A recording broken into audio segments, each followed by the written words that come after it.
Hello and welcome. I'm Leigh Ann Gerrans and you're watching W News, broadcasting live from the Al Arabiya studios. These are our top stories. Russia's Putin reassures President Maduro of Moscow's support after American forces seized an oil tanker off the coast of Venezuela, with Caracas condemning the move as an act of piracy. NATO chief Mark Rutte has warned that member states are Russia's next target. And Elon Musk's SpaceX is gearing up for a record-breaking IPO that could shake up Wall Street.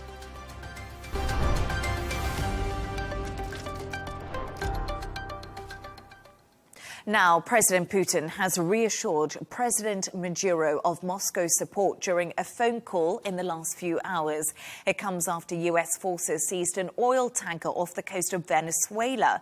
On releasing a video of the seizure, Attorney General Pam Bondi said the vessel was a crude oil tanker used to transport sanctioned oil from Venezuela and Iran. Caracas condemned the move as an act of international piracy. For more on this, I'm joined by Andreas Silva, political analyst and consultant. Andreas, great to have you back on the show with me. So we all watched the dramatic footage of U.S. troops seizing an oil tanker off the coast of Venezuela. Is this a clear escalation of tensions between Washington and Caracas? Well, it's very interesting because, as we've seen, the seize of this oil tanker is not only the first time oil has been properly introduced into this geopolitical crisis that has been happening between Venezuela and the United States, but it also shows their efforts into expanding from only attacking the boats, because as we know, these boats are small vessels, they're unarmed, or at least unarmed, to confront any big ships or any helicopters. So at this point, we're seeing how the United States government is preparing, maybe not to scale tensions towards a change in Venezuela, but they are definitely getting more pressure within the Caribbean Sea. As we know, the United States has several officials that have been starting to use keywords that were key in the Iraq crisis, such as now these drug boats are being called weapons of mass destruction for the United States people. And when we see that they are now starting to touch oil, this is just getting a little too familiar with what the Bush administration did 20 years ago. In response to the incident, the Venezuelan government says this is an act of international piracy and it would denounce the incident to international bodies. What do you make of this, especially because the U.S. doesn't see Maduro's government as legitimate? Well, regardless of whatever perception we may have of the Venezuelan government, there is a legit case for Venezuelan authorities to bring this up in court. But as we've seen, it's been said by Vice President J.D. Vance, by Secretary of State Marco Rubio, by Secretary of War Pete Hegseth, the United States has little to no concern whether international courts are involved or not. The United States is currently embarking in a crusade where they are dedicated to either getting a regime change in Venezuela or to at least get some pressure on the Venezuelan government to get a very favorable deal within their natural resources. We've seen them, Vice President J.D. Vance tweeted at one point when they were questioned about the first strikes on drug boats. J.D. Vance said that he didn't care how they called them, crimes of war, breaking with basic human rights. They didn't care. And what they've demonstrated is that they truly are not concerned by what the international community thinks about them or what. Andreas, we just seem to have lost you on the line. We seem to have some technical problems. We're going to see if we can get Andreas Silva back. He's been speaking to me about the situation in Venezuela. I think we have Andreas back. Are you back with me, Andreas? Can you hear me? Yes, perfectly. Oh, brilliant. Thank you. I do apologize. We lost your line there briefly, but I just want to touch on something that you're saying to me and drill into this a little bit deeper. You were speaking about J.D. Vance and Donald Trump and ignoring international law. Do you think this is an extremely concerning time for the people of Venezuela? What do people make of it there? Yes, well, the people in Venezuela are very concerned with the current geopolitical situation, even though the overlapping issue within the Venezuelan people is how the economic crisis is affecting their everyday lives. This is especially heightened by the December celebrations, because the Venezuelan people are not only very religious, but they're very familiar. So the crisis usually heightens up during December. But at this time, there is the very real possibility that the United States might be rising up the pressure. And for the Venezuelan people, what is concerning is not only what actions they may take, but whether the United States is taking into account the many different paths of repercussion that may happen depending on how they execute these operations. And what could those paths of repercussion actually look like? Well, it would very much depend on whether the United States is willing or not to put boots on the ground in Venezuela. As we know, that is not only a very unpopular action within the United States. More than 60% of Americans have said that they do not agree with any international intervention. As a matter of fact, Donald Trump ran as an anti-intervention candidate. But at this moment, what this could mean for the Venezuelan people is if there is truly operations in Venezuela that would lead to a change in the government, if they manage to change it and instill an opposition figure, this could very well mean a time of short instability because of how unprepared the country's institutions are to assume the change, because of how the military in Venezuela is almost completely backed by the government. So there would be no armed defense of this transition period. And at the same time, there is also the possibility that the United States might attempt a change of government in Venezuela, but that it may accidentally lead to a change from within the current ruling party. So this could be leading into a time of much uncertainty, especially because there is the armed branch of the current governing party. There is the more institutional and moderate branch. So what I hope the United States understands is that they might be opening a big Pandora's box in Venezuela if they are not careful about how they execute these operations. Yeah, it's really interesting that we're talking about this right now, but I would like to move on to another topic and turn to the Venezuelan opposition leader, Maria Corina Machado, who's won the Nobel Peace Prize. She's received the honor in secrecy and today has said she plans to bring her award back home to her country. We have seen her in Oslo. Let's take a listen just quickly to some of what she had to say. The Maduro regime has waged war on Venezuelans, which has been classified as state terrorism by the Inter-American Commission on Human Rights and crimes against humanity by the United Nations. Maduro's regime relies on totalitarian regimes from other parts of the world to attack and harm millions of Venezuelans. Andrea, strong rhetoric there from Maria. What does her Nobel Peace Prize mean for Venezuelans' opposition movement? And given the risks she faces, what message is she sending? And how might the government, Maduro's government, respond to this?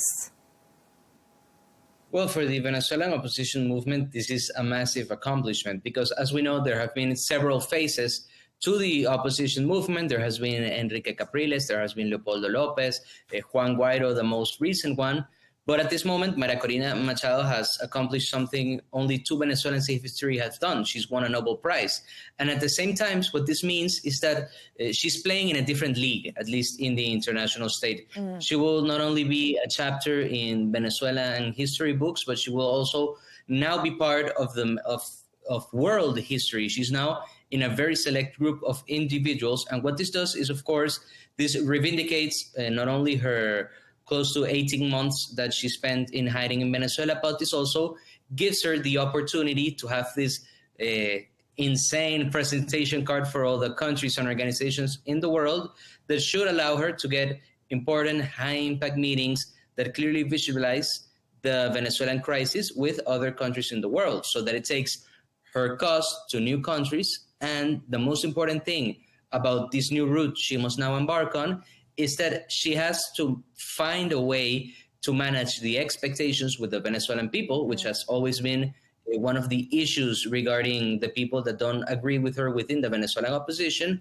And she has to be very careful not to fall into the category of those other leaders that have been forced to flee the country, because at this point, Maria Corina Machado still holds a very favorable acceptance in Venezuela. But if the expectations keep building up and there is no palpable action for the Venezuelan people, she risks also being passed on into the former sense for the opposition.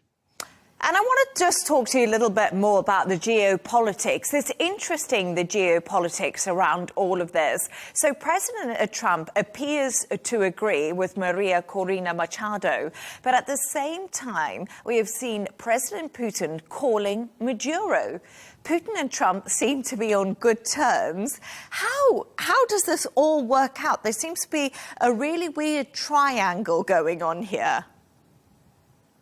Well, there's also a very important point in that triangle that is, of course, China in this equation. We know that the geopolitical chess match that has been played in recent months and in past years has been Venezuela and the United States, China and Taiwan, Russia and Ukraine.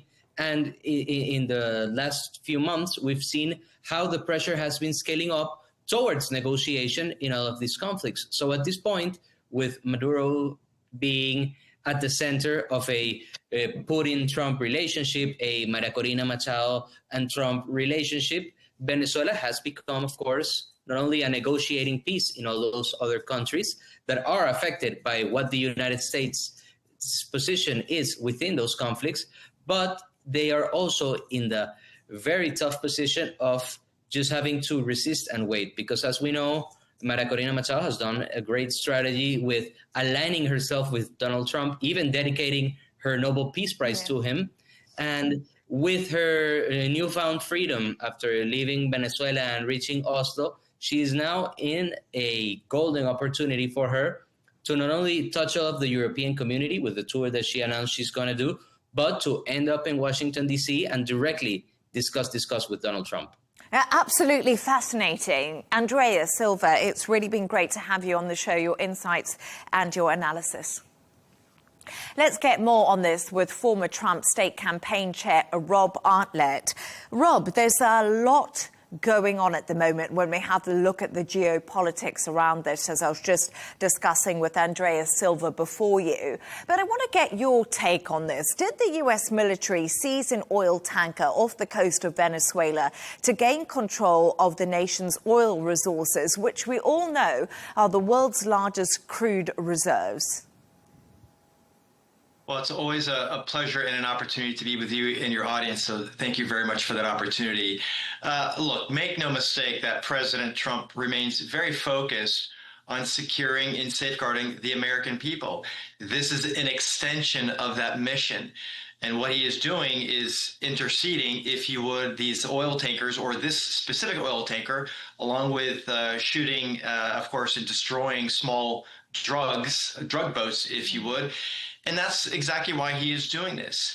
He believes, through his intelligence and other sources, that these tankers, number one, of course, there is an embargo, correct? I mean, there is not to be any international shipping of the oil, but yet, so that's number one. Number two is, are there drugs on these ships? And so reality is President Trump is making the leader of Venezuela, he's getting his attention, is he not?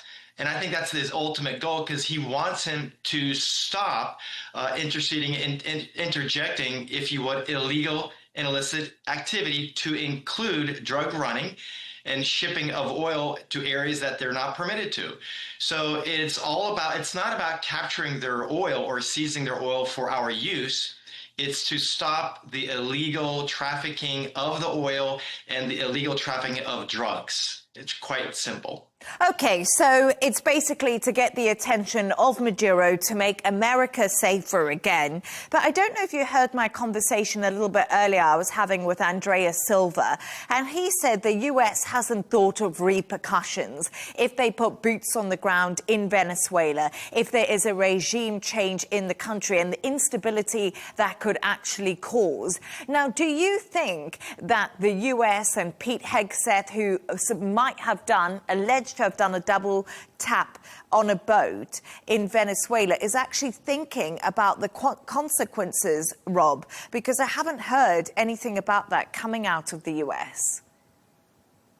Well, absolutely. And I think that make no mistake, there are a lot of conversations and a lot of leaders and a lot of strategists that are absolutely strategizing their steps and potential reactions with those steps.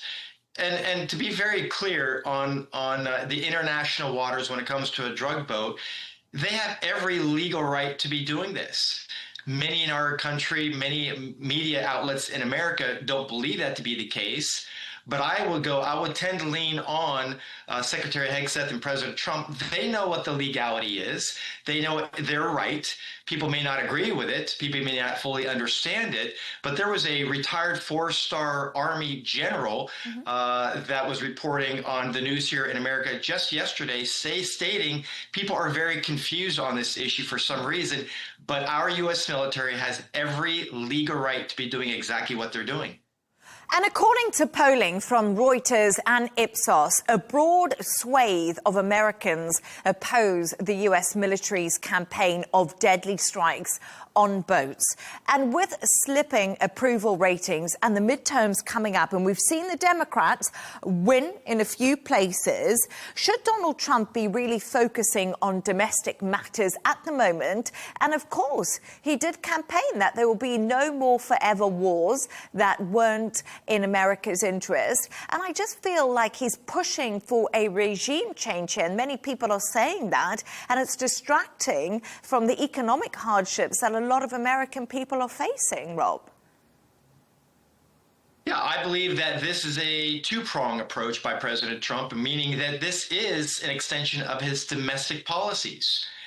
What are those domestic policies? It's safeguarding the American people at our borders. He's going beyond the borders because these drugs, these ingredients of these drugs on these boats are where do you think they're going to be going? But Rob, sorry, just a quick question. Are there 100% drugs on these boats? Do they know that for sure, undoubtedly? I would say yes. And I say that because let's not forget, I come from a former U.S. Navy intelligence specialist. So I understand what the intelligence is and what we do to garner that intelligence. So for me, they're not just going out there shooting any boat for any reason. No, they have intelligence. They have their sources. They have technology. They have satellite information. They know exactly what's on these boats and who's on these boats. That's why they're killing them. That's why they're going after them. And I just want to switch gears a little bit to something else that's going on in the US. Trump released a new national security strategy, and it was really interesting to read. It was calling for a quick deal in Ukraine and a retreat from bolstering European security. And then the Republican-led House and Senate Armed Services Committees weighed in, reaffirming US support for Ukraine and for NATO.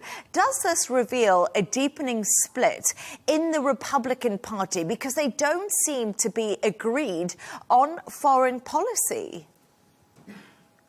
No, I disagree with that, and I say it's no different than good cop, bad cop. They're working together, right, to achieve the goal, and that is to stop the war. How do you do that? How do you achieve that goal? Well, obviously, both leaders, Putin, along with the Ukrainian leader, well, they're still fighting, are they not? And where is Europe in this effort? Why aren't they stepping up to do more and be involved in more of the war? So I would say President Trump is the bad cop, Meaning he's out there pushing the envelope and understanding, trying to get people's attention. And I think that's exactly what he is doing. Zelensky, he wants his attention. And I think he also wants Vladimir Putin's attention. He wants the war to stop, and I think he will do anything that is necessary to do that, to include making the claim that he will stop supporting Europe as much as perhaps we have, because why is it Europe doing more to stop this war? It's in their backyard. It is their neighbor. They have the most to gain and the most to lose by ending of this war. So I believe President Trump is doing all things to get all players involved in this. The ultimate goal is to stop the bloodshed and stop the war. I'm hearing you, and I'm also thinking about what analysts and critics have said regarding the US stance when it comes to Russia. And a lot of this is the fact that they're saying that the US is looking to Russia, which is a pariah state, and that 28-point peace plan that was revealed, that was negotiated by Steve Witkoff, who's Donald Trump's financial man and golf buddy, favored Russia. And it basically asked Ukraine to give up everything. And it almost looked to many people that that was a business deal, Rob. And I think the world has looked at this and they're concerned because they're saying Russia is a pariah state. They are testing European countries. The US has always been a massive player in NATO. And since 1945, it's been really important for that foreign policy to support each other. Donald Trump seems to be rolling back on decades and decades of foreign policy, which is scary. Well, I would say he's doing just the opposite. I think he is strengthening and solidifying the relationship with NATO. I think for far too long, American presidents have looked the other way when NATO does not step up and do their part in the process, both financially as well as militarily. And I think that's exactly what he's doing here. He is not taking the relationship for granted, but he is placing them on notice that they need to do more, as are the agreements and as the agreements have stated. Look, President Trump is a true leader. He's not going to sit back and let the process play out as it has, because it has failed. What he's doing is he's getting their attention, letting them know that they need to do more and be more as designed by the NATO alliance and by the various countries that are involved and included in the NATO alliance. So and I also was a part of a NATO alliance when I was involved in U.S. military. So for me, I encourage and suggest and totally support President Trump in his efforts to have these organizations, NATO. We could also say, NATO, along with the United Nations and others. They need to do more. Why is it always America that has to solve all the world's issues? Why aren't they stepping up and doing what they say they're going to do? OK, let's stay on the topic of Europe. And the NATO chief, Mark Rutte, gave a speech today. It was so gloomy, Rob. He's warning allies are Russia's next target, and we must prepare for war our grandparents endured. What do you make of this really gloomy assessment of the situation? Is he actually trying to scare people and scare nations? It's very possible, but at the same time, I think it does make sense for the European Union, the countries that are involved with the EU, to step up and do more. Why are they always looking to America to save the day? And our dollars and our tax dollars and our U.S. military and our soldiers and our sailors to always be the ones to step up and to save them. Why aren't they taking this upon themselves more so? So I am hoping that, yes, President Trump is getting the attention of the EU leaders to do more and to be more for their own people. And I think that also we can talk about the immigration, whereas many people believe that immigration has destroyed Europe. And I think that's also part of the issue here that we could discuss if you were wanting to, if not today, but perhaps another day. But I think Europe, and specifically Britain, just recently, many people believe that Britain has failed and is destroyed because of the mass immigration that has infiltrated their country, and I think that's a big issue as well. So I am glad to see that Europe is perhaps waking up to many things, and we all want them to succeed, but at the same time, they need to have more skin in the game. You know what? When we have another day, let's talk about immigration, because that's a really interesting topic, especially in Europe and in the UK, and how governments are trying to get on top of it, and they just can't seem to.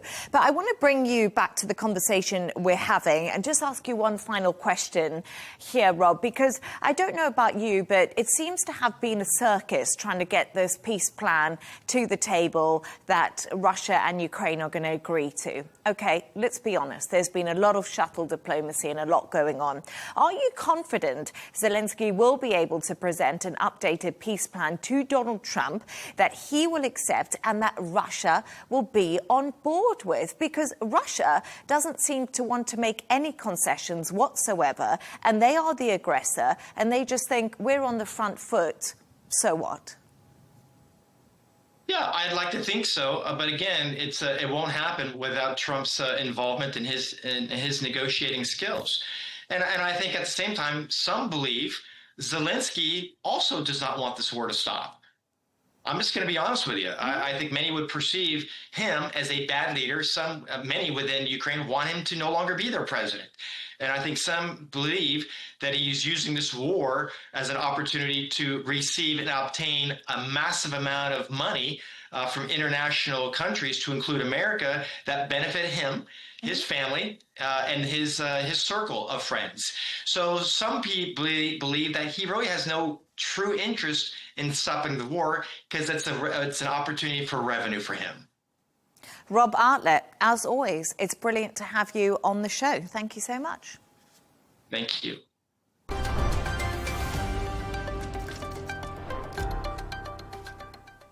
More than 500,000 residents of disputed border area between Thailand and Cambodia have become displaced as fighting between the two countries continued for a fourth day. Each country is accusing the other of violating international law and breaking a tentative ceasefire agreement reached back in October. Chris Gilbert has the very latest. This is the fallout of the fighting. After only 4 days, hundreds of thousands of civilians near the disputed border have been forced to flee, ending up in temporary shelters like this one. Families have been separated, as parents were forced to leave their children behind to mind their farms when they evacuated. Resources are scarce. There is particular concern about access to clean food and water. We've bought some things to eat for only a short period of time, but if this fighting drags on, I'll run out of food for my family. This is the most difficult part, feeding my family. Cambodia is accusing Thailand of shelling schools, roads and temples like this one in Siem Reap province. Some of these evacuees were caught in the fighting when Thailand attacked a nearby casino. It was chaotic. So many people, hundreds of people trying to run away. My husband first looked for our children, and it took us a while, but we found them all. My heart was almost broken because I was so scared of getting killed.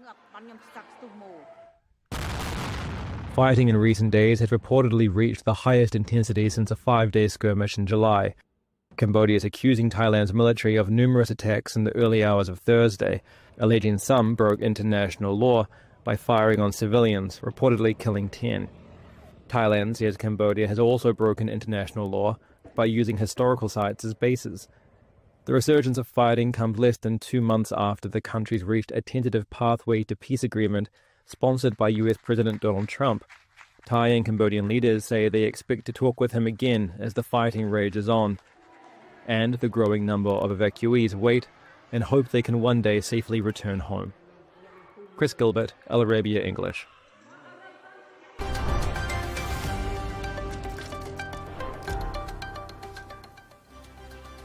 Let's take a look at some of the other stories making the headlines today. At least 34 people have died and many been injured after Myanmar's military hit a hospital in the Rakhine state. The strike hit a town held by the Arakan army amid a surge in attacks ahead of the country's election later this month. Human rights groups say civilians, including patients, are being directly targeted. Two brothers wanted over a deadly nightclub fire in India's Goa state, which killed 25 people, have been detained in Thailand. Officials say they fled to Phuket after the blaze and will now be sent back for questioning. Their detention comes after a Delhi court refused to grant them protection from arrest as investigators look into claims fireworks did ignite the blaze.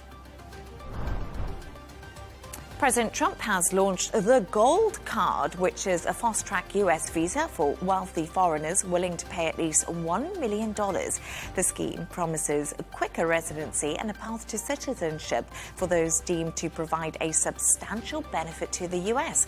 Critics say it favors the rich, but Trump says the plan will attract top talent and also create jobs.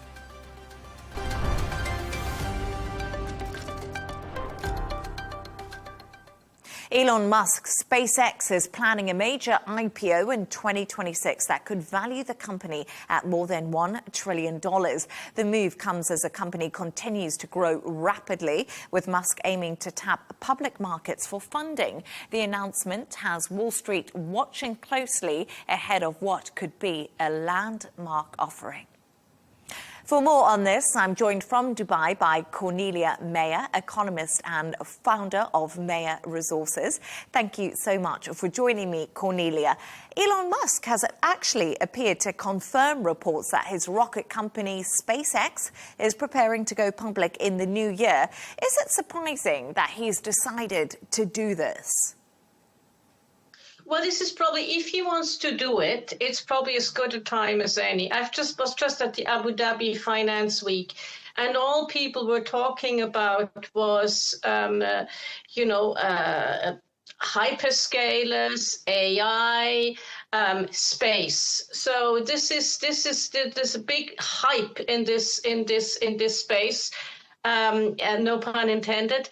And so this is probably as good a time as any. And some analysts say he could raise as many as more than 30 billion, which would make that IPO larger than the so far largest IPO, which was Aramco in 2019, which raised 29 billion.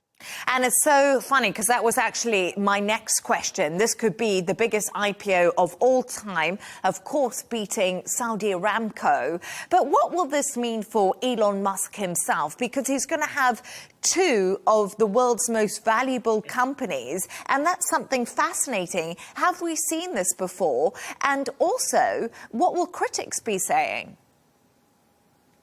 Well, no, I think this is precisely it, and I'm less worried about the critics for him. I'm more worried about the boards, because the boards are going to say, look, you have SpaceX, you have Tesla, then you have X, so you have so many things on your plate. How can you manage it all? How can you add the value? And with Tesla, he was just promised a really huge potential bonus. So it will be very interesting how the boards will react to this. But I would just like to quickly come back to it.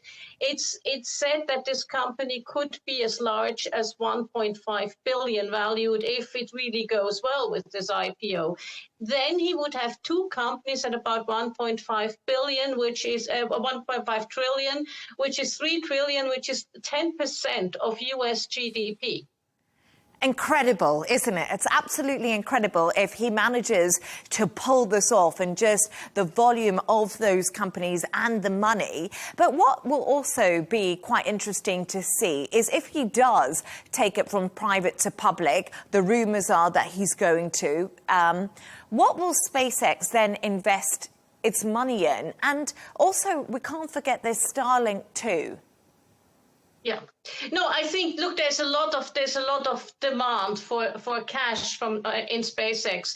He will want to do further explorations. He will want to put people into space. He will want to put more satellites on. And you mentioned something very important, which is Starlink, because Starlink, there is a sense of how profitable is Starlink really, because in order to make it really work, to make this internet connection just as smooth as it is with cable. He needed to put up so many satellites. So Starlink is, in terms of the finances, a little bit opaque. So, but he will certainly need to put money into Starlink, and he will want to grow his space endeavors exponentially. And I also just want to say, if the SpaceX IPO happens, how much could this revive the IPO market in the US? How has that been looking this last year? Have we seen more listings or less listings? Well, we have seen actually in that sort of category, we've seen about 2 to 1 in terms of the funding via private funding versus the funding via IPO. So it will certainly give an impetus. And one of the things is that you saw that a lot of the companies in that space were suddenly got higher valuations with the rumor of the SpaceX IPO. And just a quick question, do you think Elon Musk ever sleeps? Because I'm not sure he does. I'm not sure he does. And if he has 2 public companies on his hands, that will certainly reduce his ability to get any sleep. I know, he's a pretty incredible man, isn't he? He always manages to surprise us. Even had time to get involved in US politics. But Cornelia Mayer, it's great to speak to you. Thank you so much for your time. Thank you very much indeed.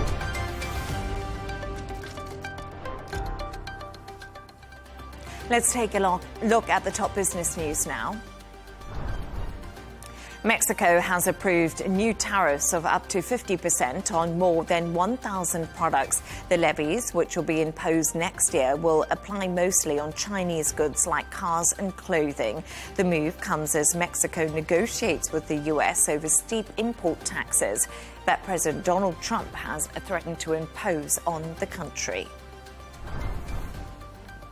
Now, the US Federal Reserve has lowered interest rates by 25 basis points for the 3rd time this year. The decision to cut rates was not unanimous.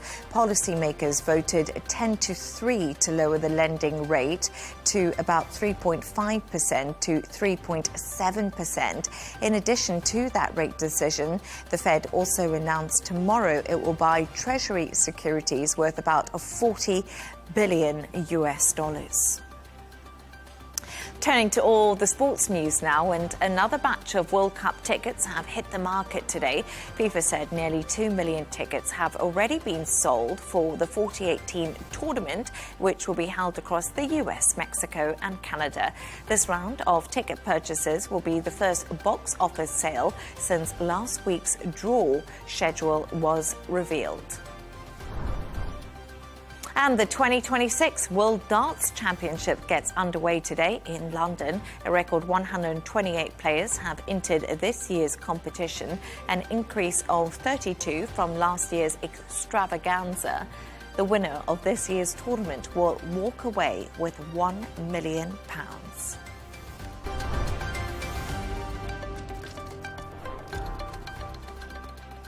A reminder of our top stories. Russia's Putin reassures President Maduro of Moscow's support after American forces seized an oil tanker off the coast of Venezuela, with Caracas condemning the move as an act of piracy. NATO chief Mark Rutte has warned that member states are Russia's next target. And Elon Musk's SpaceX is gearing up for a record-breaking IPO that could shake up Wall Street. And that's all from us on W News. Don't forget to subscribe to our YouTube channel and, of course, follow us on X. We'll be back in a couple of hours' time with W News Extra. Goodbye and thank you for watching.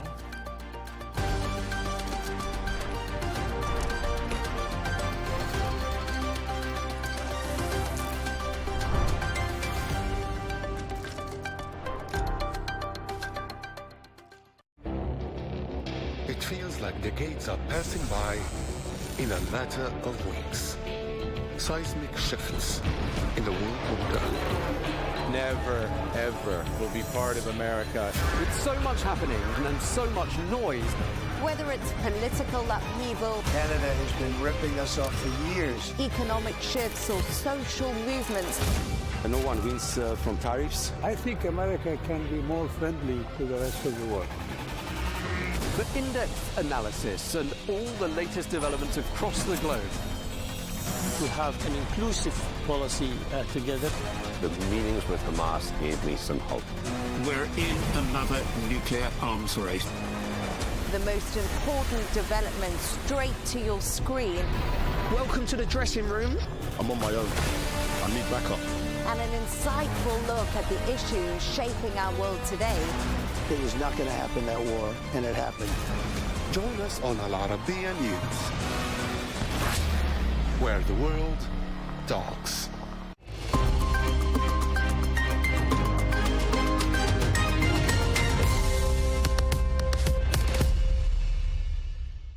Hello and welcome to the Dailies.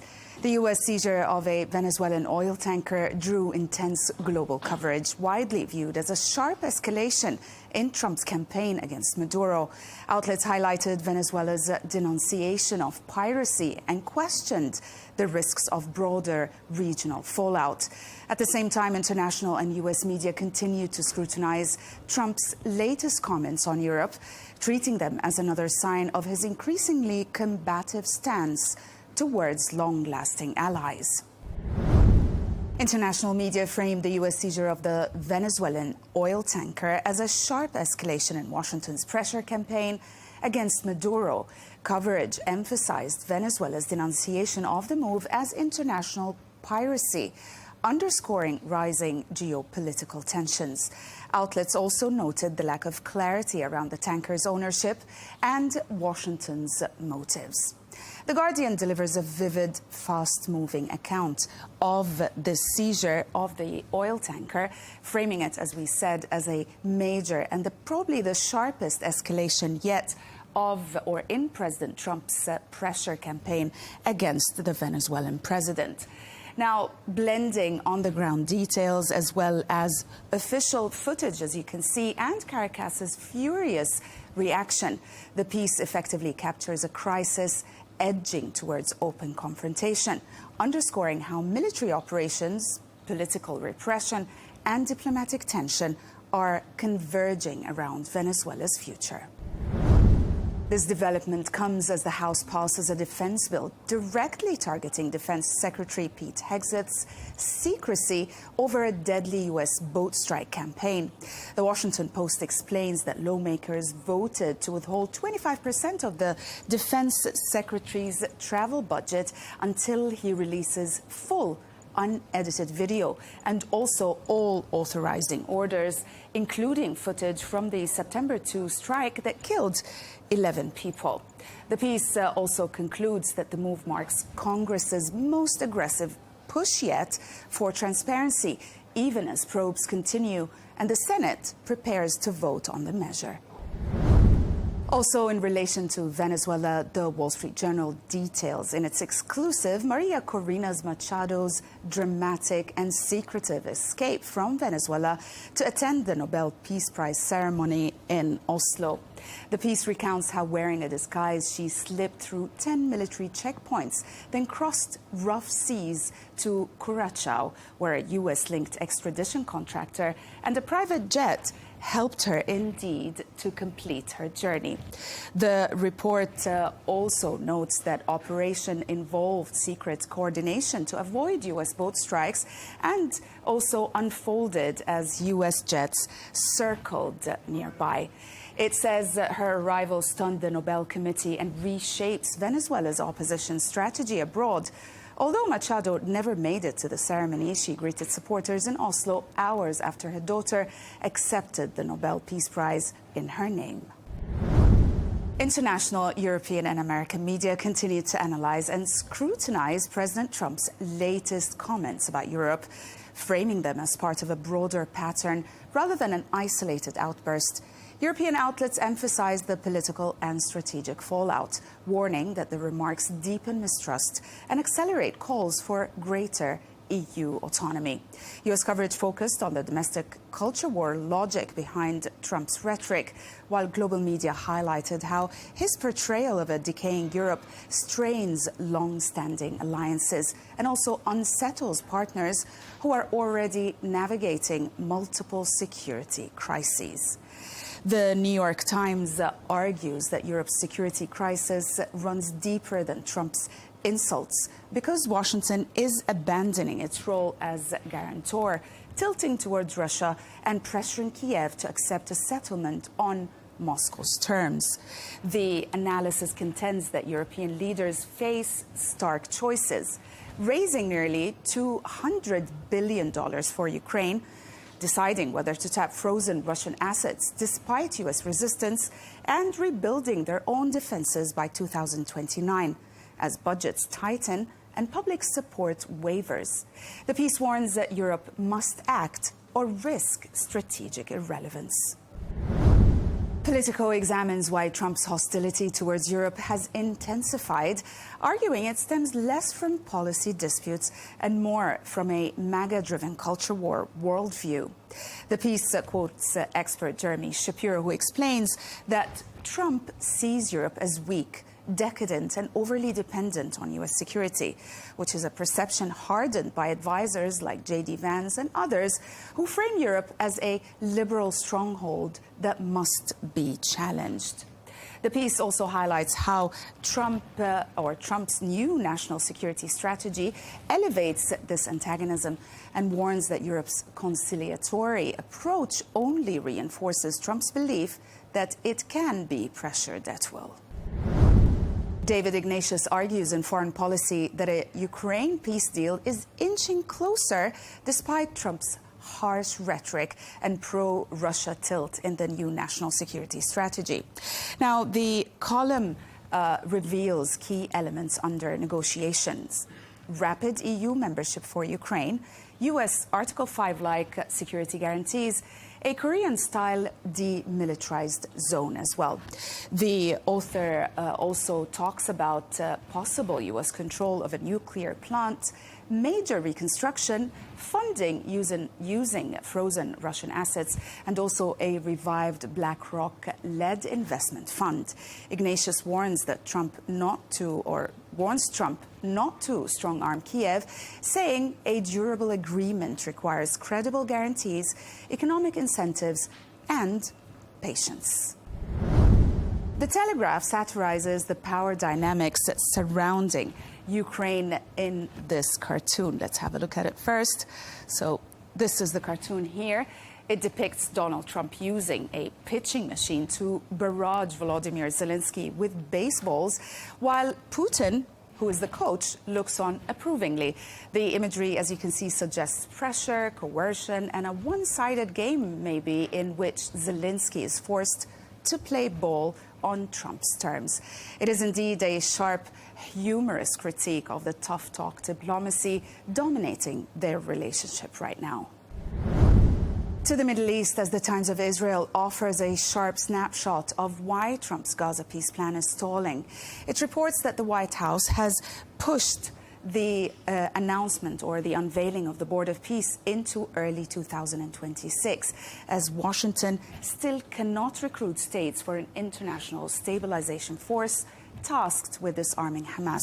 The piece also notes that Ambassador Mike Waltz, his insistence that the force must disarm Hamas by all means necessary, only deepens reluctance abroad.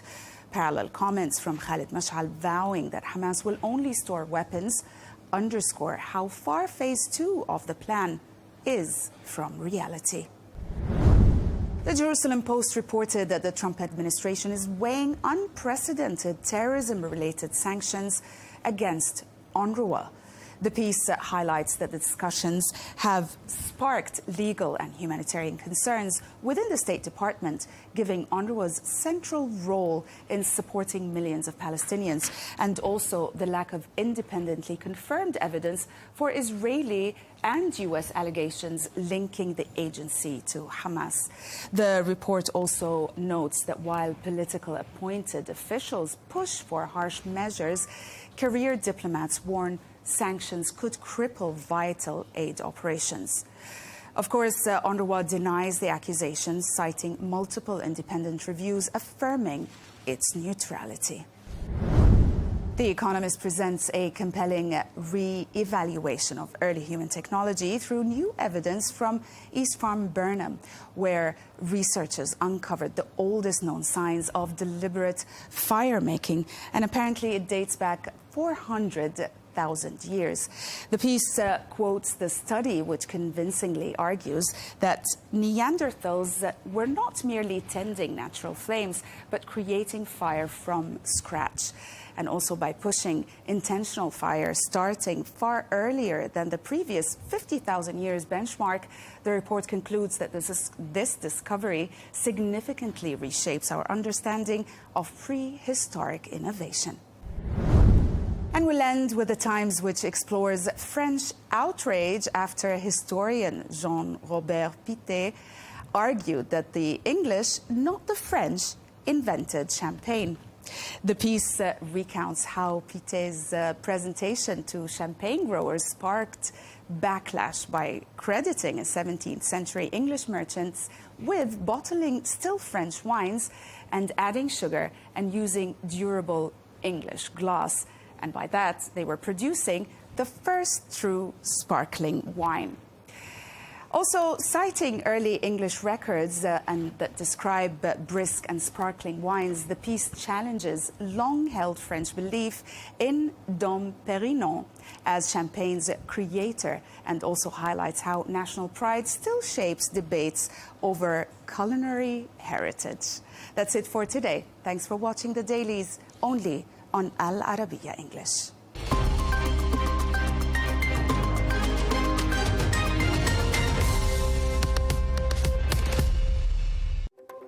Beauty tips, life hacks, and anti-Semitism? Is TikTok pumping out pro-Palestinian influence to young people? Former Secretary of State Hillary Clinton is the latest high-profile figure to argue it's algorithms and not Tel Aviv's actions that are fueling anti-Israel anger. Is she right? That Counterpoints debate coming up with me, Melinda Nucifora.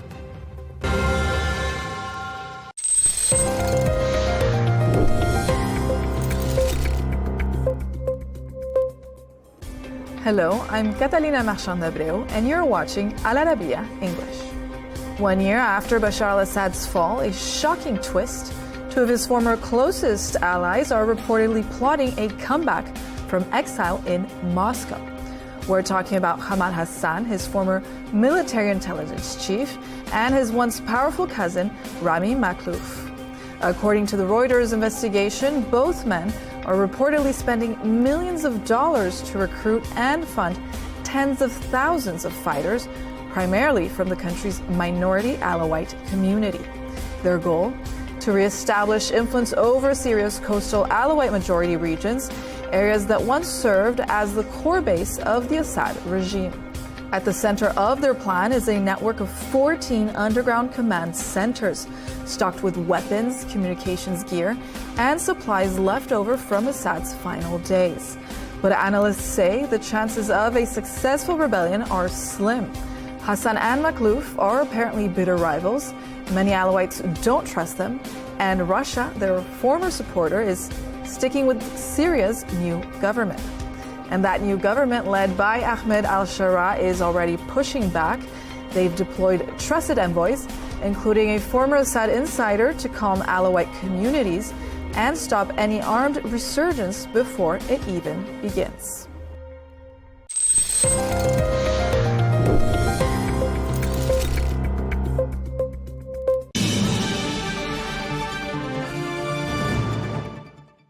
Hello and welcome to this special interview on Al Arabiya English. I'm Tom Burges Watson. Now today we are joined by Zander Evett, who is one of the world's leading osteopaths and performance coaches. He's trusted by top athletes, actors and business leaders. And for over a decade, he's been the expert that high performers rely on for recovery, pain management and truly effective health strategies, cutting through wellness hype and methods that actually work. Well, with the Abu Dhabi Grand Prix this weekend, plus stress, travel and desk life taking a toll on all of us, there's no better time to learn what the world's top performers are getting right and perhaps what they're getting wrong as well. Zander, thank you very much indeed for coming to see us.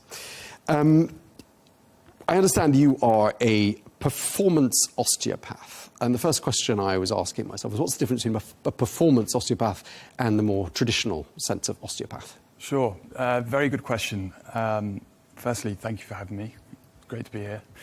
I think the difference is basically that clinically an osteopath would see anybody with pain, much like a physiotherapist, but perhaps they use their hands a little bit more. And with a performance osteopath, we have a little bit more of a skill set that lends itself to a broader range of modalities, for example, strength and conditioning, for example, recovery tactics and things that you might integrate to somebody's lifestyle. And I think that lends itself to the kind of demographic that I serve, which is, high performers, people that have to be switched on, maybe more than the usual 9-to-5er. But there's definitely crossovers, and I definitely still have the same skill set. So clinically, we start off with that, and then a performance osteopath would be somebody that obviously branches out into other areas of expertise. Okay, so you mentioned high-performance individuals. I mean, give us a couple of clues. I know you can't give us names, but the sorts of profile of client you have. Yeah, sure. So a lot of the people that I see are kind of the top 1 or 0.1%, if you like, can range from CEOs of huge corporations that travel, constantly on the road with huge demands on their plate. And then I could be seeing actors that have roles that are very physically demanding, and they just need support with maybe some injuries or pain or just their fitness for that role. As well as those, I could also, be seeing athletes, and that could be from Formula One to football to basketball. I think my therapeutic skill set lends itself to a foot in the door with a lot of these people. So usually people come to me first with a bad shoulder, a bad back, and then the relationship evolves, and I help them kind of rebuild out of that injury into a fitness or a level of fit for purpose, as I would call it, to be able to do their job and their role at a very, very high level. Okay, and since you mentioned Formula One, and we've got the Abu Dhabi Grand Prix upon us, I want to ask you, what's your understanding? Because I know you work with quite a lot of drivers and racing drivers involved in Formula One. Is it more about mind over matter? How strong is the mind aspect of being a good Formula One driver versus the physical aspect?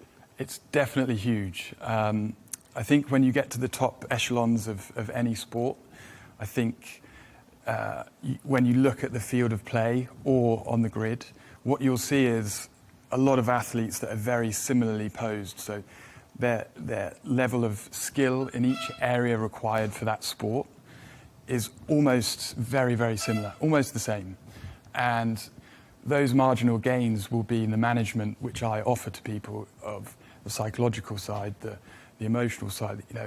I'm supporting people and helping also bring in other professionals that might help, with the psychology. When you talk about mind over matter, I think it's important to realize these people are really, they're under a lot of stress, a lot of pressure.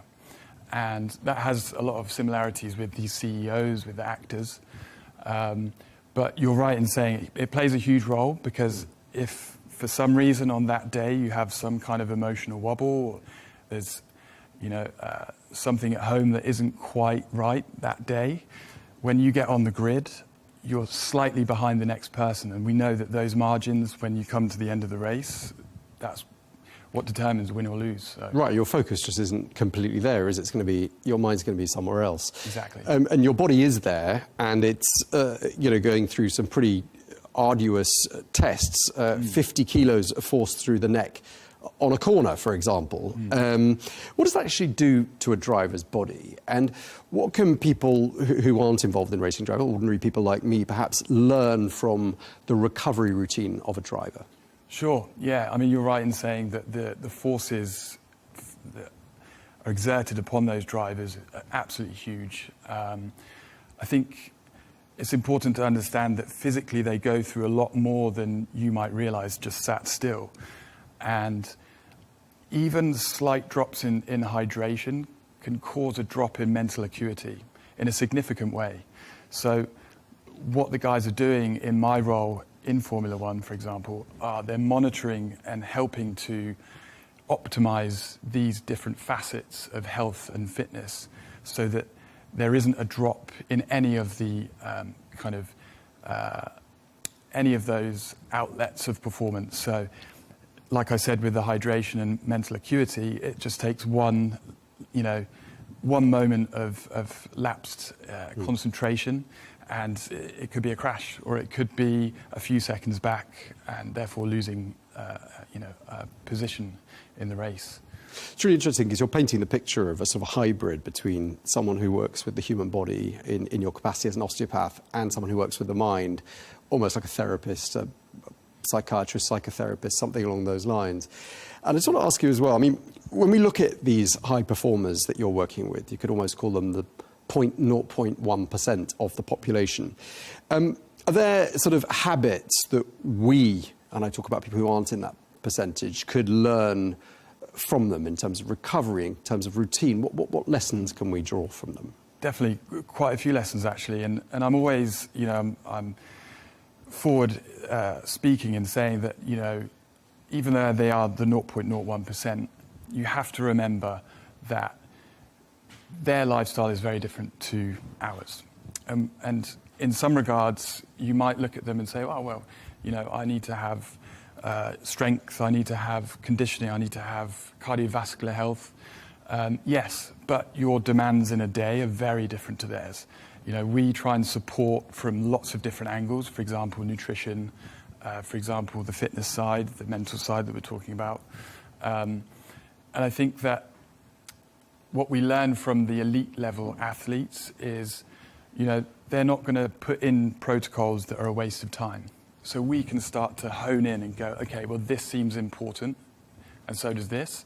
And recovery is huge. As you know, it's definitely a trend right now. And I think the application of those protocols for recovery, for example, they have to be carefully managed, because just saying, oh, an ice bath is good for recovery is far too broad to be a positive for most people. And if I give you the example that, a Formula One driver is probably very well rested in their off-season, but during the season, not so much because of the time zone shifts. I'm not going to be putting stressful ice baths into a routine before a race, because that's just going to waste a lot of energy and perhaps be deleterious to their performance. So I think these blanket terms that we're throwing around in this day and age of do this, do that, you have to really look at the person and their circumstances. So yes, we can learn a lot from athletes, but we also have to take context as well. Okay, so if it's right for him, it might not be right for you or me. Exactly. You've got to look after yourself as well, haven't you? Because you've just been telling me a bit before we started this interview about your punishing travel routine, lots of different time zones in there. And I'm just wondering how you manage to stay on top of your game and recover, for example, from pretty stressful, pretty exhausting journeys that you're having to do. Sure. Yeah. I mean, fortunately, I'm not the top of the chain in terms of pressure and job commitments. I'm just part of the big wheel that's going with these organisations and people that I work with. So I have the luxury of time, but I often don't have the luxury of schedule. And so I guess what I do for myself is, before a trip like the one I'm on at the moment, which is 6 or 7 cities in about 8 days, I try to improve my fitness up until the trip.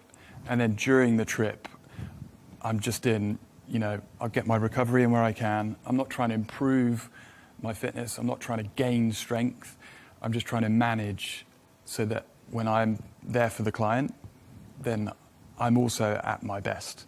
I think a lot of the times people think more is more. So, you think, oh, I've only got a short gap between a couple of stressful work days. I'll go in and do some sprints because I've got 10 minutes and that'll give me more out of the time that I'm getting. But actually, that's just going to put you in a deeper deficit and you'll likely perform worse the next day, and it's difficult to come out of that. So I think, definitely I look at the schedule that I have, and I try and make it so that I'm in my best kind of, fitness and health, and I'm recovered before a trip. I'm not looking after myself in the trip. I'm looking after my clients. Okay, but have you got a sort of a hack, sort of a go-to routine or something that you do, especially perhaps to get over jet lag? Definitely. So I usually try and wake up on a timed alarm clock. So if you go to bed, let's say at midnight, I want you to wake up within a multiple of 90 minutes, because that's your sleep cycle. And if you break that sleep cycle in half, you're in deep REM sleep. And that's going to leave you feeling groggy and not very sharp mentally the next day. So even if it's for the sake of losing 30 minutes of total sleep, I'm going to be far, sharper waking up as a multiple of 90 as I come out of that deep sleep. So that's my first thing, is before bed, I'll just set the alarm clock for a good time that is a multiple of 90 minutes. And then when I wake up, hydrate, take some electrolytes. I have some movement practices that personally I find really good. I can do it from my hotel room. Foundation training is stretching. Those a little bit of stretching, and I'd say be intuitive. Move around. I often use like a heart rate monitor and try and stick in that zone 2 sweet spot. So I know that I'm not overtraining and overexerting myself, but I'm going to feel nice and fresh, get lots of oxygen into my body, feel invigorated rather than exhausted. And that seems to help me wake up for the day. I think stumbling out of bed and trying to maximize sleep volume over, trying to manage that articulately is I've tried that, it doesn't work. And you've got to eat healthily as well, haven't you? Because when you're travelling and when you're working funny hours as well, there's a tendency to eat junk because it's nearby and, it's sort of comfort food in a way. And there's all this processed food and ultra-processed food at our disposal. And I'm just wondering, the people you see regularly, your clients, people come to your clinic, do you see a link between poor nutrition and pain/inflation? Is that something can you see the pattern? Definitely.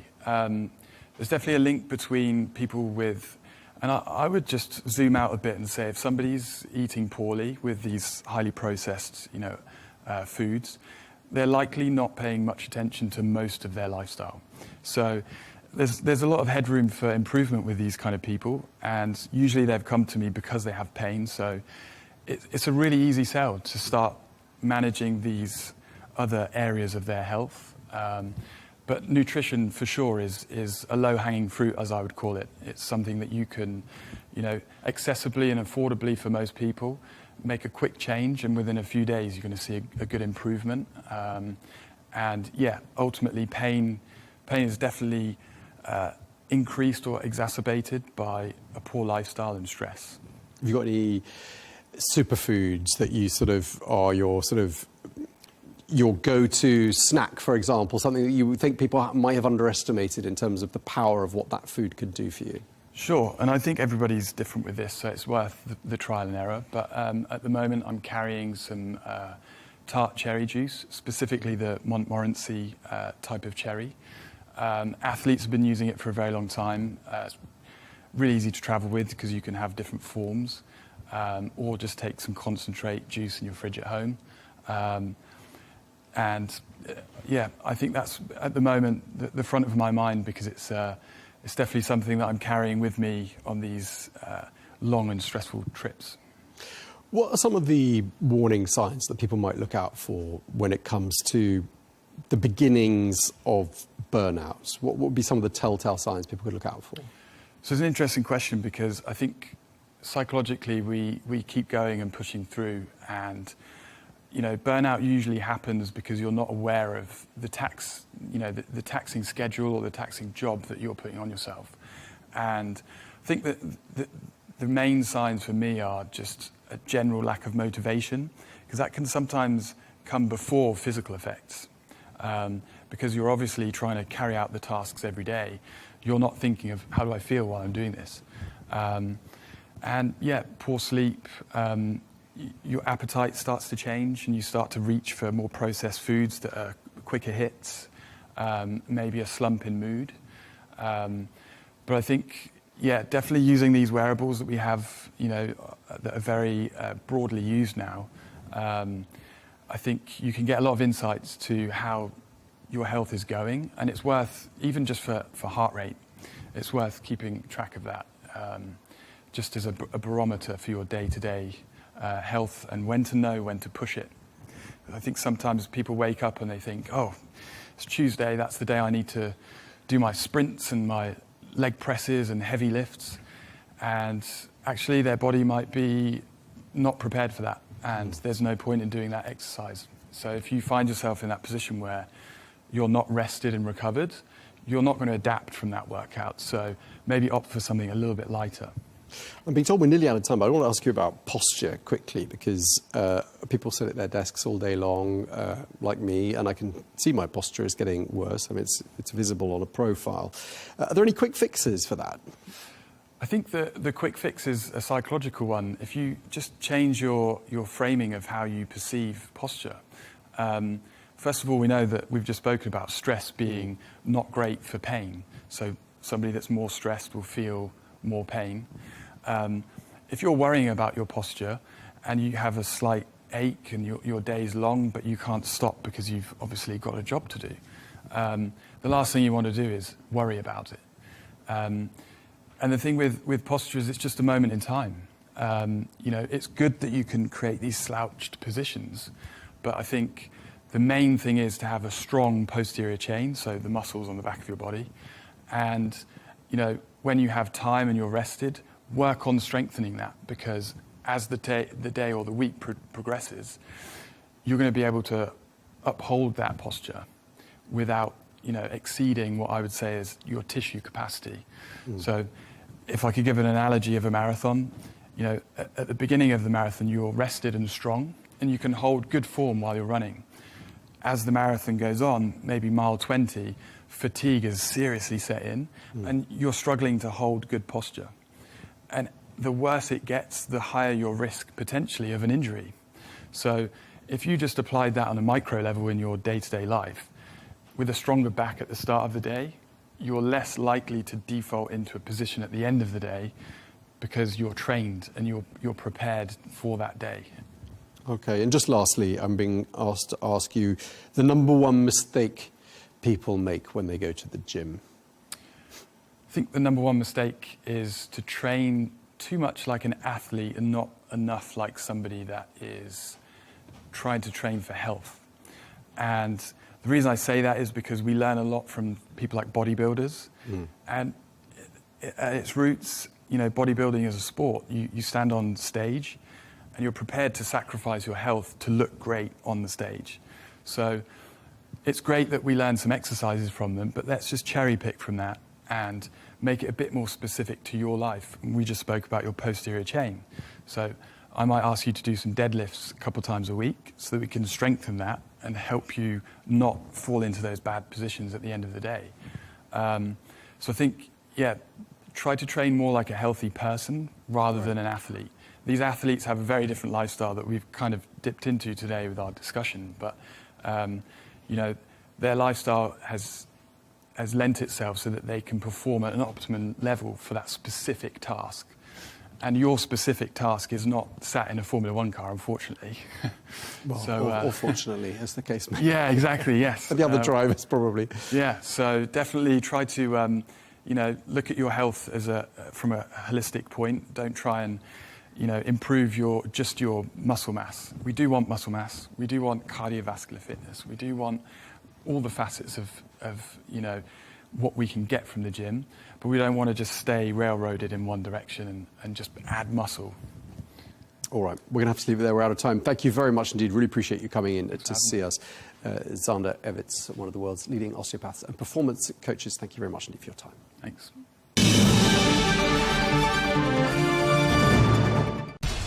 We have to take care of our people, and we're going to take care of our people first. for in-depth analysis and all the latest developments across the globe. Make sure you join us every weekday. President Trump is trying to negotiate a ceasefire. With so much happening, so much information, and so much noise, international law will have no part in his administration. It can be hard to keep track. Tariffs will just fuel inflation. We're going to fight these tariffs. But you can count on us to tell you what you need to know. We stand by your side. Join me, Tom Burges Watson, for Global News Today, right here on Al Arabiya News.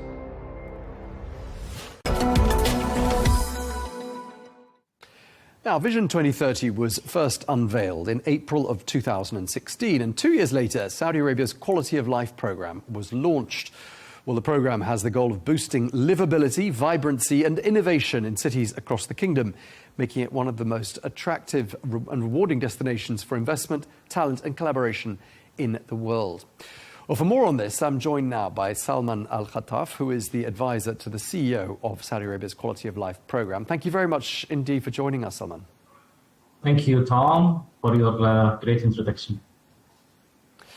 Now, for people who don't know, what is the focus of the Quality of Life programme? Quality of Life programme is inspired by Vision 2030, Saudi Vision 2030, to improve two aspects of living in Saudi, which are livability and lifestyle. In livability, we're talking about modernizing the urban infrastructure and basic services delivered in the city. From the other hand, we're talking about the lifestyle, which is expanding the access to sport, entertainment, culture, and tourism, and the economy of this experience, and engaging people toward these as well. Okay, Salman, let's talk about how you're getting on. And there are a number of quality of life targets. Just tell us what's on track and what's not. Actually, we have many KPIs and targets to be achieved. I can confirm that most of them, the majority of them, were either achieved or exceeded the targets. However, we're talking about KPIs on operational level, on a strategic level, on economical level. And I believe, as we are here discussing on the Real Deal show, I think I would focus more on the economical aspect. So let's talk about the quality of life sector-linked economy, which contributed to the GDP of Saudi Arabia. In 2017, as baseline of this program, these sectors, the sport, entertainment, culture, and urban development the sectors, contributed to the GDP by $12.5 billion. Today, we're talking about 19.9, almost 20 billions. So you can see the growth here. Also, the non-government investment would translate that into business language. In the baseline, we were $500 million. Today, the non-government investment reached 5.8 billion. So you can see how this is magnificent, how this is affecting the economy. On the other aspect, we have multiple KPIs toward the social aspect, because we want to balance. We want this program is people-centric at the end. So we need to measure that as well. And allow me to invite you and the rest of the interested people and community to read the latest publication of Quality of Life, which was aligned with the Global World or the World City Day last month, called Cities of Possibilities Report. We measured the satisfaction on the social aspect around 4 core pillars: prosperity and opportunity, personal and social growth, lifestyle and recreation, sustainable and safe foundation. These aspects were measured among 5 cities in Saudi Arabia, and the report is rich with facts and figures and people's perception about their quality of life. Okay, Salman, I mean, just looking back to 2018 when the Quality of Life programme was launched. I mean, in the past 7 years since it was launched, give us a sense of how you've seen the overall quality of life for people in Saudi Arabia evolving. What's been the evolution that you've noticed? Actually, as you might know, Saudi Arabia has already built a robust infrastructure. And the capital of Saudi Arabia, Riyadh, has been the center of business, center of decision making. So we've built on what we have. That's why you can see the development is going fast because we have the foundation. We needed to modernize some infrastructure here and there, but the basic infrastructure is already available and strong enough to carry our ambition.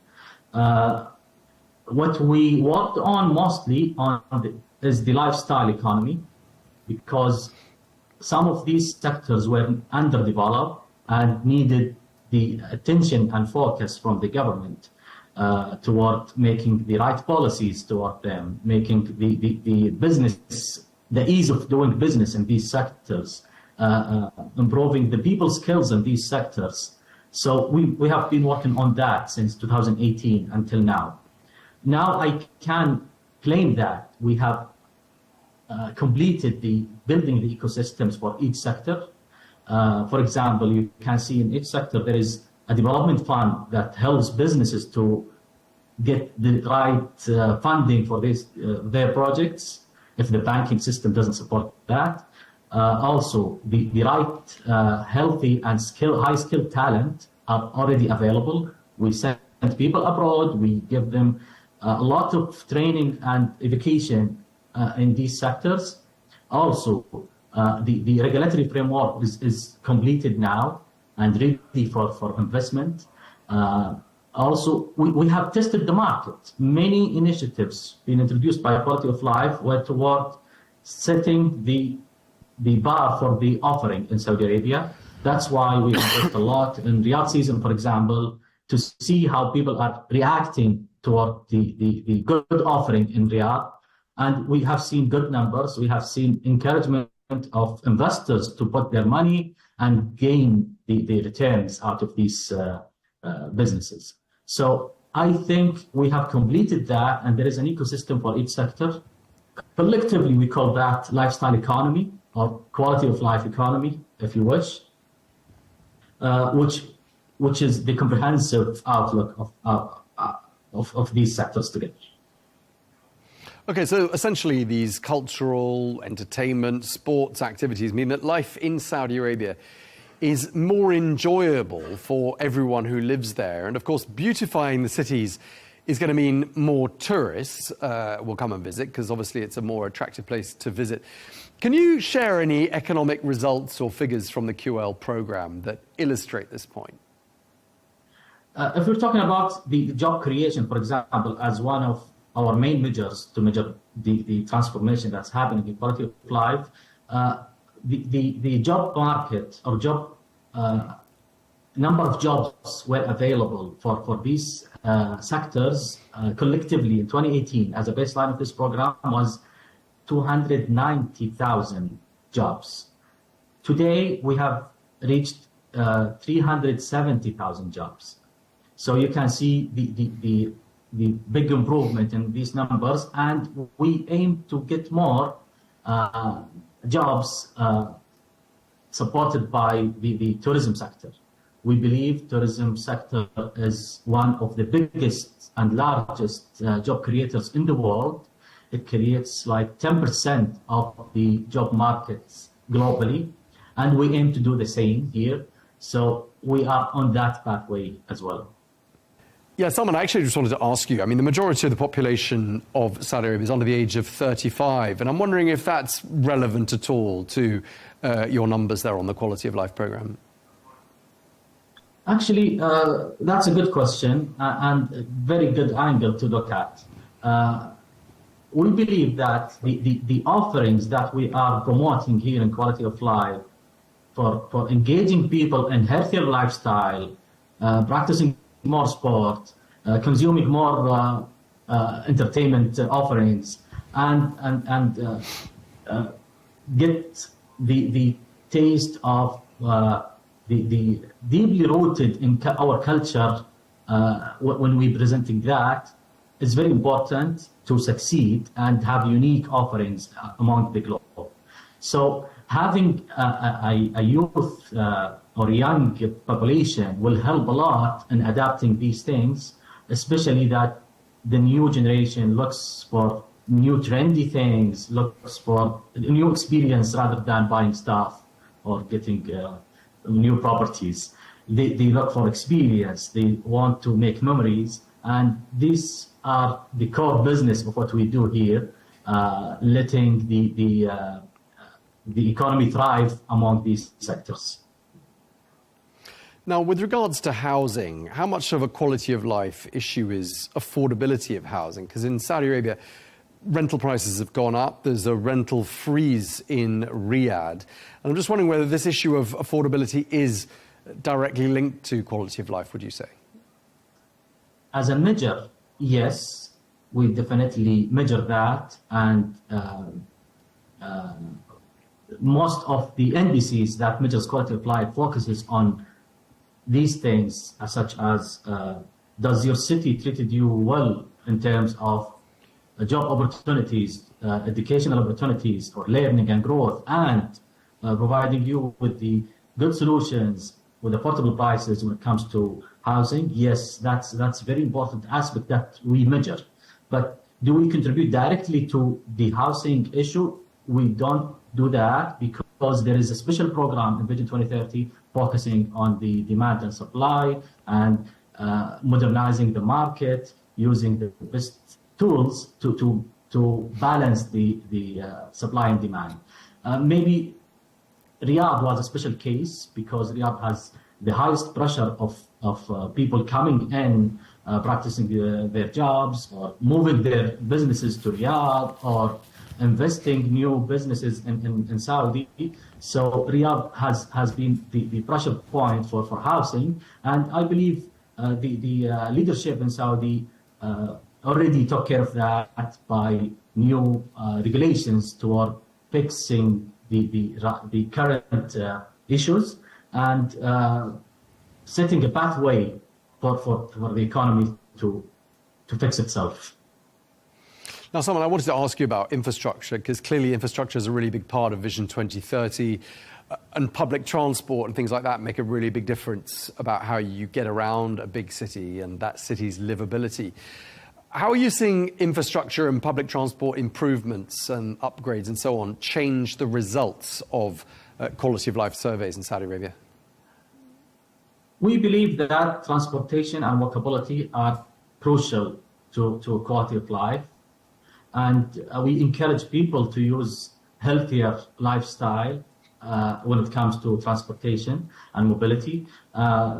That's why we invest a lot on beautifying the sidewalks, cycling paths, modernizing the infrastructure toward the mobility. Mobility by itself, like metro or public transportation, is not core business of quality of life program, but it is core business for other programs. And you can see Riyadh is developing a lot in the metro project and the walkability measures, while we focus on the walkability more and green spaces, public outdoor activities, these kind of things. So yes, we invest a lot in these aspects, but transportation per se, we measure it, but we don't own it. Okay, and of course, green space is another really important part of making a city feel livable and improving the quality of life for everyone there. What can you tell us about the changes to the green spaces in the major cities in Saudi? Yeah, through our partnership with the government entities, we managed to plant more than 100 million trees among the program duration. 118,000 hectares being rehabilitated. Projects such as Green Riyadh, King Salman Park will really change the scene toward outdoor spaces. So yes, we invest on that along with other partners, and we believe this is crucial to the quality of life as well. I want to ask you quickly about Join, which is one of the quality of life initiatives. My understanding is that Join is a gateway for global investors into the kingdom. Just tell us how it's going and what its significance is. Yes, as we mentioned before, lifestyle economy is crucial, and we really believe that the sustainable development will never happen by government investment only. We believe in the third sector, the business sector, and government working together towards sustainable development.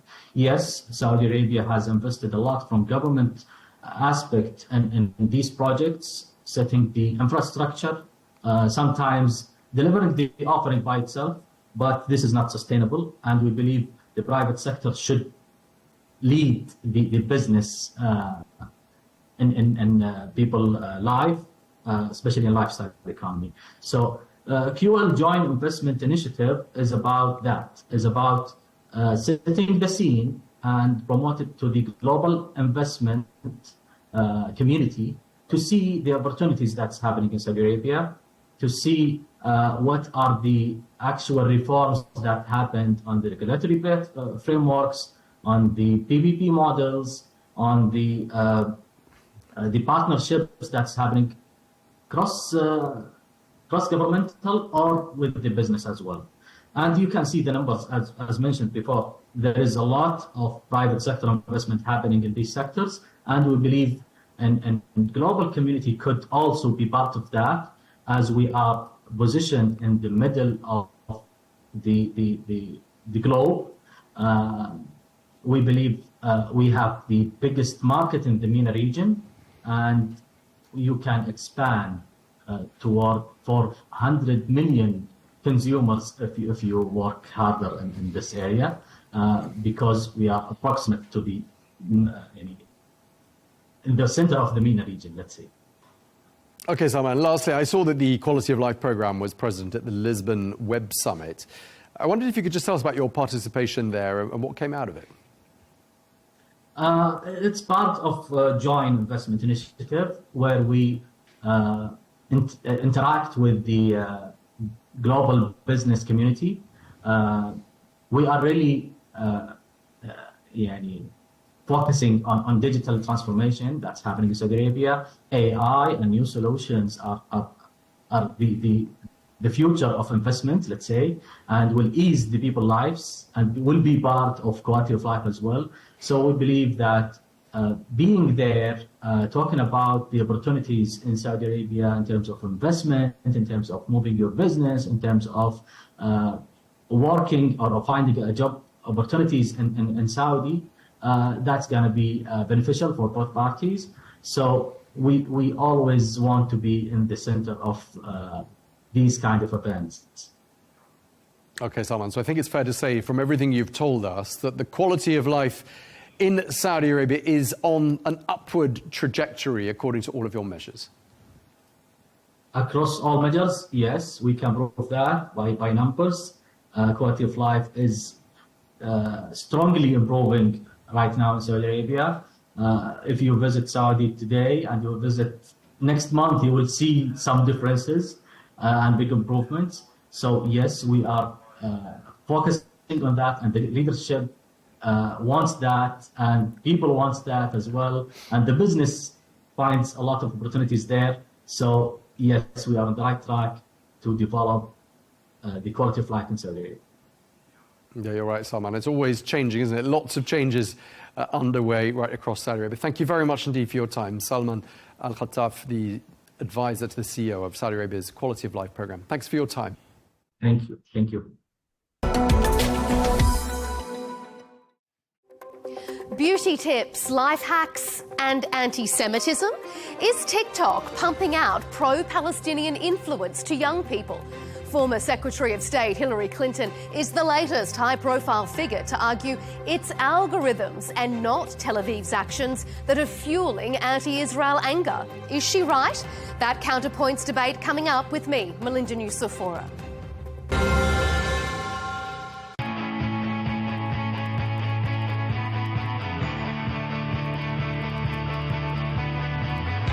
Welcome to the Metropolis. the big city. This is where tech, trends, and culture meet. Meet the people. See the sights. Walk the city streets. And experience the lifestyle.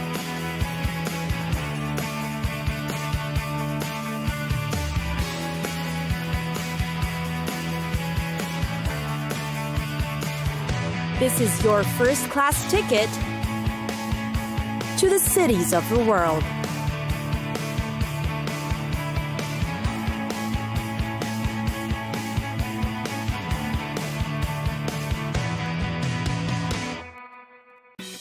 Dublin. The capital and largest city of Ireland, Dublin. It has become a historical and contemporary center for education and the arts, a fast-improving economic industry. And today, it's become one of the frequently visited cities in the world. Dublin's unique charms is its string of attractions that offers a bit of everything for everyone. The Guinness Storehouse is one, being one of Ireland's top visitor attractions. It is a massive 7-story building that once served as a Guinness fermentation plant. Now it has been remodeled into a shape of a giant pint of Guinness. The storehouse teaches guests how to make the world-famous beer. The Gravity Bar inside is a favorite, where they get to enjoy drinks while enjoying breathtaking 360-degree views of the city. The Dublin Zoo is a highlight too. See many rare and exotic animals in their natural habitats. There's a gaze of giraffes, zebras, scimitar oryx, and ostrich. There's also the Kaziranga Forest, where you'll see a herd of ancient elephants. One of the most innovative water parks in Europe is the National Aquatic Center. It's great for family fun and thrilling adventures with friends. Go through caves or water adventures, fly through the air, or have an enjoyable family day. It's got the biggest water rides and attractions. The National Gallery of Ireland is where you'll find over 2,500 paintings and some 10,000 other works in different media. Watercolor art, drawings, prints, and sculptures are all there. Another museum is the National Museum of Ireland Archaeology, where you'll be transported back in time. The finest collection of prehistoric gold artifacts in Europe can be found here. Then, there's also the National Botanic Gardens. It has many attractive features like an arboretum, sensory garden, rock garden, and burn area, large pond, and extensive herbaceous borders. Plus, it has an annual display of decorative plants, such as a rare example of Victorian carpet bedding. Another popular destination is St. Patrick's Cathedral. It is one of the few buildings left from the medieval city of Dublin. It remains as the largest cathedral in Ireland, with a fascinating history worth knowing.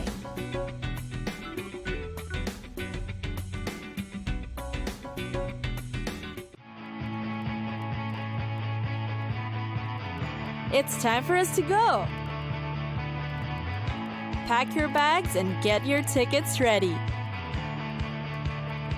And we'll see you on the next destination. Catch us again next time on Cities of the World.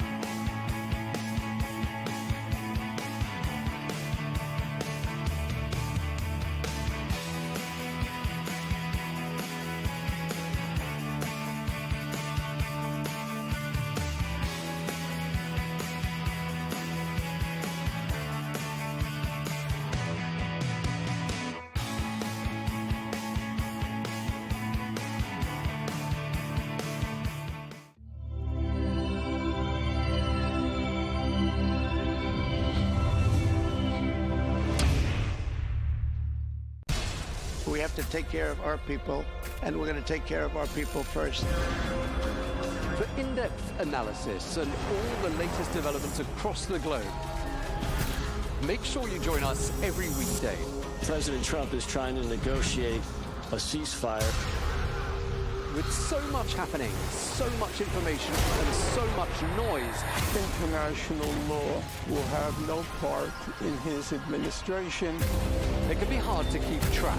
Tariffs will just fuel inflation. We're going to fight these tariffs. But you can count on us to tell you what you need to know. We stand by your side. Join me, Tom Burges Watson, for Global News Today, right here on Al Arabiya News. Beauty tips, life hacks, and anti-Semitism? Is TikTok pumping out pro-Palestinian influence to young people? Former Secretary of State Hillary Clinton is the latest high-profile figure to argue it's algorithms and not Tel Aviv's actions that are fueling anti-Israel anger. Is she right? You're watching Counterpoints with me, Melinda Nucifora.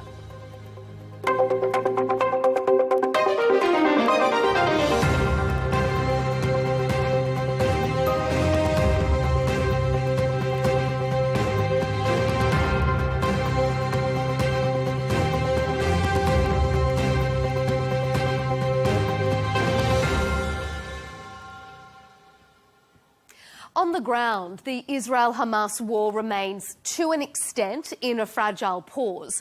Online, though, the war of influence still rages. In the US, conservative politicians, activists and commentators are again arguing social media has a pro-Palestinian bias. Former Secretary of State Hillary Clinton told an Israeli media forum that young people are being misled online. They were getting their information from social media, particularly TikTok. That is where they were learning about what happened on October 7th, what happened in the days, weeks, and months to follow. That's a serious problem. It's a serious problem for democracy, whether it's Israel or the United States, and it's a serious problem for our young people. This is the first war where social media, particularly TikTok, has played such a dominant role as a news source. In the US, almost half of the young people aged between 18 and 29 get their news from TikTok, compared to only 9% in 2020. In the UK, 75% of 16 to 24-year-olds go to social media for news, again, primarily to TikTok. So you have TikTok just smashing our young people's brains all day long with video of carnage in Gaza. And this is why so many of us can't have a sane conversation with younger Jews, because anything that we try to say to them, they are hearing it through this wall of carnage. So I want to give data and information and facts and arguments, and they are just seeing in their minds carnage, and I sound obscene. So is it access to videos of carnage that's influencing young people, or is it the carnage itself? On this episode, we'll debate if social media is influencing young people to hate Israel. Is TikTok a dangerous place to consume news? And why are people losing trust in traditional news outlets? Joining us for this discussion is Hen Mazig, Senior Fellow at the Tel Aviv Institute and author of The Wrong Kind of Jew. And Amani Al-Khattatba is back with us, author, activist and founder of MuslimGirl.com. To both of you, welcome to Counterpoints and thanks for being here. Immediately after the October 7 attacks, you had some groups, such as Human Rights Watch, for example, arguing that pro-Palestinian voices on social media were being silenced. Now, you have public figures, Hillary Clinton being one of them most recently, arguing the opposite, that anti-Israel sentiment is being amplified on the technology. There's no denying that social media is now a major player when it comes to news content, but is it unfairly skewing the narrative? Hen, let me ask you to kick off tonight's debate. Is social media influencing young people to hate Israel? Yeah, absolutely. I mean, the conflict in the Middle East is the trigger, but the hate speech is the fuel to it. And what we've seen on social media is this extreme content that is often fueled with lies and misinformation that is getting the most clicks and the most engagement. And we have this invisible editors of our feed, which are the social media giants that reward this sort of hate speech. I can see it from my own platform, the debates that are heated and where people are screaming at each other. These are the type of content. This is the type of content that is rewarded, and a lot of it is fueled with anti-Semitism. That's filled with anti-Semitism. We're seeing it from our research. The most hated group on social media today in the conversation is the Jewish community, and this sort of hate speech and rhetoric has led to horrible consequences for Jews, from our synagogues being attacked, from Tunisia to New York to London to LA. Jewish people live in fear because of the hate speech that we've seen online. Of course, it's fueled. It's connected to the conflict, but the conflict is just the trigger, in my view. Mm-hmm. Amani, what do you think? Is it social media that is influencing people, undue influence against Israel and against the Israeli population? Young people hate Israel because of Israel's illegal actions and war crimes that it has been committing with complete impunity, especially over the past 2 years, but which has been going on for decades, and that this conflict, as Hen said, was the trigger point for greater awareness and visibility. We can't have this conversation without first establishing the premise that for decades, anti-Semitism has been conflated with anti-Zionism as a silencing tactic to try to eliminate any type of valid and protected political criticism of the Israeli government's actions.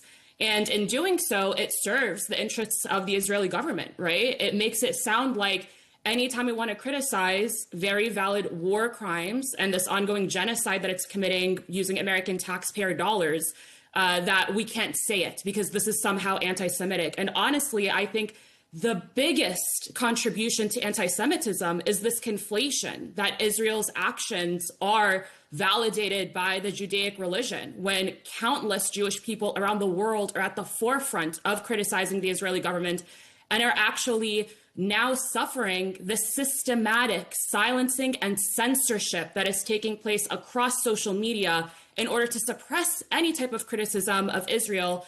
We don't need to look any farther than the changing policies of tech companies with the way that they moderate content online, the way that they have been sicking the algorithm in order to suppress this type of conversation from taking place. Social media is the new battlefield. And, the fact of the matter is that Israel has every leverage of power at its fingertips, especially on the social media domain, in order to silence its critics. And yet still, the sentiment remains that largely young people and people of all generations, honestly, online, have said that they do not support Israel and they want Israel's genocide to stop. And I'm sorry, but no amount of censorship is going to change that. Hen, what do you think, particularly about that idea of anti-Semitism being conflated with opposition to the Israeli government?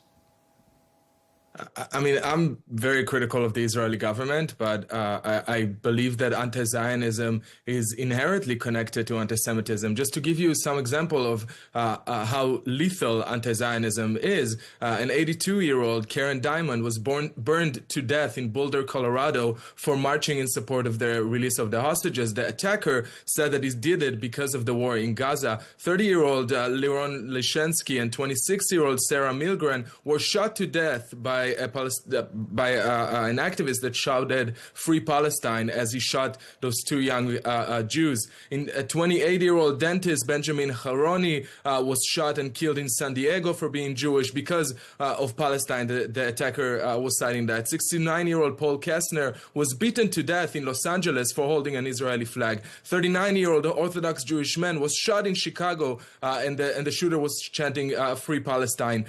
Two prayers in Manchester in the United Kingdom were killed just a few months ago by an attacker that voiced his anti-Zionist control, so anti-Zionist opinion. So to to pretend as if anti-Zionism has completely nothing to do with anti-Semitism is beyond disingenuous, in my view. I mean, Jews are being killed around the world in the name of anti-Zionism. Majority of Jews around the world are Zionists, according to Gallup and Pew Research from the last year. The vast majority of Jews are pro-Israel and are Zionist. Yes, there is a fringe minority, but they are the tokens, like every community has tokens that are being pushed forward. But to be clear, the vast majority of Jews are Zionists. Half of the world Jewish population lives in Israel.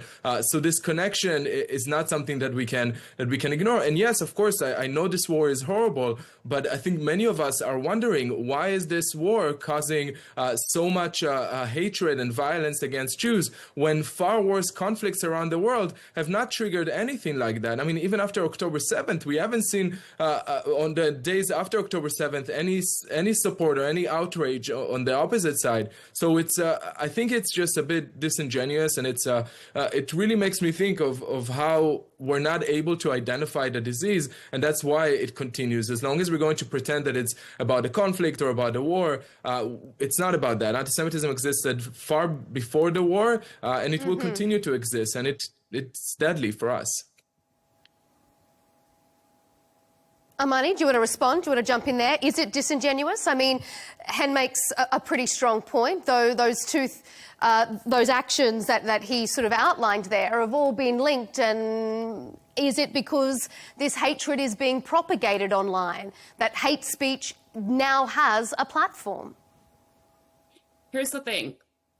Hate crimes in all their forms deserve to be denounced. And that goes for anti-Semitic hate crimes, Islamophobic hate crimes, any type of bigotry and hate that is targeting any community from whatever religious background they come from. However, that's not what we're talking about here, okay?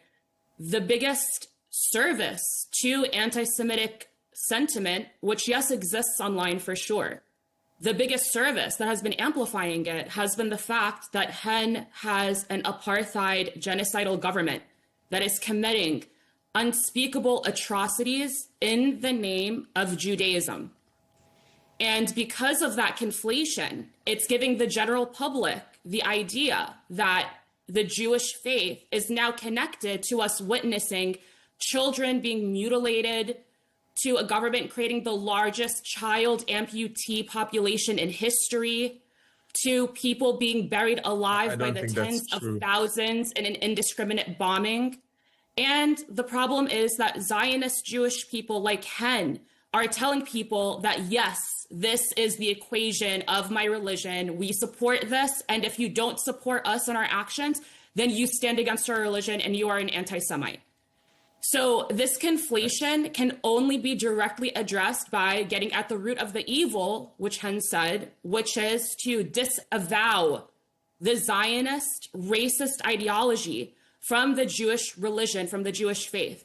And this shouldn't be something, astronomical. I don't understand why it's being spoken about like it's so crazy, For example, anytime any type of terrorist action is committed in the name of Islam by a fringe individual, right? And it's being blamed on our religion. You have millions of Muslims around the world be the first, before even asked, be the first to stand up and say, we denounce this. This does not represent our religion. We do not agree with this. We disavow this.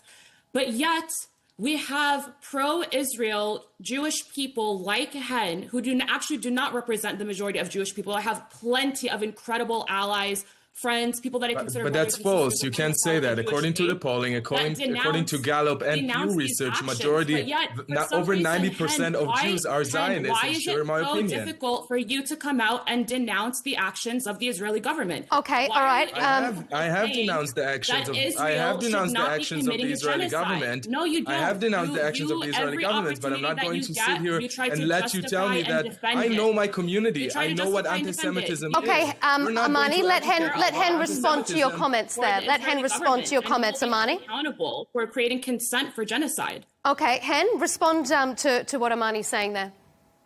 Yeah, it's so bizarre that you're telling me what is and isn't anti-Semitism. Imagine me explaining to you what Islamophobia is. I would never do it. I just condemn Islamophobia, and I have condemned it in the past. I've criticized the Israeli government, much like most Jews. And the truth is, and it's, you know, you can't twist it around. There's numbers. The Gallup found that over 90% of Jews in America are Zionists and pro-Israel. Half of the world Jewish population, 7 million Jews, live in Israel. To say that millions of Jews around the world oppose Israel is completely bizarre. And I mean, I'm just reading today that at least 60,000 people let Hen finish that point, Amani, and then I'll come back to you. Go ahead.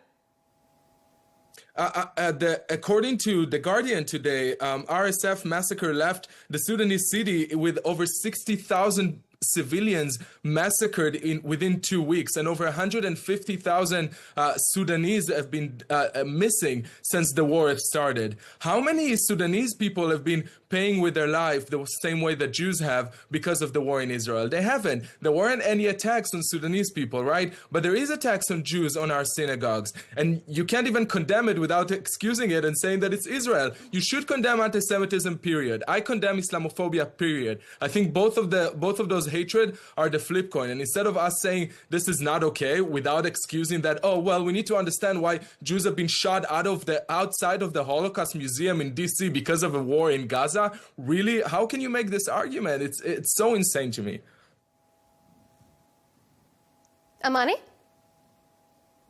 See, this, I think, is what's become very boring for a lot of people, and why so much of the public has stopped taking the real issue of anti-Semitism seriously, is because of talking points like this. Because the only defense that people like Hen have are, well, genocide's being committed by other countries. Why can't we commit genocide too? We have a right to kill people just like other No, it's not what I said. Like us. And then when he's talking to a non-Muslim or a non-Arab, then his defense becomes, why do you care that we're killing Arabs and Muslims? You're not even one of them. Why should you care? Because people have human decency. And you literally exposed yourself of the issue. If you're telling me that half of the Jewish population lives in Israel, and that the majority of this Gallup poll said that most Jews support Zionism, Israel has a real indoctrination problem where it's creating a society that the majority of that society supports genocide, where the majority of that society supports the systemic rape of Palestinian hostages and has gone to the streets to protest their What are right you talking about? When did a hostage was raped? When did Palestinian prisoners been raped? This is a real This is so insane to make this. You're throwing accusations and lies, and there's no factual basis to any of your statements. And that's the problem with this sort of rhetoric. Okay. That's the rhetoric. Just a moment of money. We're gonna. And you can't reasonably push back against this. Okay. That's an accusation that is unfounded, we need to say, in the sense of legal balance here. But Hen, I want to put a question to you. Video evidence, and it has been actually confirmed by a number of global organizations verifying that the Israeli army has a systematic policy of rape against people. Okay, the Israeli Defense Force has denied those claims, and in the sense of balance, I just need to say that for the sense of balance. But Amani, just a moment, I need to put a question to Hen, and then I'm going to come back to you. Hen, a lot of mainstream media in the West in the past has been accused of having a pro-Israel bias. And now we're hearing social media is amplifying pro-Palestinian voices. We've had Hillary Clinton saying that it has a pro-Palestinian bias. Is having a pro-Israeli bias in a lot of Western media equally as dangerous, equally as damaging for people's ability to get a nuanced sense of the news? I mean, in my opinion, the vast majority of media that I'm following in the West is really pro-Palestine. I mean, I'm thinking about the New York Times, CNN, BBC. BBC was found to be over 1,800 times pro-Palestine and actually skewing the facts. Over 1,800 times they found in the last 2 years that the BBC has lied about Israel to be more sympathetic. In fact, they actually paid Hamas to create a documentary. The son of Hamas in Gaza created a documentary from the BBC. The head of the BBC had to resign when this information came out. So, I mean, factually speaking, again, conflict, then the Israeli side. And that's, again, we can argue what we feel, but the fact speaks for themselves. OK, and I do need to point out that the BBC didn't directly pay Hamas. They paid the son of a Hamas member, but maybe that's semantics, but just to articulate that point. Amani, do you agree that there is perhaps an unfair pro-Palestinian bias coming across in a lot of mainstream media? It's so crazy to me and a lot of people that even with all of the power that pro-Israel forces have within the American media, people like Hen still play the victim card by saying that there's a bias in the other direction and that there's a pro-Palestine bias. So even with you've been victimizing yourself since we started. Of coverage that the vast, innumerable war crimes committed against Palestinians, when they're just a fraction even acknowledged within mainstream media, suddenly this is even that is too much. Even the mention of it's literally on the cover of the New York Times for Hen and his ilk. Here's the bottom line. Do you think it's unfair, though, Amani? Shouldn't the media just be reporting the facts, though? If the media is unfairly promoting a pro-Palestinian bias, doesn't that go against what we expect from our traditional media? Our media, especially in the United States of America, is Zionist. And I think that that is very blatantly bragged about by every Israeli organization imaginable, including the Israeli government itself. Here's the bottom line. What? And I want to say this clearly. I want to say this clearly and without interruption. Israel's war stopped being on Hamas a long time ago. Israel's war is on the American First Amendment. Israel's biggest threat to its existence is free speech and people being exposed to the factual evidence of the war crimes that Israel is committing in real time. And that is why every time information is being freely shared about Israel's war crimes, the first immediate action that pro-Israel forces do in America is try to take ownership of that media. We see that happen with CBS. Just a week ago, Ben Shapiro was at a conference where he was openly bragging and thanking the capture of CBS by a pro-Zionist owner. Right now, as we speak, TikTok is in an ongoing deal to be owned by some of the most Zionist pro-Israel voices that the country has. And even your own leader, Netanyahu, was talking to a room of influencers, calling TikTok the new weapon of war, and that he is so excited and can't wait for TikTok to transfer ownership to American owners so that they can censor people even more. The only chance that Israel has in this PR war is to try to completely curtail and annihilate the American First Amendment and American free speech. We are even gutting free speech on college campuses and destroying the American education system in order to silence criticism of Israel. There's an absolute rupture and there's our destruction of American society, all at the expense of protecting Israel's genocide. Okay. This is all factual and confirmed, and it's out in the open, and your own leaders brag about this. So not only is Israel reliant on American taxpayer dollars, it is completely arrogant about it. It bites the hand that feeds it, and it wants to oppress not only Palestinians, but the American people themselves. Okay. Hen, I'm going to give you a right of reply on that, but because Amani brought it up, I just want to play for our audience as well a bit of that clip. It's from, I think, September 27, when Prime Minister Benjamin Netanyahu was speaking to a group of influencers when he was visiting the United States. Let's take a listen to this short clip. Well, we have to fight with the weapons that apply to the battlefields in which we're engaged. And the most important ones are the social media. And the most important purchase that is going on right now is class. Followers. TikTok. TikTok, number one. Hen, respond to what Amani has been saying, but also this idea that Obviously, Prime Minister Netanyahu is aware they're playing this influence game on social media too. Is it just that Israel aren't playing it as well? Are they not using this weapon that Netanyahu calls it as well as the other side of this conflict?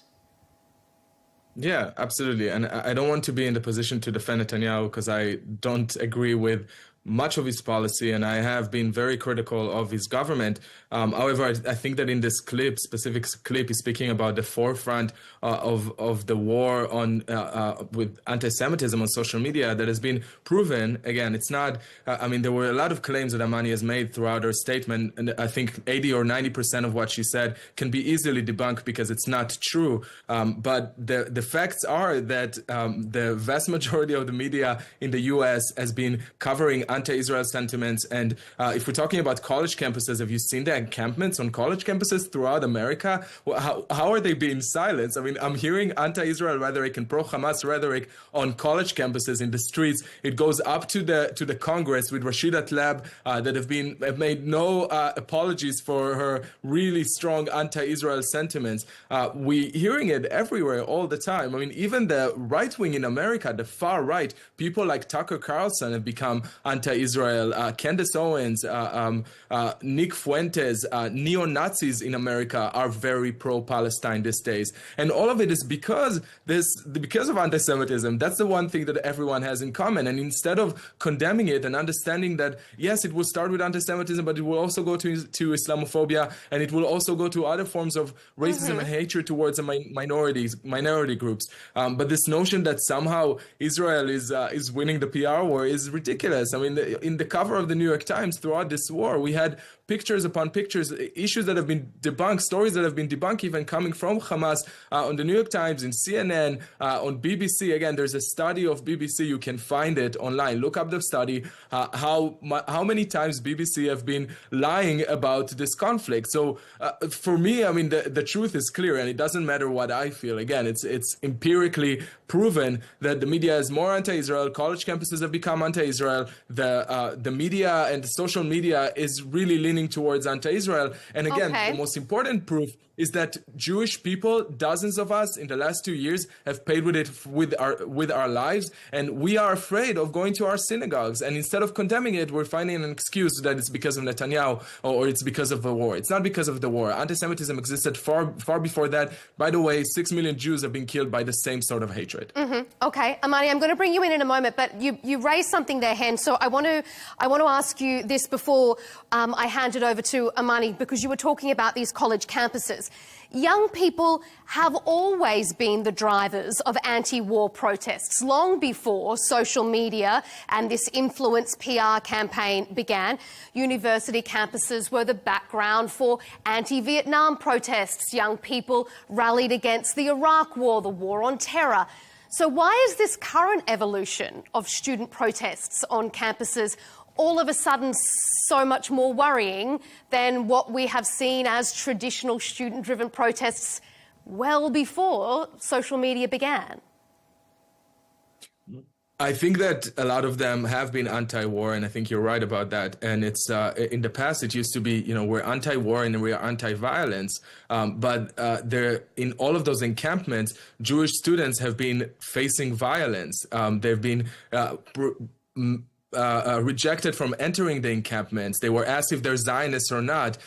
They were attacked physically. Jewish students were attacked across America on college campuses in the last 2 years because of their identity. It was never anti-war that also included violence. It was never anti-war that justified violence against minorities. And in my point of view, I mean, the way I see it, if you're an anti-Zionist today and you want to convince us that anti-Zionism has nothing to do with anti-Semitism, you should be at the forefront of fighting anti-Semitism, on calling it out, and not saying that it's because of the Jewish lobby, which is an anti-Semitic trope, or it's because the Jews control the media, again, anti-Semitic trope. All of those anti-Semitic tropes are leading to real-world violence against us. And unless you're going to work twice as hard to fight anti-Semitism, don't tell me that anti-Zionism has nothing to do with anti-Semitism. It completely has everything to do with it, and it's inherently connected. And again, Jews are being shot outside of our synagogues because of this anti-Zionist rhetoric. Factually, factually. Outside of the DC museum, the shooter that shot 2 Jewish people was shouting "Free Palestine." An 82-year-old Karen Diamond was burned to death in Boulder, Colorado this year because of an attacker that cited Palestine. I mean, that's the facts. You can nod your head, but these are the facts. Amani, what do you say to that? That previously student protests were anti-war, they were pro-peace, but have these protests, this social media-driven student protests, gone too far? First of all, I was there for the Columbia University encampment. I actually spent a significant amount of time on that campus when that encampment was happening. I was there as one of the only media observers the night that Hind's Hall was taken. I spent a lot of time directly with the organizers and the student activists and the protesters at this encampment. And it might be mind-boggling to your fake strawman arguments, Hen, that the majority of the leaders of that encampment, as were many encampments across the country, were Jewish students. And I interviewed many of them for It makes the anti-Semitism totally okay. And no, that's to disprove that this is anti-Semitic. The only thing that I mean, you can be part of a minority group and engage in bigotry and hatred. You know that. This isn't an elementary school classroom. I'm not here to teach you the definitive difference between anti-Zionism and anti-Semitism. I said that within my first. You're not going to teach me because you're not Jewish. I would be the one to decide that as a minority community. The same way that I'm not going to teach you what is and isn't Islamophobic. Don't preach to me about my community. Okay, if we can return to the question at hand, Amani. If I can return to that question, okay? Here's the thing that I'm going to affirm one thing that Hen said during his entire spiel, and that is that polls have revealed that for the first time in history, the majority of the American public is anti-Israel now. And guess what? That also includes American Jewish people. Many Jewish people are against Israel because they are basic human beings with human dignity, and they understand a war crime when they see one. They understand the dehumanization of a people when they see one. And you are the biggest tool of anti-Semitism for you to continue making that conflation between Israel's inexcusable actions with your Jewish faith. And frankly, you should be ashamed of yourself. And you owe an apology to your own Jewish brothers and sisters for this disgusting language and conflation that you're doing in their name and on their behalf. It's what really conflation? disgusting. I told you that Jews are being shot in our synagogues because of anti-Zionism. Is that okay? But Amani, will question? Are Jews not being shot outside of our synagogue because of Palestine? Answer the question. You can't, because you know that we are. Anti-Zionism kills Jews, and you are excusing it and telling me that I should be ashamed of myself? How dare you? Amani, that's a good point. I mean, Hen shouldn't be ashamed of himself. It's actually a very were Jews not shot in the name of Palestine? Were Jews not shot in America in the name of Palestine? Yes or no? Here, let me answer your question for you, okay? About Israel losing the PR war. Nobody has claimed that Israel is winning the PR war. Not a single sane person can ever say that Israel was trying to win it. It absolutely lost it. You argued. You said that we control the media. Stop interrupting me when I'm speaking. So stop lying. It must be absolutely humiliating that with all of the power and influence that Israel has in the United States of America, one of the strongest Israel lobbies so we control the media, but we're losing the PR war. We control America, but we're losing Americans. You understand how you will not interrupt me when I'm speaking. Hen, you will not interrupt me when I'm that's the debate. Okay, all right, Amani, we need to keep moving it on though, Amani, so if you can keep to the point and we'll answer each other respectfully before we move on. Listen, I would appreciate it if you were the one to get Hen to shut up so I can finish my sentiment. Keeps interrupting we me. need to maintain, I know that this is an impassioned debate, but please, we need to remain a level of respect and decorum to each other because... Respectfully, can I complete my sentiment? Okay, very briefly, Amani, because you've had lots of time, so respond to that so we can give it to Hen and move on. I haven't had any clear time. Here's what I want to say, is that it is one of the most humiliating defeats in Israel's history that it is lost a PR war in which it has every possible power vehicle at its fingertips. It's the most influential foreign country in the United States of America. And even with all of that, with all of the funding, the resources, the power, it's still lost the PR war, because the one thing Israel does not have on its side is the truth. And the more people hear about the truth, the more people turn against Israel. And the longer that Israel's actions keep getting conflated with the Jewish faith, the worse it's going to make the issue of anti-Semitism globally. And you should be ashamed of yourself for contributing to that. Okay, and I will respectfully turn it over to Hen. Is Israel losing the PR war? Yeah, Israel is losing the PR war, but I mean, it's so bizarre to hear Amani saying that on the one hand Jews control the media, and then saying that because even though we control it, we're losing. That Jews control the Congress and America, but then we're losing also the Americans. Jews are all these terrible things that we can be at the same time. You know, the most powerful superpower, but also the termites on the bottom. And that's actually a neo-Nazi talking points that have been spread during the Holocaust, and that's what led to the murder and the genocide of Jews. Your government is proliferating. Amani, please just let Hen finish, and then we'll continue. Thanks, Hen. No, I'm sorry. I can't. No, Amani, you asked Hen not to interrupt you, so give him the same respect. Hen, continue your answer, please. Then yeah, I will absolutely. Thank you, Amani. That is absolutely unacceptable and atrocious. I didn't compare you to Amani, please allow Hen to finish his answer. Thanks very much. We need everyone to have their fair say. Hen, continue, please. Yeah, I mean, and to say that that Israel controls America or has the most funding, I mean, Qatar just gave, it was over $1 trillion deal with America. They gave President Trump a plane. I mean, what are you even talking about?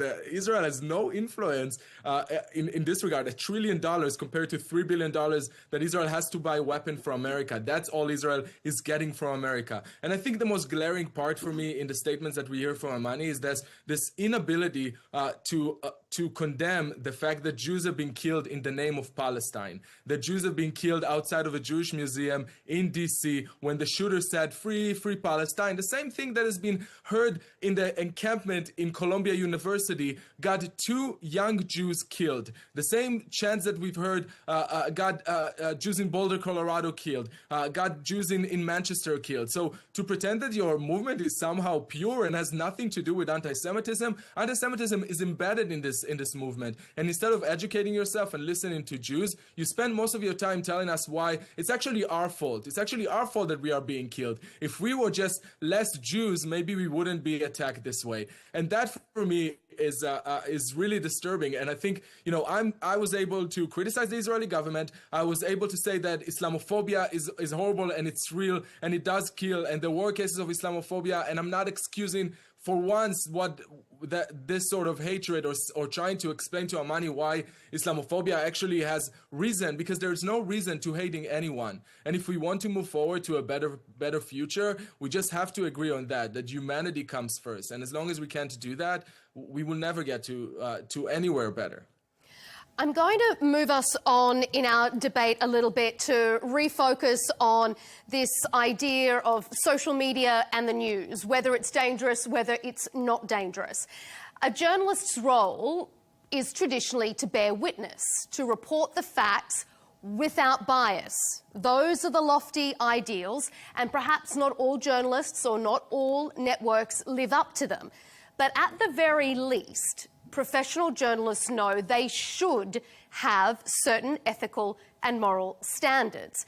A content creator, though, has no obligation to impartiality. They have no obligation to bear witness without bias. So, Amani, are TikTok and other social media platforms unreliable, maybe unsafe places for young people to be consuming news?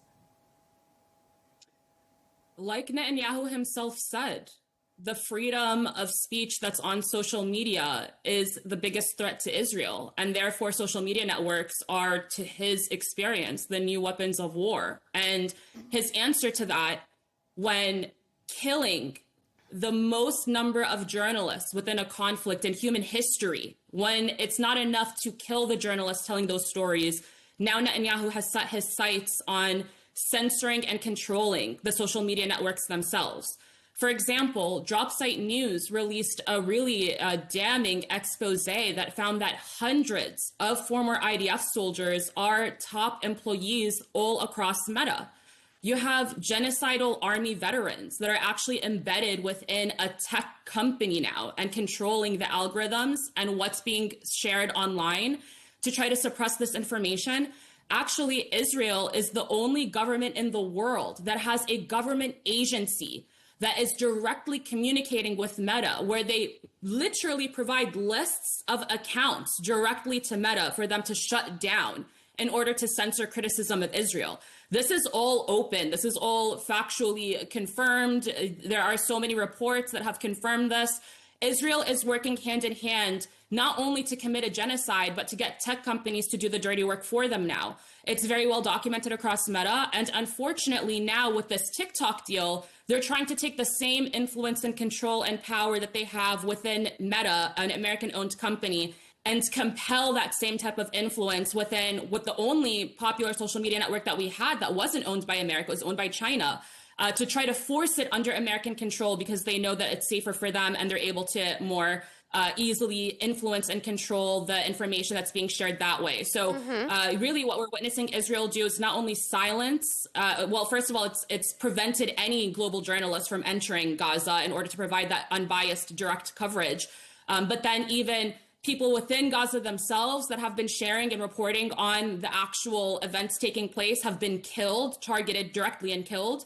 And now the very platforms where they've spread that information, where they've shared those events, are now also being tainted and shut down and put under the control of the Israeli government. The direct pipeline between the Israeli government and these tech companies is well documented. Okay. Hen, is the IDF controlling algorithms and is Israel embedding people in Meta? And then circling back to our primary question, are social media platforms such as TikTok dangerous places for people to be consuming news? It's actually laughable to make this argument that the IDF is controlling TikTok. TikTok is a Chinese-owned company. China has been very clear of its support of Hamas. Yeah, I know you're laughing too because it's so bizarre and insane. You're so uneducated, yes, Hen. TikTok How do you is keep a up Chinese this conversation? company, as everyone know. The IDF does not control TikTok or Meta in any way. I mean, maybe you mean that there's Jews working there. Yes, Mark Zuckerberg is Jewish, but some of the biggest accounts on Meta, on Instagram, are Palestinian accounts. That's how we've seen the war in Gaza, because Hamas has infiltrated those accounts and actually control many of the Palestinian influencers that are coming out of Gaza. We know that it's factual, because there's some former Israeli officer or former Israeli IDF soldiers working in Meta office in Israel, the reason is because we have a compulsory service. Everyone has to serve in the IDF, and that's why they're making the statement to say that Israeli soldiers or former soldiers are forever in their life would be subject or legitimate target to hatred and violence against them. And it's so interesting that the people that are telling us that are against war and against genocide are the ones that continuously justify violence and hate and attacking and killing people because of their identity. I mean, it just doesn't, the math isn't mathing. Whether you support one side or the other, Amani, there have long been these arguments about echo chambers on social media. So isn't this just another example of young people continuously being fed things that the algorithm thinks they like, or as what Hen was saying earlier in the debate, things that are inflammatory, combative, they seem to get promoted on the algorithm. Is there a risk that young people are not seeing any nuance in the news anymore because they're being fed a social media echo chamber? I mean, I think Hen told on himself and the entire mindset of this Israeli strategy, right? He said it himself that knowledge is a threat. Free speech on social media that spreads information that is critical of Israel is a tremendous threat to the state of Israel. But isn't it a risk that it's also an echo chamber, Amani? Israel is hoping and fighting for it to become an echo chamber. The thing is that social media, especially from the young generations, it has been celebrated as a democratizing force where people that are marginalized and oppressed beneath the establishment have a chance to have their voices be heard and to gain a platform. And this is horrific to the Israeli government, that people that they are trying to squeeze beneath their thumb have a chance of being heard. And because of that, Netanyahu and the Israeli government is eager to make it an echo chamber of only pro-Israel sentiment and to pretty much annihilate any type of criticism of Israel entirely. So while Hen was hee-hawing about what I just said, and the lack of education there is really embarrassing for you, but here's the actual report itself, which confirmed that the #1 country in the world that originates takedown requests globally of Meta accounts, the #1 country is Israel. And this report has revealed that Meta has complied with 94% of those takedown requests. So essentially, Israel has just a completely unchecked power pipeline to our social media platforms, where it just tells them, these are the accounts that we don't like, please take these down. And guess what? That's a violation of human rights. Tech companies are actually not allowed to do that. Picking up on what Hen asked there, according to who? Where is that information coming from? You can find the expose on dropsitenews.com. It's been confirmed by several other outlets as well. And they also have cited every single source, including sources from the Israeli government themselves. And again, you don't have to look past Israeli leaders that have been speaking very openly in Hebrew. I mean, look at X, just X alone. The translate tweet feature was removed from Hebrew X posts because they were so genocidal and filled with hate speech that Elon Musk is even protecting the genocidal nature of Israelis on his platform by removing translate tweet, because every time you translate tweet on a Hebrew post, it's absolutely embarrassing, mind-blowing. And the biggest issue that Israeli society has is that once they emerge from this genocidal bubble that they're in, this indoctrination within Israeli society that they're trying to push on the American public and American free speech, they, just like Hen, are so surprised that the rest of the world doesn't agree with them that killing children is okay.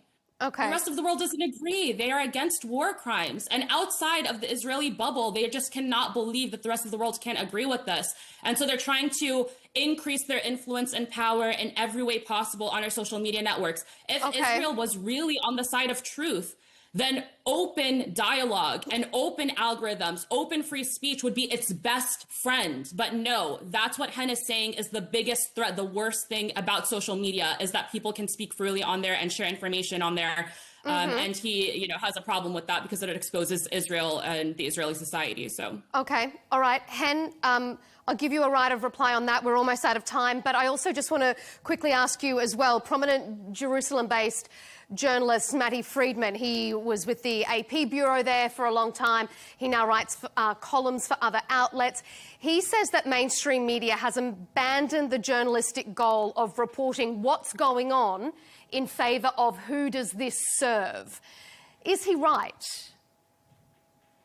Yeah, I think Matty Friedman is absolutely right. And Matty has actually a history of working with the New York Times, writing for the New York Times, being involved in all of those newsrooms. So I think his point of view is one that we actually should listen to and be worried about it, because truth is the most important tool that we have. And when we know that there's so many foreign intervening in social media, there are countries that are spending billions of dollars from China to Russia to Qatar on influence campaigns and to try and sway public opinion by creating bots. And I think it was really surprising for a lot of people on X when so many of the anti-Israel accounts were discovered to be based out of Pakistan, out of Turkey, out of Qatar, out of Iran and Russia, although they said that they're actually from Gaza. I think that social media can be an amazing tool to spread information and spread truth and having people engaging freely and disagreeing freely. But with the bots farms and this public opinion campaigns by Qatar is the richest country on earth, and we know that they are spending so much money on it. So I think it's important that we are having checks and balances on it, and to make sure that when lies are being spread and that people are paying with their lives, we're holding those that are allowing it accountable, and that we reduce this hatred. I'm all for truth. I think truth will prevail. And one day we'll look back at this time and we'll see who stood on the right side of history and who was lying and justifying violence against minority groups.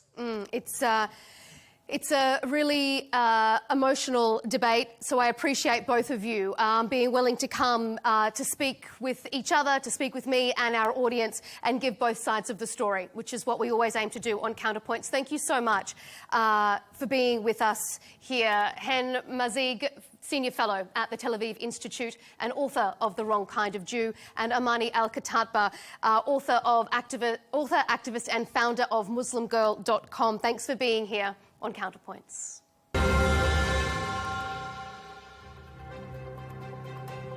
And thank you for tuning in to this episode. Keep up to date with our latest debates and interviews on YouTube with the Al Arabiya English page, and don't forget to follow us on TikTok and on X. We'll see you next time.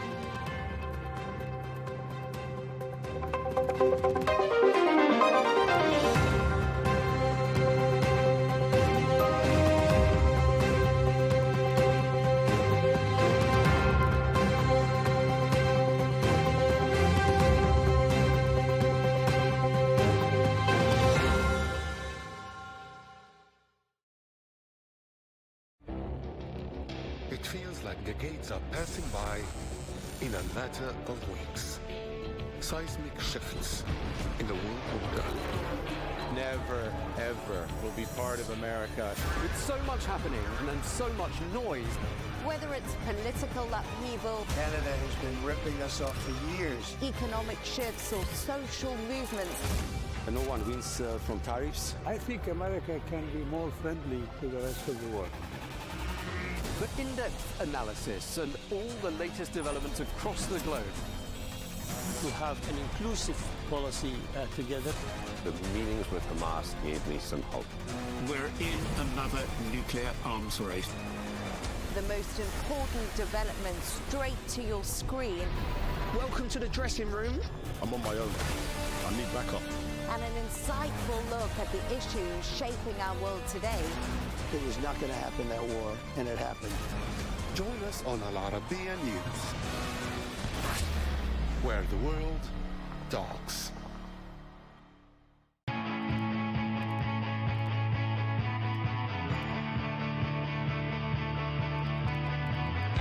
Welcome to the metropolis, the big city.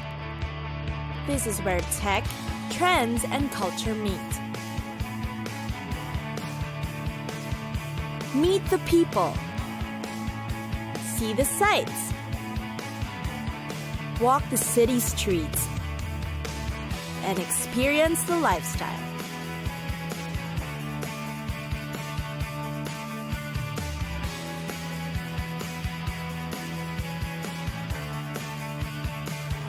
This is your first-class ticket to the cities of the world.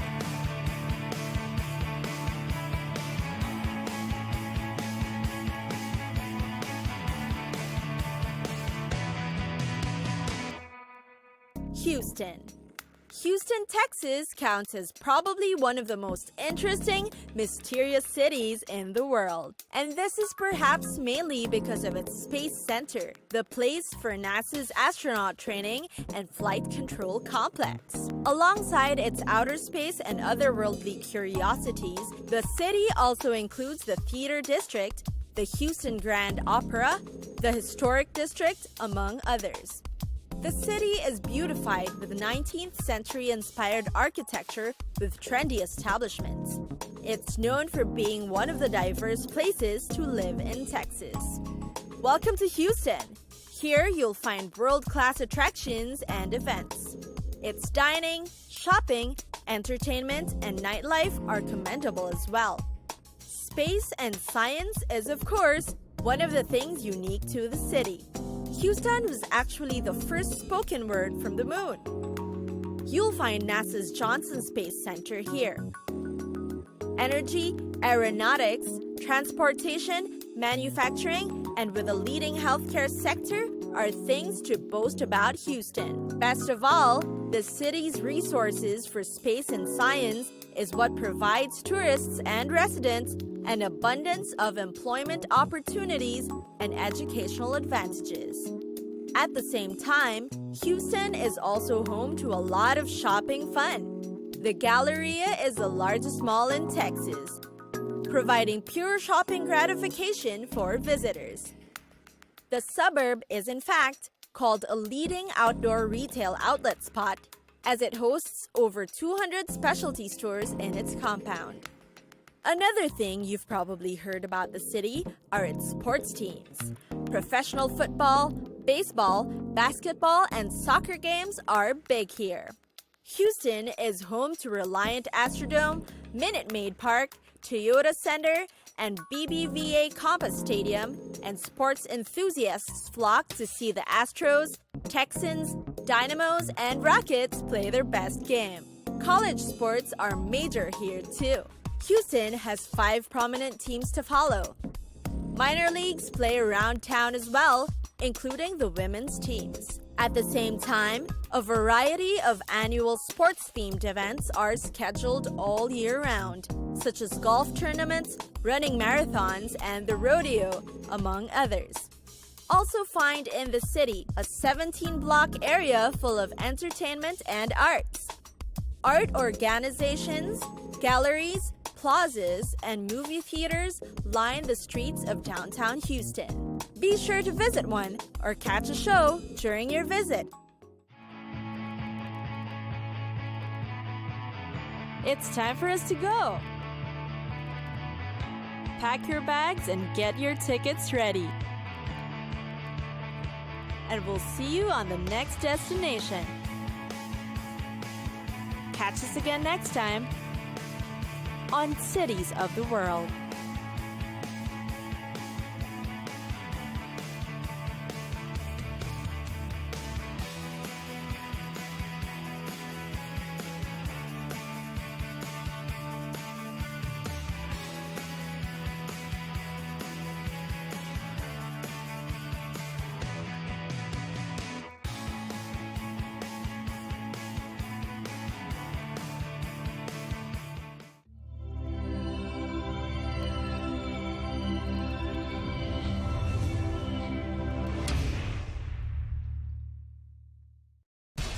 We have to take care of our people, and we're going to take care of our people first.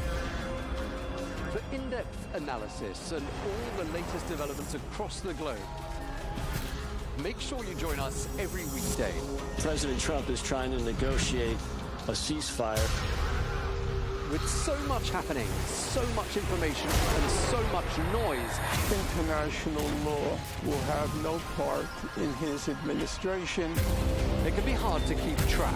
Tariffs will just fuel inflation. We're going to fight these tariffs. But you can count on us to tell you what you need to know. We stand by your side. Join me, Tom Burges Watson, for Global News Today, right here on Al Arabiya News.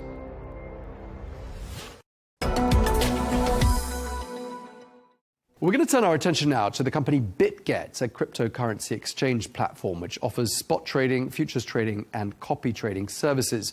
Well, BitGet seeks to make digital asset trading accessible and secure. We're going to speak now to Gracie Chen, who is the CEO of BitGet. Thank you very much indeed for taking the time to speak to us, Gracie. Really appreciate it. Thank you. Thank you for having me, and nice meeting you, Tom. Now, the GCC is a well-established crypto hub, and I'm just wondering, where does BitGet fit into this puzzle, and what's the scale of your activities in Saudi Arabia? So GCC, as you point out, is very strategically important for crypto industry, I would say, and it becoming more and more important. If you look at the whole Asia, if you want to name a few crypto hubs, I'm sure some cities or Emirates, like for example Dubai, will be one of the Asian crypto hubs. For example, I think honestly, personally, I would say probably Hong Kong, Singapore, and Dubai are the three major hubs in Asia, crypto hubs in Asia. And then in Saudi specifically, we are still talking to some regulators and see what we can do specifically over there. But I would say in terms of Middle East, generally, it's crypto regulators are relatively crypto friendly. We know Dubai has VARA, Abu Dhabi has like is that AGMI? What's the short name of them? But basically, all those regions have quite good and well understood regulation frameworks available for crypto companies, including crypto exchanges, to apply for. We also have an office in Middle East. So that's a region that we actually think are very strategically important. Now, Gracie, one of the things that BitGet does is to pride itself on making digital asset trading secure. How do you do that, and how do you make the whole process secure for traders? So after FTX collapse, security, user protection have been much more important than it was before. And we were one of the first batch of exchanges who started to issue proof reserve. That's one thing. We've also established protection fund before FTX collapse. So our protection fund is the second largest in our industry. And how protection fund works is that if any user experienced a hack, for example, or unstable system that they lost some money not due to their own activity, we will use the protection fund to compensate our users. Although protection fund is not used a lot at BitGet because we are relatively stable, etc., and we haven't faced any major hack in our history, but it was used before to compensate our users. Now, Gracie, there's recently been a crypto investor survey carried out by your team, in fact, for Q3. And I'm just wondering, what does it tell us? And does it tell us, for example, that people are, on the whole, confident in crypto? When we published that specific report, some key findings were statistically, when we did some research or just some polls with our participants, seems that 66% of those participants plan to increase their allocations over the next 6 months.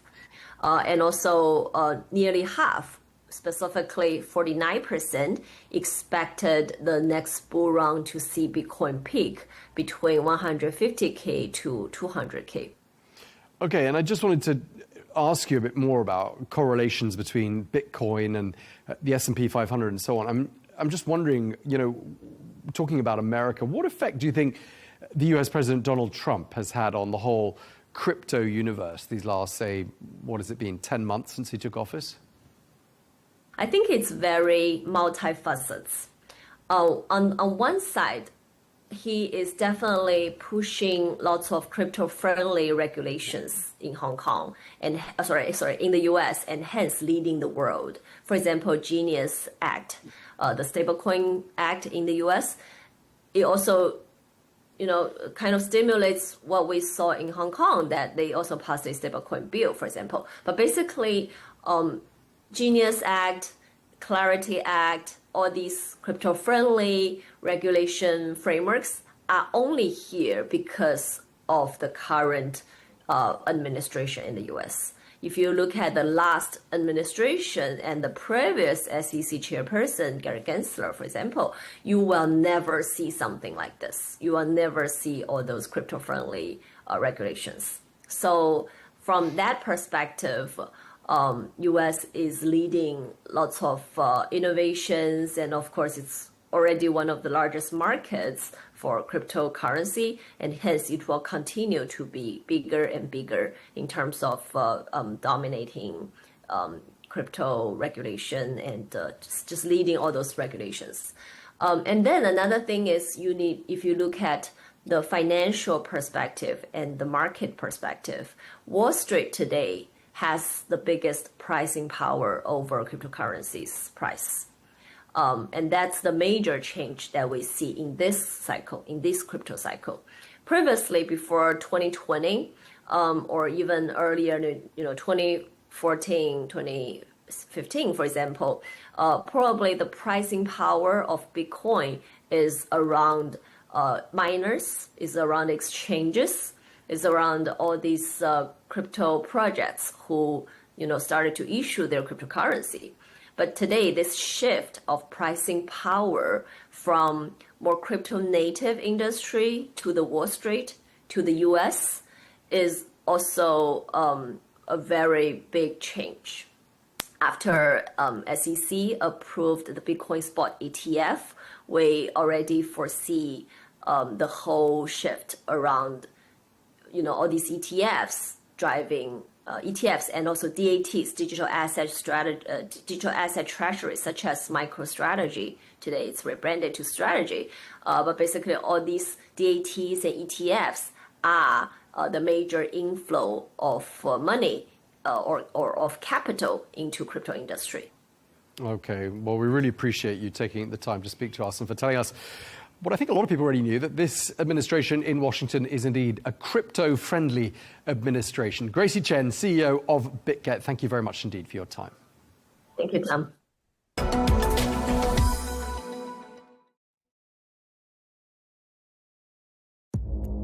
Our allies, in many cases, are worse than our enemies. Stay informed and connected with the latest international headlines. There obviously is a risk. From breaking news to in-depth analysis, it would appear that this war is coming to an end. Who buys this stuff?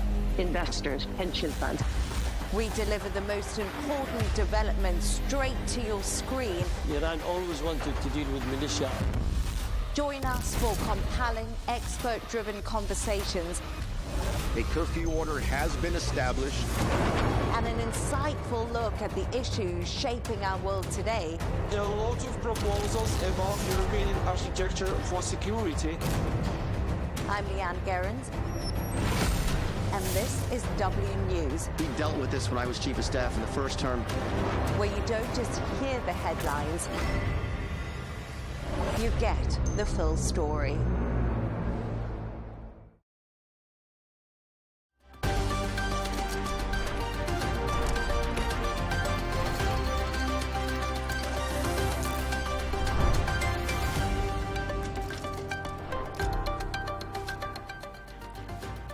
Hello and welcome. I'm Leigh Ann Gerrans and you're watching W News Extra, broadcasting live from the Al Arabiya studios. These are our top stories. Trump says US forces have seized an oil tanker off the coast of Venezuela, with Caracas condemning the move as an act of piracy. NATO chief Mark Rutte has warned that member states are Russia's next target. And the Trump gold card is launched for the wealthy foreigners willing to part with $1 million.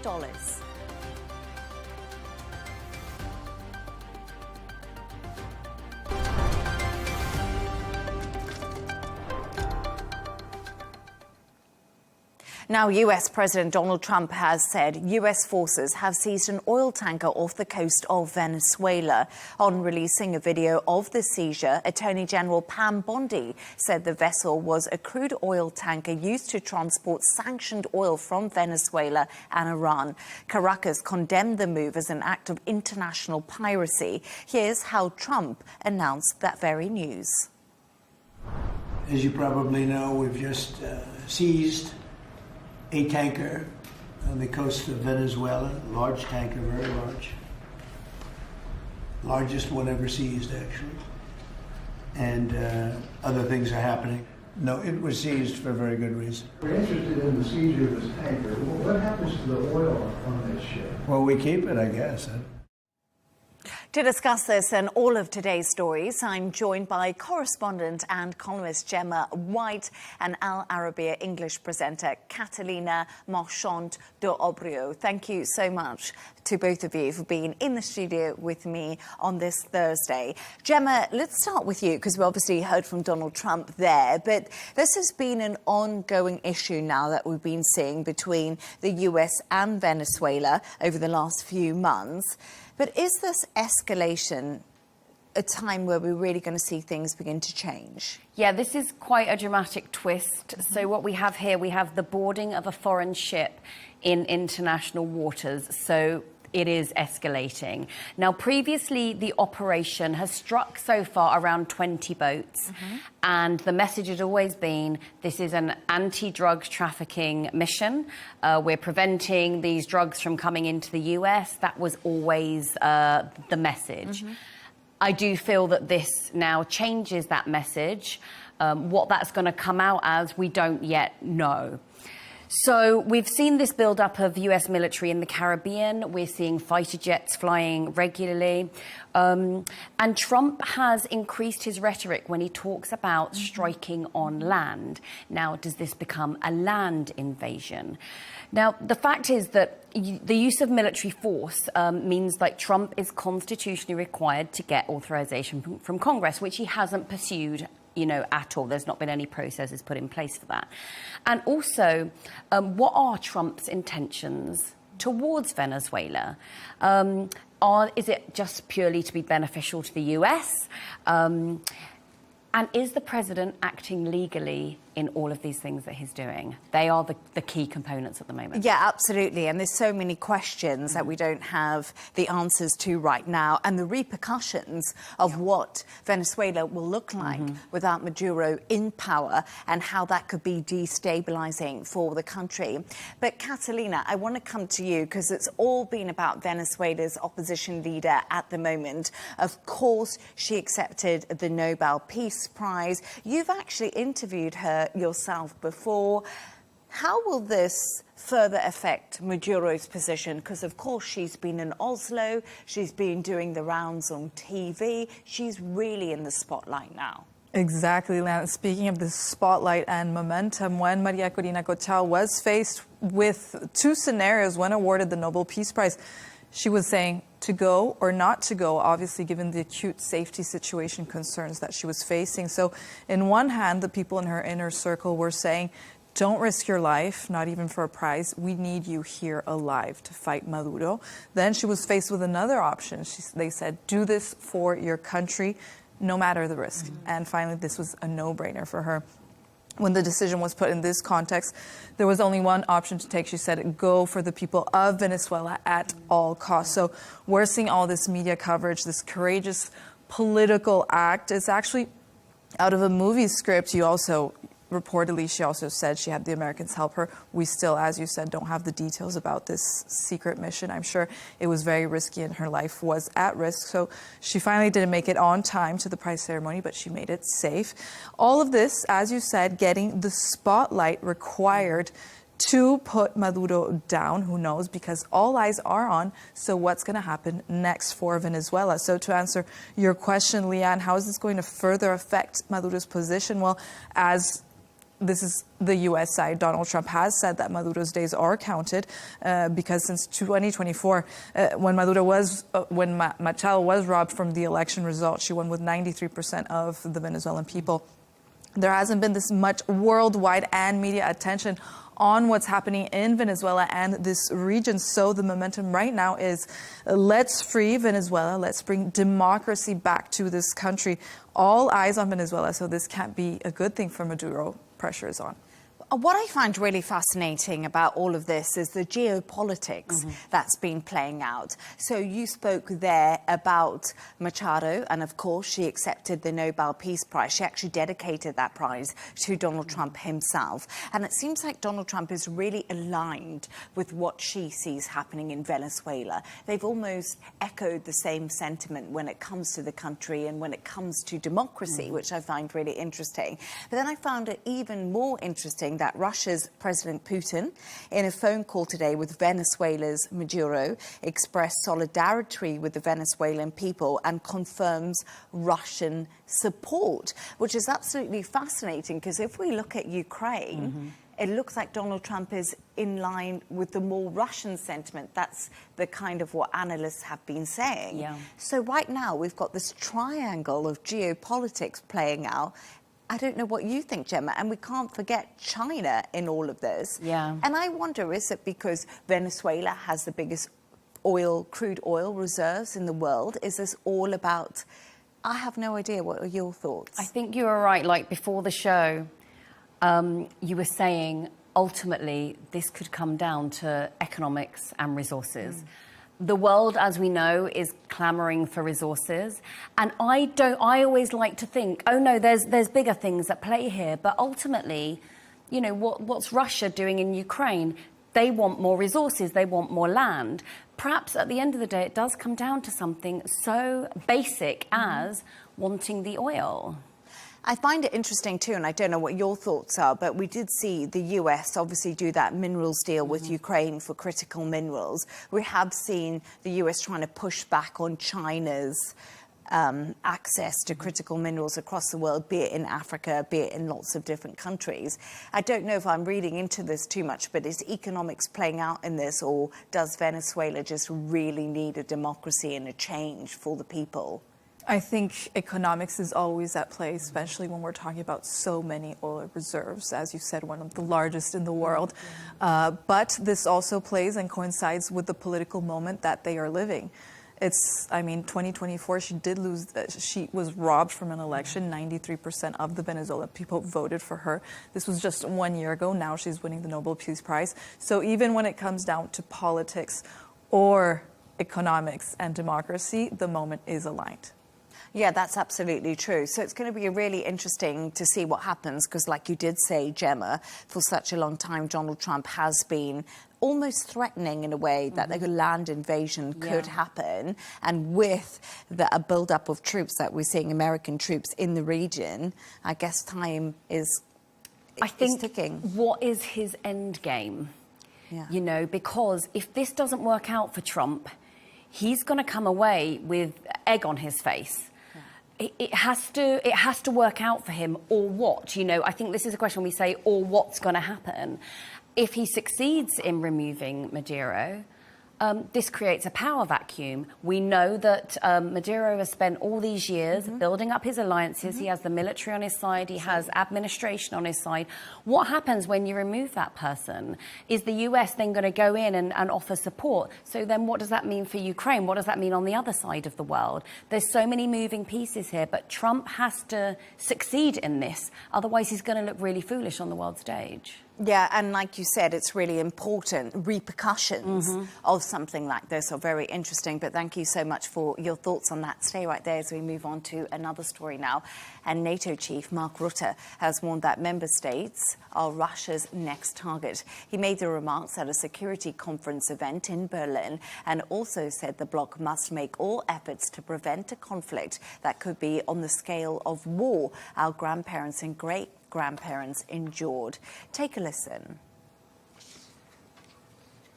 We are Russia's next target. And we are already in harm's way. When I became NATO Secretary General last year, I warned that what is happening in Ukraine could happen to allied countries too. That we had to shift to a wartime mindset. We need to be ready. Because at the end of this first quarter of the 21st century, conflicts are no longer fought at arm's length. Conflict is at our door. Russia has brought war back to Europe. And we must be prepared for the scale of war our grandparents and great-grandparents endured.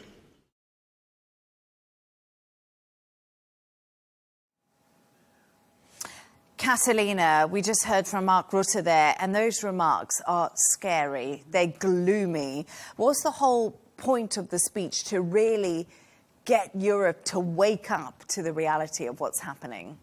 I do feel he's been trying to do this, wake Europe up for a while now. Since the war in Ukraine began, he's been warning the world that Europe could be Russia's next target, although never, as you say, with this gloomy of a tone. We haven't heard that before. He also previously said that Europe has to be war ready, he says, by 2029, launching this warning that Russia could launch an attack by then.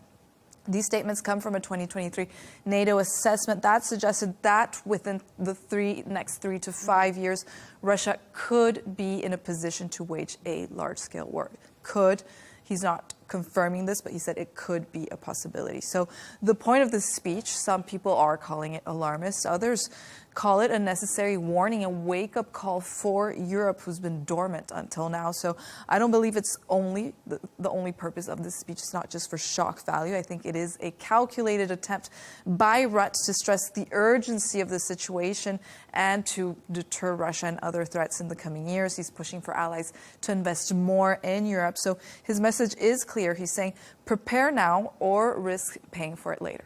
I find his comments really interesting because if I do think about it, I think he is seeing Russia as a major threat, like Catalina did say. But I do think when we look at Russia's invasion of Ukraine, they haven't done that well. Yeah, it's been 4 years. It's been grinding on. It hasn't been what people expected it to be. Ukraine have really held their own, which has been a surprise to many people after Putin and the Russian army was expected to be so strong. So I find it really interesting what he's coming out and saying. But I do find another thing interesting. We're seeing the coalition of the willing. Yes. I like to call them the coalition of the talking because they don't seem to be getting much done. There was more talking done as well today. More talking, of course. More talking about talking. I sometimes compare it to like, I don't know. Anyway, let's talk about the coalition of the willing, because they're meeting today again. They're meeting at the moment. Yeah, it's happening right now. More talking. Yeah, more talking. Yep. Little things are kind of starting to come out now. This was co-chaired by Starmer and Macron, about 30 nations coming together, video conference, obviously including Zelensky. And this was about discussing, obviously, the most recent terms of the US peace deal, which Zelensky has just recently commented on, which I'll go into in a moment. Now, it was obviously about the drawing up of security measures as and when this peace deal gets signed. You know, they're trying to get ahead of things quite late in the game, really. But the UK government has come out and said that one of the main topics for discussion was on mobilising the frozen sovereign assets of Russia, which I see different figures, but at the moment, 335 billion, which was then going to be loaned to Ukraine. Now, that opens up a whole can of worms with regards to Belgium, who have said they are going to take legal action if the nations come together and try and do this. Now, also, Zelensky has come out and said that, that the US is pushing the Ukraine to withdraw from Donbass and create what he has said is a free economic zone.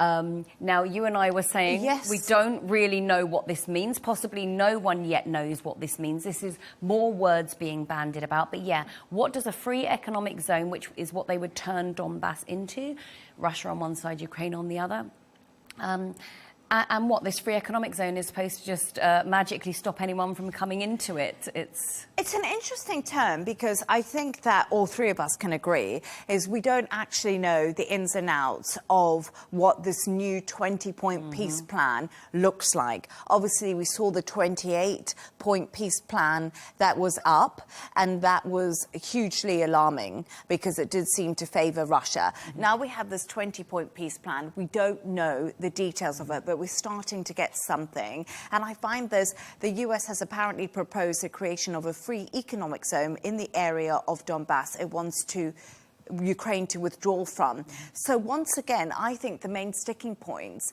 in these talks are right now land and security guarantees. And I wonder if the only way Ukraine can deter Russia is if it does give up the Donbass. I wonder if this is now where we're moving to when it comes to these peace talks.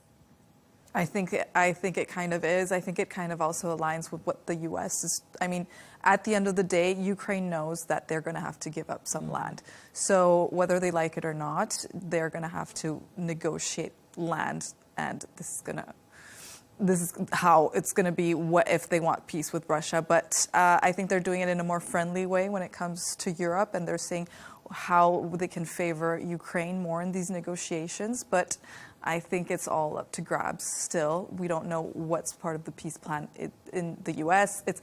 There's a lot of drafts coming around, nothing concrete just yet. I wonder, could this be the get-out clause, the creation of this zone? Maybe it's the way to let everyone walk away. They can kind of claim victory, and they can finally end the war. And maybe it is the get-out clause that Zelensky should be reaching for. And I think this has been something that lots of analysts have been talking about time and time again when it comes to trying to reach some sort of deal, because we've seen Ukraine with red lines. Putin and Russia are obviously the aggressor, but they have stuck to the fact that they do want this territory. And obviously they haven't claimed the whole of Donbass. So I find it absolutely fascinating that we're now back to the main sticking points that have been the same ones since we started talking about this peace agreement months ago. Since Donald Trump almost came into power, it's nearly been a year that the same sticking points remain. And if all goes well, we actually also saw Ukraine. Zelensky says he discussed security guarantees, and that was today with Marco Rubio, Pete Hegseth, Steve Witkoff, so the big guys in the US. And it'll be interesting to see if Zelensky does travel to the States this weekend to present that plan, because Donald Trump says he doesn't want him to if it's going to be a waste of time. So I wonder if now we're reaching that critical stage. And who would administrate this region? And what would they call themselves? It's almost like the creation of a new kind of mini country in itself. And they're a nicer problem. Where are these security guarantees? Who is going to monitor these? It's very difficult. And what do the people of Donbass want? You know, they're just being told, you're going to become this zone. Again, no one's kind of asking all these millions of people what they would want. Yeah, it's... Every time a solution is found, it creates a whole other bunch of other problems. So yeah, it's absolutely fascinating. We'll see what happens actually in the future and over the weekend, because we seem to be getting drip-fed lines, and we don't really know what's happening. So thank you for your thoughts there. Let's move on to another story now. And President Trump has launched the Trump Golden Card, offering wealthy foreigners a fast-track U.S. visa if they can cough up $1 million. The US president told followers successful applicants will have a direct path to citizenship as long as they can provide a substantial benefit to the country. This comes as Washington continues its immigration crackdown with mass deportations and an increase to work visa fees. Gemma, I must admit something. I did not know about all of this, but hopefully you can tell me more. How do people apply for one of Trump's golden cards? And do you get like amazing privileges? Because it's not cheap. It's, first of all, be rich. Be rich. Okay, that's the number one rule of applying for a Trump Gold Card. Be rich. So this was announced back in February. Now, this is the Gold Card, and foreigners who wish to apply for it, they have to be paying at least $1 million. That doesn't include all the additional fees as well that you'll be paying. Well, so you've got to stump up $1 million to begin with. Yeah. Now, it promises US residency in record time. On the website, they're saying it could be a matter of weeks, when, as we know at the moment, going through the normal processes for a green card or a visa can take months or years. So really expedited. Now, applicants also have to demonstrate that they can offer substantial benefit to the US, whether that's investment, whether that's job creation. So there has to be further proof of that. You can't just turn up with $1 million and, you know, get your visa. You have to show that you're going to be investing in certain regions as well. That's not even the top tier card, okay? That is the platinum card, obviously, Trump's platinum card as well. Now, that is a cool $5 million. Wow. Okay, now what you get substantial benefits for that. What you get is the chance to spend up to 270 days in the US, tax-free. And Lutnick, the United States Secretary of Commerce, now he's suggested that the money they make from all of these visas could generate up to $1 trillion, and that could be used to tackle the national debt. Okay. So we're at this 1 million gold card, 5 million for a platinum card. But my question to both of you ladies, if you had that kind of volume of money, would you want to live in the US? So Lutnick and Donald Trump are kind of countering on that all the rich people want to live there. But I don't know if that's the case. We said I think didn't this we is earlier? I think we'd stay in the region we are right now. Even if we had to pick, we'd pick something, you know, a hub that's closer to other hubs, maybe to Europe, to Asia. We're even also close to the United States. It's easy to travel. Personally, I don't think I'd be picking the United States. I find it absolutely fascinating that there is this sort of rhetoric coming out that everyone wants to live in the United States. But Catalina, let's talk about these gold cards, because this isn't anything new. Lots of countries offer golden visas. We're in one. Exactly, but not just other countries. The U.S. also already has had their own version of this investor-type visa. It's being replaced by their ancient program that's called the EB-5 Immigrant Investor Program. So, yes, many other countries as well. We have the UAE region, the Caribbean. There's also Europe that has this investor-based citizenship program, similar to the golden visa concept that Donald Trump is now proposing. So here in the UAE, for example, we have this golden visa. It's a long-term 10-year visa for investors. This is via real estate or business investment. Several European countries also have this golden visa. There's Greece, Spain, Portugal, Italy, and especially Malta. They have citizenship by investment program called a golden passport. So this passport scheme has actually been ruled illegal by the European Court of Justice just this year, claiming that citizenship cannot be reduced to a commercial transaction, setting a precedent now actually for the European continent. We'll see what will happen. But in short, yes, the UAE, Caribbean continents, as well as several European countries already have this golden program that is now being discussed by Donald Trump. I find it fascinating because if we think about it, Donald Trump is now touting the golden and platinum visa. They're a lot more expensive than the ones that you can probably get anywhere else in the world. But at the same time, we've seen this huge push and on the crackdown on immigration into the US. You know, ICE, we've seen the National Guard deployed to all several cities. It's quite a confusing message, Gemma. Yeah, I mean, Lutnick as well, he's put his position quite clear, and he says this program will ensure the best people coming in. By best, read rich, read wealthy, read people with money. And he has previously said that at the moment, the US visa process allows for the bottom quartile of immigrants to come in. You're really seeing people being othered by their economic, prosperity, by how rich you are. You're either seen as best or you're seen as bottom quartile. So, yeah, it's very interesting. They want to welcome all these people in to create jobs and invest. And who's going to be doing the jobs that you're creating if you're trying to get rid of people who are working class people or blue collar people who have been traditionally working those roles, perhaps in agriculture and construction? Who's going to be there to do the jobs? Or to process your visa. I think that's one of the big questions. And also Donald Trump, in order to get more of a grip on immigration and people visiting the country, I don't know if you saw that story yesterday, but he was saying that if you wanted to apply for a visa into the US, like I've got a British passport, so you can get an ESTA, and you can pay for that. And apparently now if you want to apply for an ESTA, you have to send, and they'll look at your social media going back 5 years, which is absolutely fascinating, isn't it? Because everyone's had an opinion. Who's going to be doing this as well? Like, that's, especially next year, it's the World Cup. There are going to be so many people, myself included. We're going to watch some games there. They are about to face like this enormous, influx of tourists.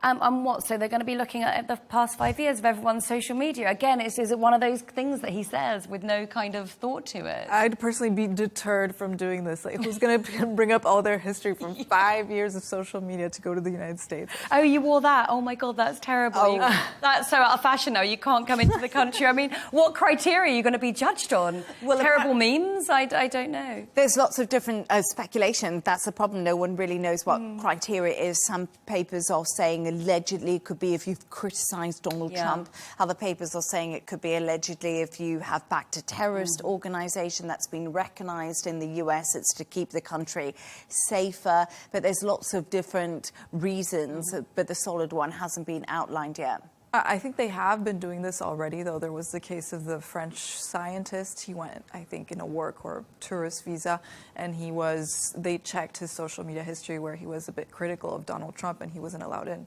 Wow. So I think they've already been applying this social media type of surveillance on people that are traveling to the United States, whether it be a work visa or a tourist visa. But I think they're just going to be applying this to the general population now. Yeah. It'll be interesting, like you said, the World Cup you're going to, you better start applying for your visa now. I better start clearing up my social media. You Not that better. there's anything controversial on it. Yes. But if it's on social media, you can't ever really delete it. It's there forever. Yeah. Yeah, that's why I wish I hadn't got Facebook when I was about 12. Anyway, moving on. Let's go to another story now. Do you take Bitcoin? Well, if you're in the Swiss city of Lugano, the answer is yes. Around 350 shops and restaurants accept cryptocurrency there. You can even pay for childcare. Catalina, I do not think I pronounced the name right. I'm sure you can tell us exactly what it is. But tell us more. How does this work, and is it the future? This is called Plan B, Leigh Ann. Will this be your Plan B or Plan A? Plan C? I feel like at the moment I'm working in cash for loads of different reasons. Plan C then. So I think You're this on is Plan C. my Plan C, yeah.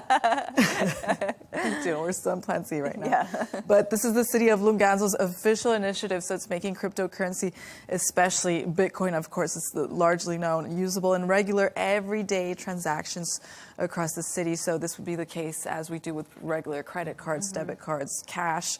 So it's a public-private effort. It's led by the city in partnership with crypto infrastructure providers like Tether and Bitcoin Suisse to build. They're calling this a practical crypto payment ecosystem. So why is this important now?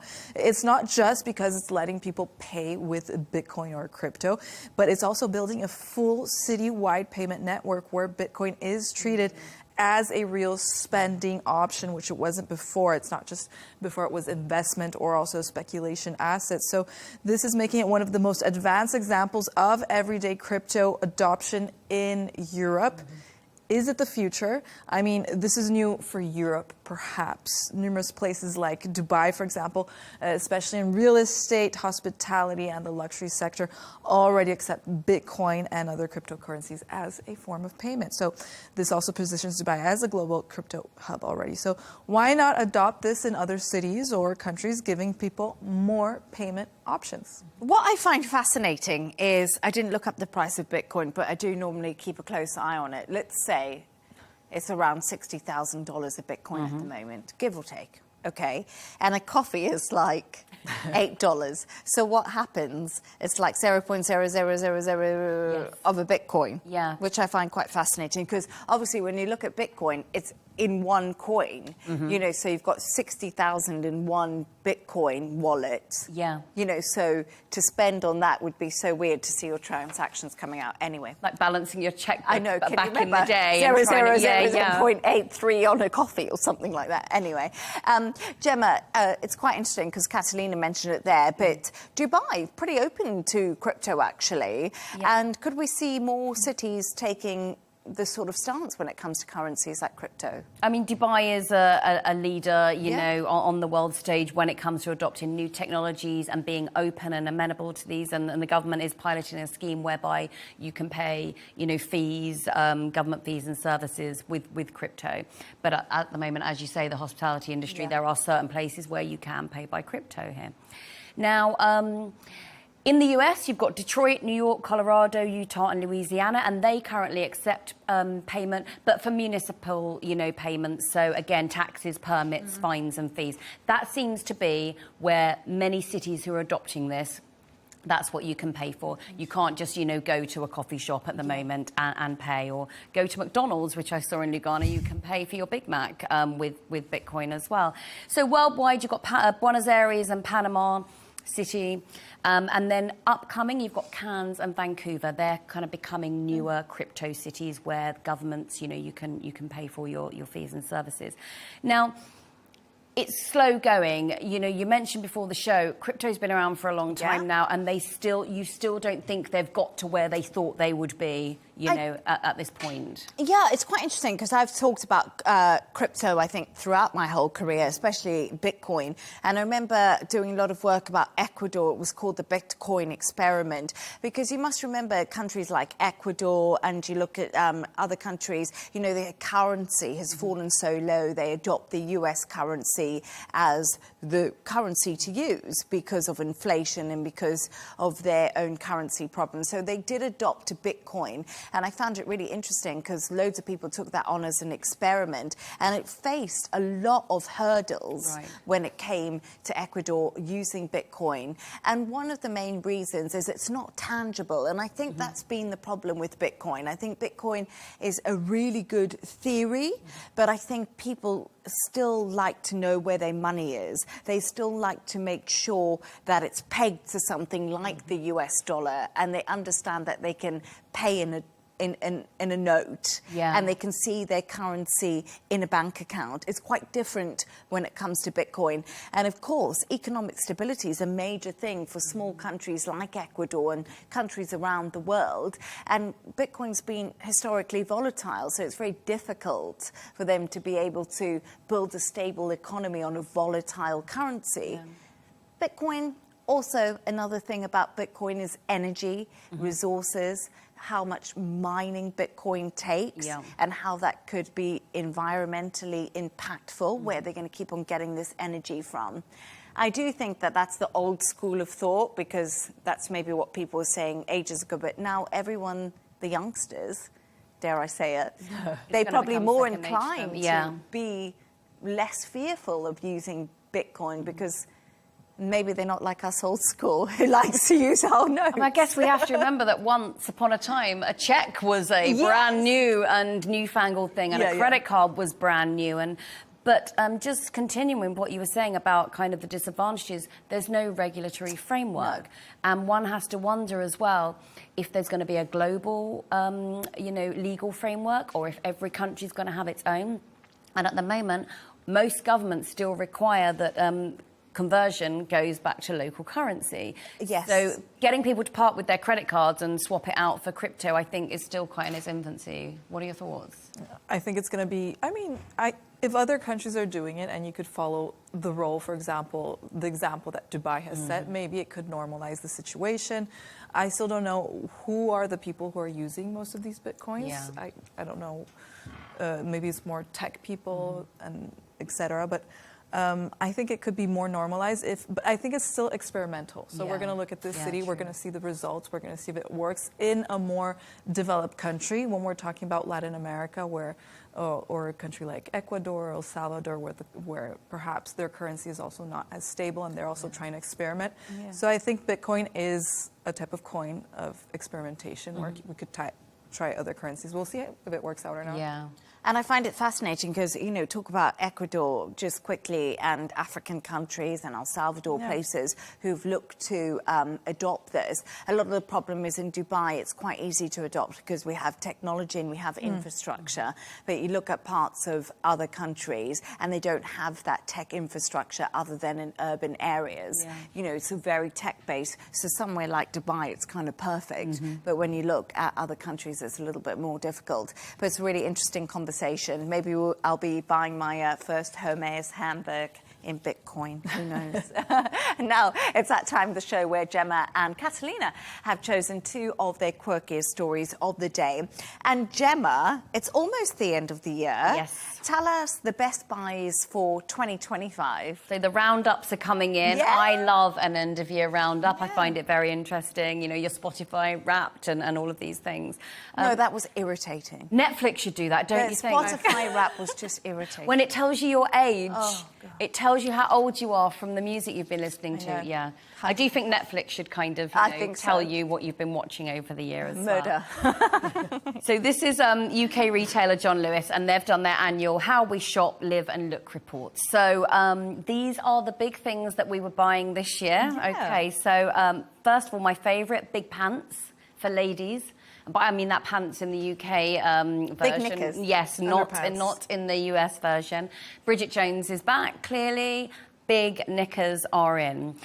Swimsuit season in October, which I found very interesting. The sale of swimsuits has gone up by 28% in October, which in the UK is freezing cold. Yeah. I think there's a lot more people kind of going wild swimming, as you said before, that saunas, ice baths and things like that. Or maybe they're just all going off to the Caribbean in October and they want their swimsuits there. But yeah, sort of... swimwear is becoming a bit not just for the summer, so that was quite interesting. This puzzled you. Glasses and tumblers shaped like fish. Yeah, so fish-shaped tumblers. Very, very 2025. 2025. Everyone's loving that. And anything paddle as well. I bought paddle brackets this year. Okay. Yeah. Fish, I don't understand. Have you bought a fish tumbler? Oh gosh, no. Made it viral. No. Find out. I have to look at them. I can't get my head around fish. I thought that's quite retro. Didn't they have them in the 60s where you had I remember my grandparents had a glass vase on the table and it was shaped like a fish. Yeah, maybe it's kind of and quite Scandi as well, I think. And two things that are out, skinny jeans for men and double beds. Now, in the UK, the beds are tiny. Yes. It's a bugbear of mine, but they are gone now, double beds. It's all about the Super King. So in 2025, the UK has woken up to the Super King. Finally. Decades after everyone else. I think quite controversially, I don't mind skinny jeans on a man. I don't know what it can look... No, if it's part of the style, yeah, I don't mind them, yeah. It's a no for me. It's a no from you. It's a no for me. Letting everyone know. No skinny jeans. If you want to go on a date with Catalina, please do not wear skinny jeans. I quite like them sometimes. I think there's a vibe about them. But anyway, I'm glad they've also gone out for women, because I felt like I wore skinny jeans for way too many years. It was a long time, yeah. Far too long.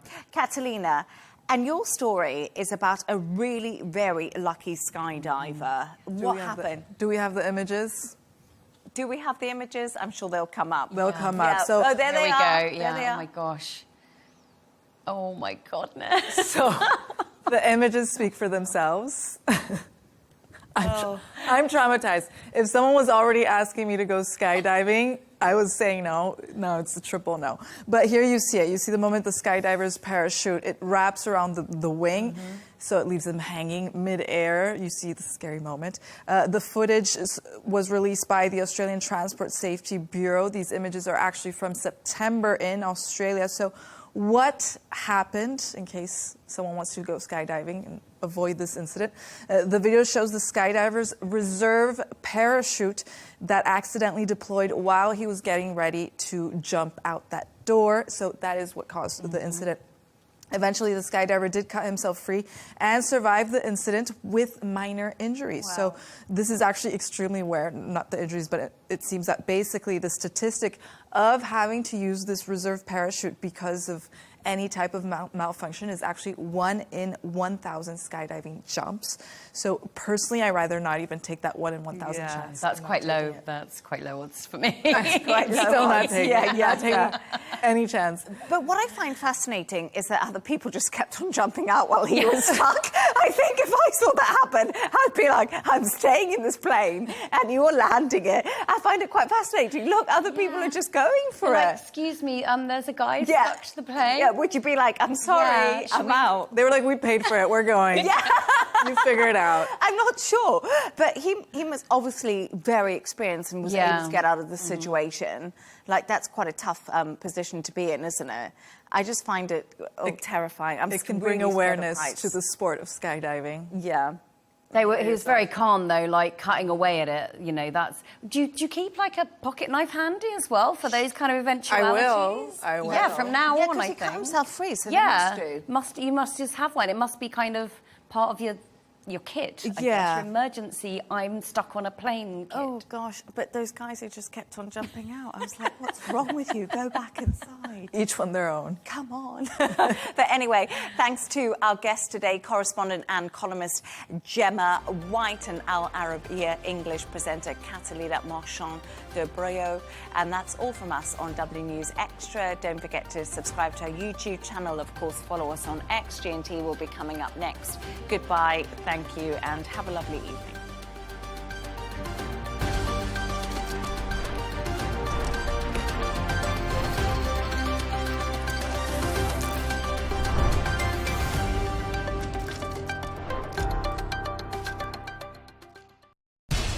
We have to take care of our people, and we're going to take care of our people first. For in-depth analysis and all the latest developments across the globe, make sure you join us every weekday. President Trump is trying to negotiate a ceasefire. With so much happening, so much information, and so much noise, International law will have no part in his administration. It can be hard to keep track. Tariffs will just fuel inflation. We're going to fight these tariffs. But you can count on us to tell you what you need to know. We stand by your side. Join me, Tom Burges Watson, for Global News Today, right here on Al Arabiya News.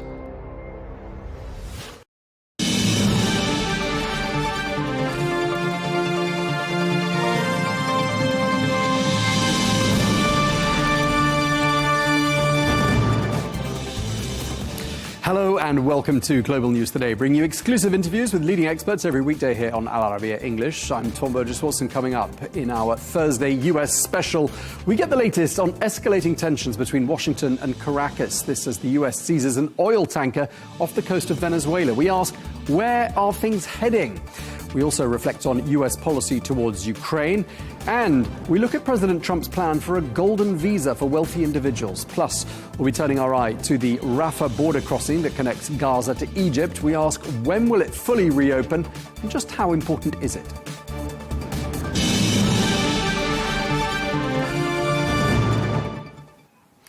Hello and thank you for joining us. It is Thursday, and as always on this day of the week, we focus on the United States with some of the week's top stories there in the US. First, President Donald Trump says that the US has seized what he called a very large oil tanker off the coast of Venezuela. This comes in the context of mounting tensions between Washington and Caracas, which has seen a massive US military buildup in the region, as well as strikes against suspected drug vessels.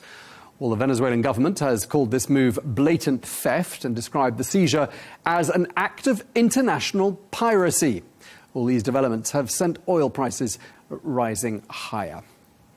Well, I am joined this week by Greg Swenson, who is the chair of Republicans Overseas. A very warm welcome to Greg. And I'm also joined by Amanda Mackey, Republican strategist, who joins us there. Amanda, you're also a lawyer. I should have said lawyer and Republican strategist. There you are.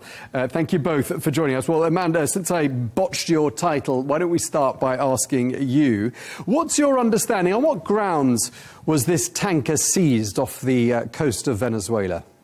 Well, I can't speak to the legality of this, and obviously that is something that Maduro has said he will take to the international courts.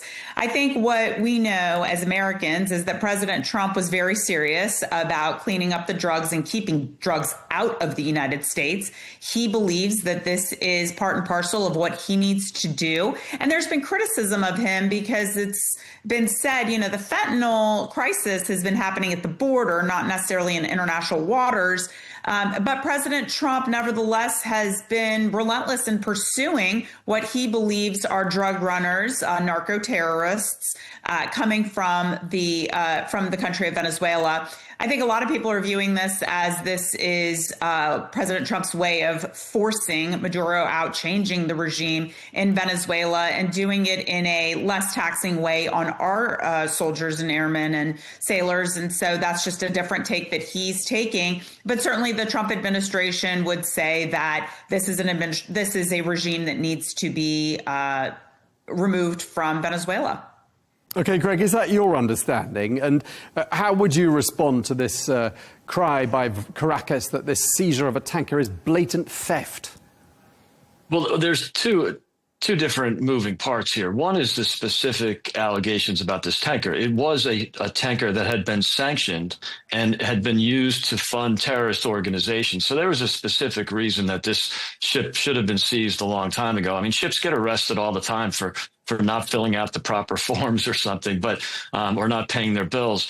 But in this case, it was seized for specific reasons. But then, as Amanda said, the overall, arching theme here is that Venezuela is a significant risk for the United States, unlike, something like Ukraine, where, maybe indirectly Russia is a threat to the United States with the Ukraine conflict. But this is right next door. This is a very close neighbor. And, they are running drugs. Basically, the government in Venezuela is a narco-terrorist government. And so cutting off the narco supply, cutting off their revenues will actually help weaken Maduro, of course. But the other thing is, this is part of the renewal of the Monroe Doctrine. This is our hemisphere. We're going to pay attention. We saw that in the national security strategy. We're going to be focused on getting rid of the bad guys in our region. And then, of course, you have the fact that, Amanda mentioned that the drugs are coming through the Mexican border, but the Mexican cartels are essentially working in many respects for the Venezuelan cartels. The real power in the drug trade now is in Venezuela. Okay, Amanda, I mean, there's been this massive military buildup in the region for a few weeks now. I just want to ask you where you see things heading to from here. Yeah, I mean, I think it's interesting because with, for example, Maria Corina Machado, going to Europe now, fleeing from Venezuela. And, her daughter gave a very fiery speech about what's happening in Venezuela. And she herself, Machado, talked about how the country of Venezuela has really been infiltrated by Hamas, Hezbollah, Iranian nationals, and other organizations that have created, a terrorist hub, if you will, in Venezuela. So this is all part of what President Trump is trying to dismantle. And, obviously, we're talking about oil being taken from Venezuela to Iran, and President Trump is trying to stop that from happening. So this is all part of whether it's narco-terrorism or terrorism in general. Venezuela is a hotbed for that. And I think that's why President Trump is so focused and so geared up. We haven't seen this type of ramping up in that area, that region of the world, in decades. And so this is very clearly very important to President Trump and something that he sees as a lifeline to stopping what's happening in the United States with the fentanyl crisis and the drug crisis in general. Yeah, it's really interesting, Amanda, because what you're saying sort of goes some way towards explaining why the Iranian embassy in Caracas, of all the embassies, should have spoken out about this. And they've described the seizure of that tanker as, quote, a grave violation of international laws and norms. So clearly some ties there, as you correctly identify, between Iran and Venezuela. Let me ask you, Greg, I mean, what do Americans make of all of this? I mean, do they like the idea that President Trump, who was supposed to get the United States out of old conflicts and not start any new ones, could be in the process of starting a new one? Yeah, that's always a concern. And I think Americans, don't want to have forever wars. They don't want regime change if it's in a faraway place. But again, this is our neighbor, and it's really important that we control things in our own hemisphere. And also the big difference here between Venezuela and Iraq and Afghanistan and Libya and all the mistakes that were made over the last 20 years is Venezuela is quite ready for democracy. They've got a massive supply of oil that's been, that industry has been absolutely crushed. They used to be the richest country in South America. Now they're arguably one of the poorest. And so they're really ready for this. Maria Corina Machado, she basically won an election. So I think once Maduro is eliminated or leaves the country peacefully, they'll be quite ready for democracy. This is a country that wants democracy, which you can't say about every regime that we've tried to change in the last generation. Right. And you both seem to be sort of erring on the side of speculating that perhaps Maduro is going to be heading off to pastures new. And in fact, President Trump said in his interview with Politico, Maduro's days are numbered. Amanda, where might he go? Well, I think the latest that we've heard is there is some diplomacy happening with the ambassador from Venezuela and the government of Belarus. So that could be a place that he's exiled to. But certainly there are other countries Venezuela has obviously done business with and has deep ties with. And, to the point that's been made, Venezuela used to be the wealthiest country in South America. And in one generation, look what's happened. What Machado has been talking about really since, getting out of Venezuela, she's been talking about how other countries too can face what Venezuela has faced, and all of this can happen in one generation. So this is really important on the geopolitical level, that we look at these examples and see how failed leadership destroys a country. I mean, Iran's a perfect example of it if you think about it. I mean, what happened in 1979 when the government was toppled with the aid of the United States to bring in an Islamic regime? I mean, look what happened. Now, that's not what happened in Venezuela, but we're talking about, two countries that are very relative to each other.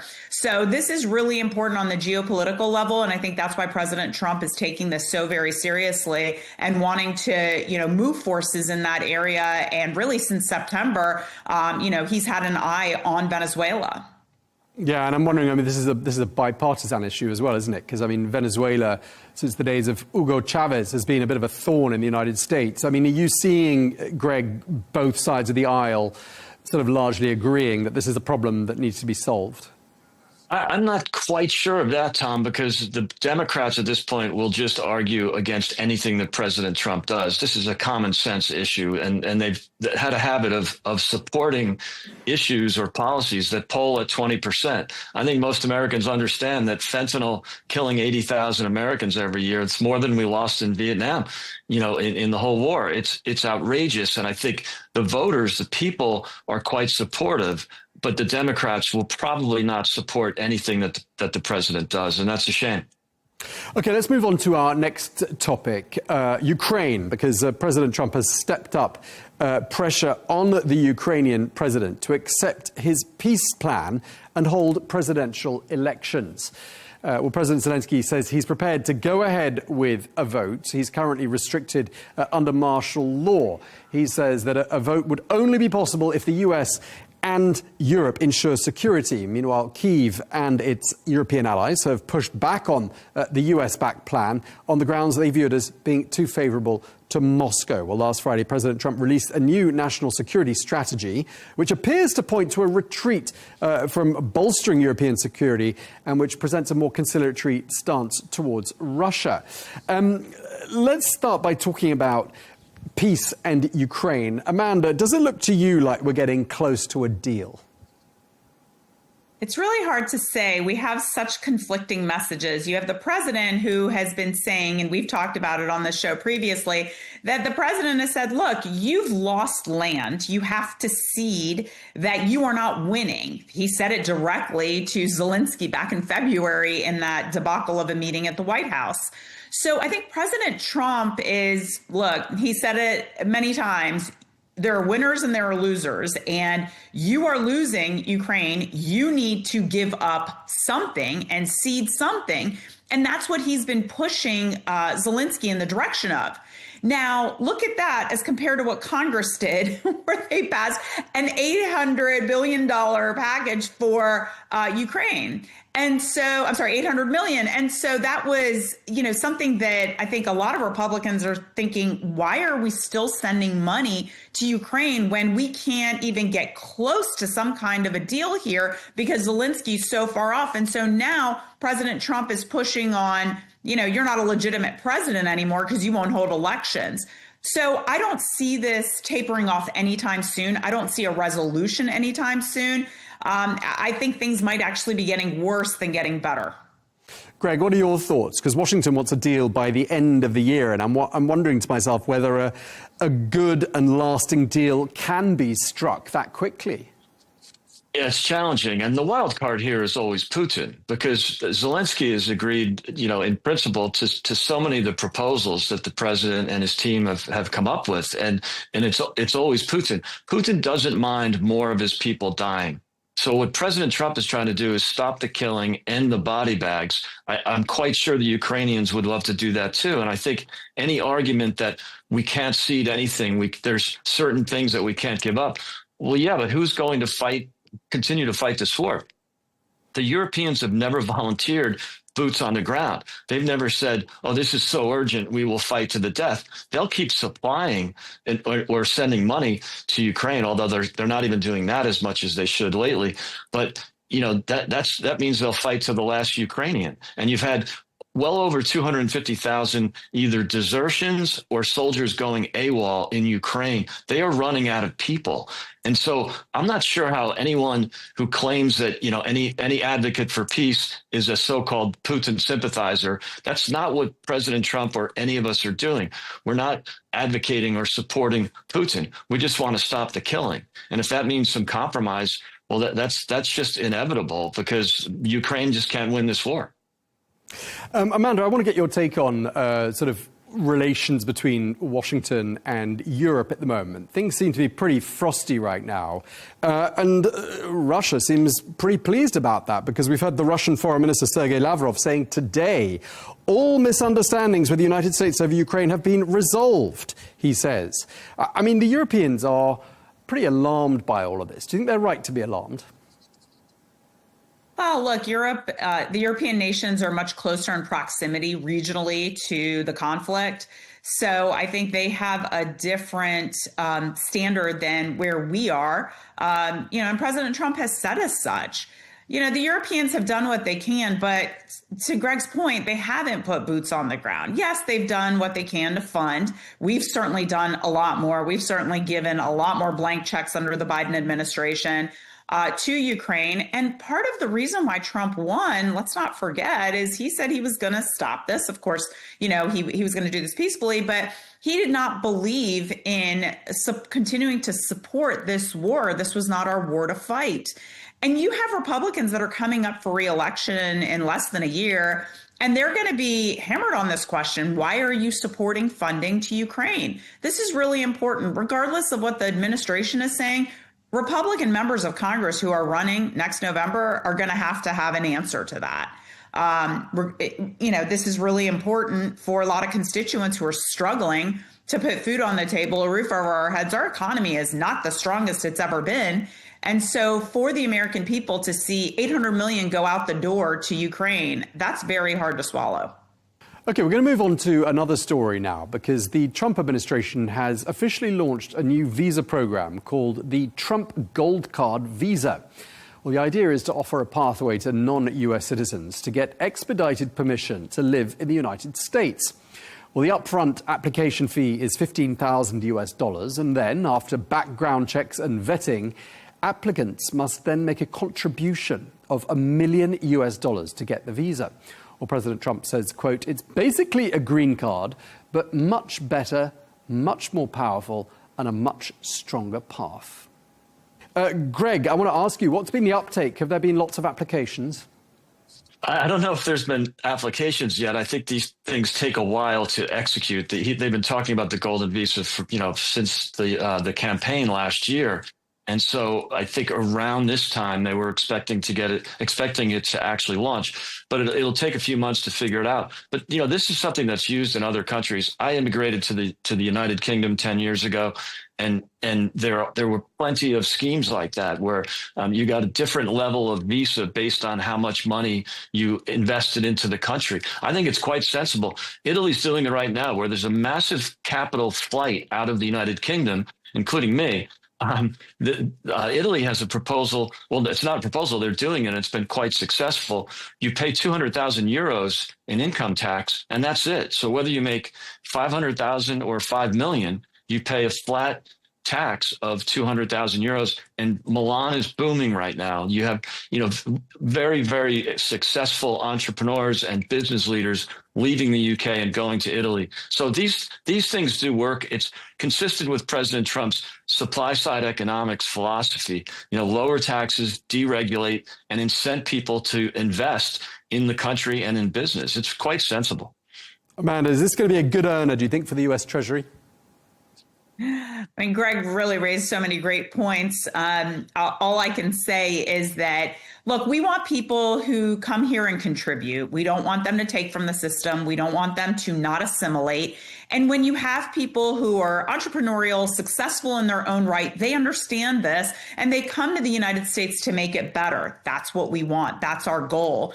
And so the struggle has been not just in the United States, but countries in Europe. I mean, we're seeing in Sweden how much Sweden has changed and the criminal levels of activity. They're now having to pay people $35,000, these migrants who came there, they're paying them $35,000 to leave.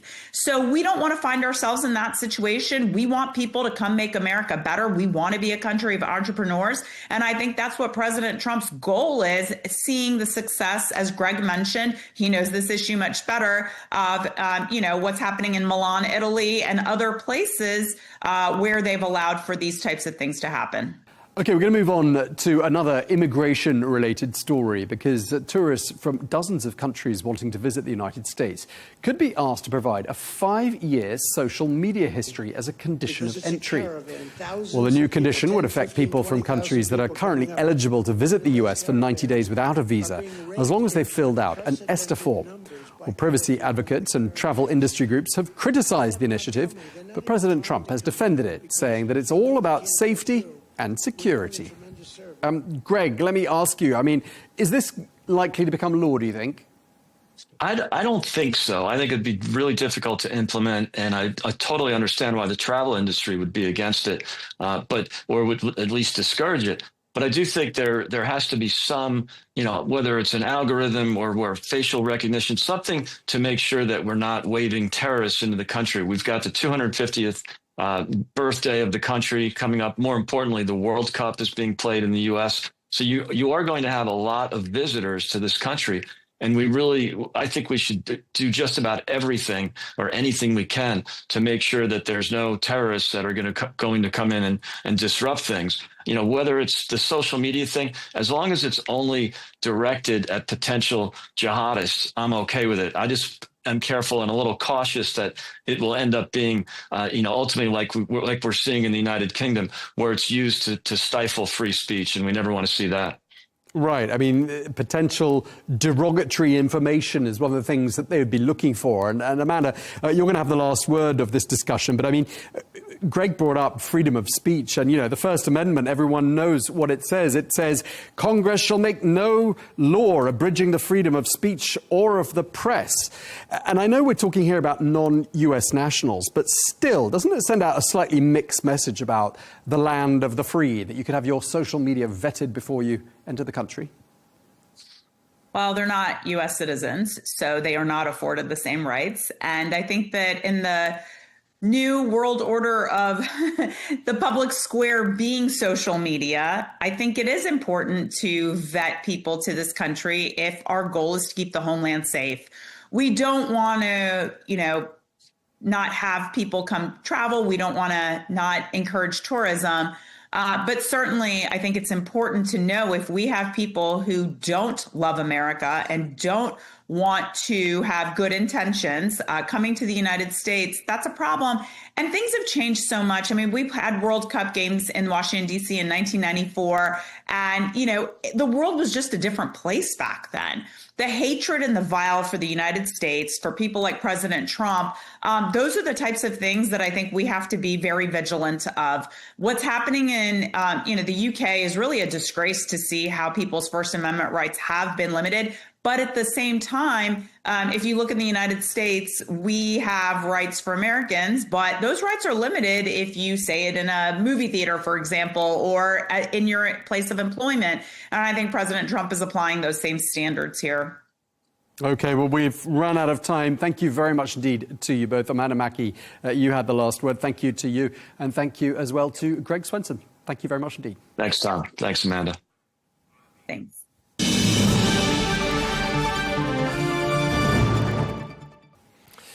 Now, in other news, in recent days, Israel has said that it will allow for the reopening of the Rafah border crossing, which connects Gaza to Egypt. Well, this move would allow thousands of Palestinians in need of medical care to leave the enclave via Egypt. But Egypt has expressed alarm at the idea that the border crossing would only be allowed for people to exit, and has said that this is an attempt to expel Palestinians from the Gaza Strip. Well, the Egyptian Foreign Minister, Badr Abdel Ati, is quoted as saying that Egypt cannot allow the Rafah crossing to be a gateway for the displacement of Palestinians in any way. OK, we can speak now to Mohammed Badruddin, who is a former Egyptian ambassador and former Assistant Minister of Foreign Affairs for Arab Affairs. Thank you very much indeed for taking the time to speak to us, Ambassador. Israel said in the last few days it's ready to reopen the Rafah border crossing, but only for people to leave the Strip. Is that acceptable to Egypt? No, it's not acceptable at all. There is no way to accept this. This Israeli policy was adopted since the beginning of this war, and it was rejected by Egypt and the people of Egypt, and it was rejected openly several times, and there is no way that the Egyptian or the government or the state of Egypt will accept this. OK, so I mean, if the idea is to let people leave Rafah and not go back again, what's Israel trying to achieve? This is part of the Israeli policy since the beginning. Actually, since we have to look at the whole picture since Netanyahu came to power, and it was clear and manifested during this war. The Prime Minister of Israel want to end and to destroy all the Palestinian cause, and to destroy any possibility to have a real solution to the Palestinian cause and to the conflict in the Middle East, which means to accept the legitimate right of the Palestinian people. So Israel, since the beginning of this war, tried to transfer all the Palestinian people to the Egyptian side and to the Jordanian side, which was rejected openly. And I will take you back to President Sisi meeting with the Foreign Minister of the United States, Antony Blinken, during the Biden administration in the second week of this war. And I think what happened during this meeting was a clear manifestation of an Egyptian policy, which I don't think it will never change. OK. There's no way to accept the Israeli policies in this regard. OK, I mean, it's reported that Cairo is asking the United States for help again on this particular issue of the Rafah border crossing. Do you think this is going to be resolved? I think so. Since the Trump plan to end this conflict, I describe this issue as President Trump wanted to save Israel from itself, from its destructive way, and from the erosion in the image of Israel across the world. So I think there is a possibility that President Trump will intervene again to convince or to press Israel to continue implementing the plan.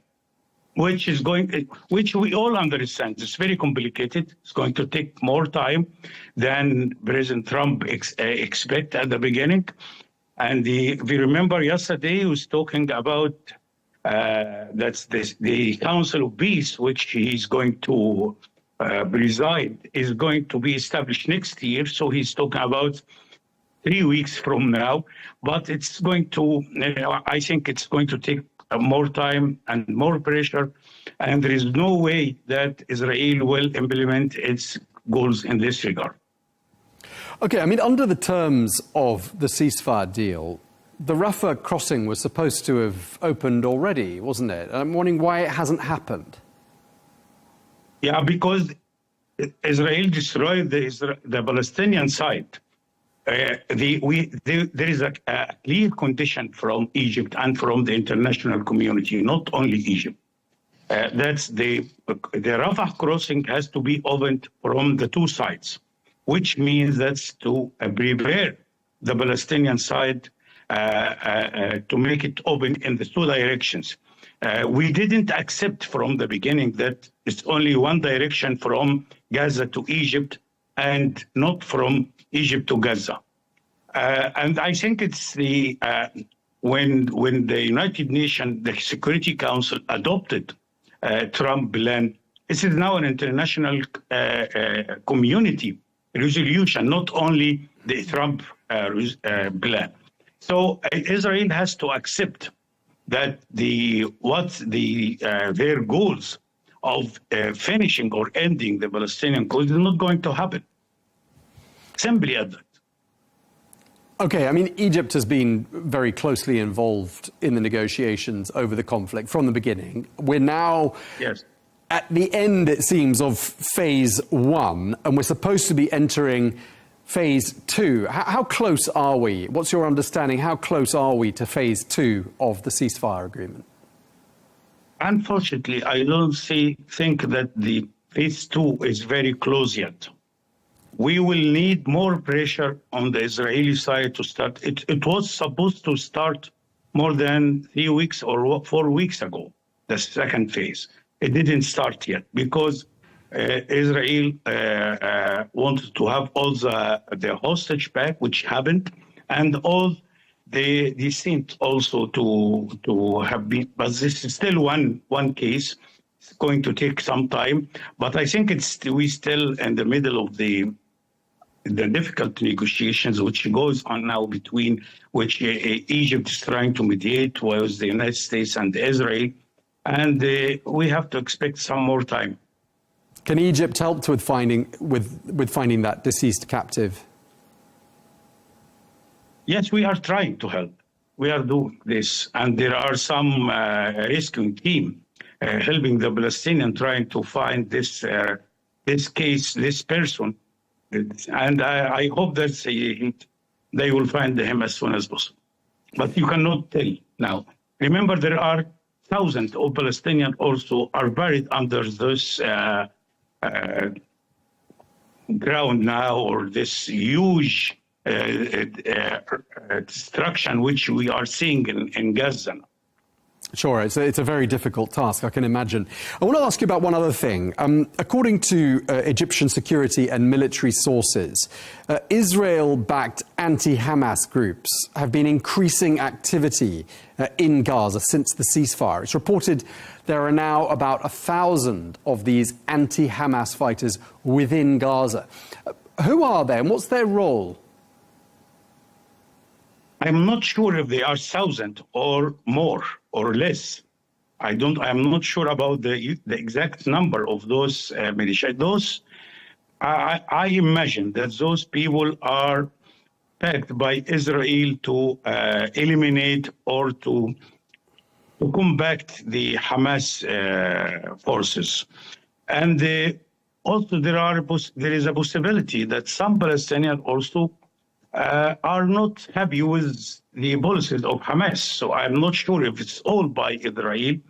And we don't have, as you know, nobody can estimate exactly how many of those people are in Gaza now. And after the the clashes and the fighting that we saw during the last months between Hamas and those groups, we are not sure now about if they are still strong forces, or enough forces, or what exactly. You know, there are information about what's going on in Gaza is very limited due to the Israeli policies itself. Sure, no, very difficult to speculate on what's happening there. Just lastly, I wanted to ask you about the future prospects of a Palestinian state, because from what we've heard from the Israeli Prime Minister Benjamin Netanyahu in recent days, he's not moving 1 inch with regards to his objection to a Palestinian state. And I'm wondering what the reaction is to that in Egypt. As I said in the beginning, Mr. Netanyahu didn't change his position at all since he assumed power during the 90s, in the last century.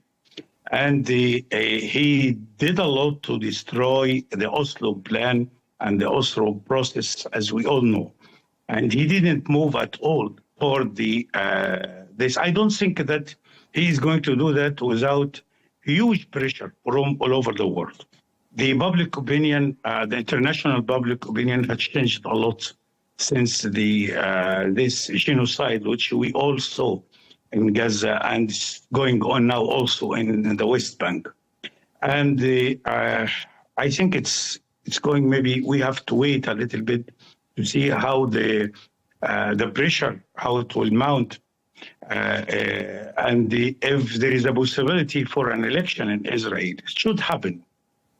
If this has happened, I don't see now the peace forces which we used to know, those which used to exist in Israel since Camp David. They are no longer any effective party in the Israeli affairs.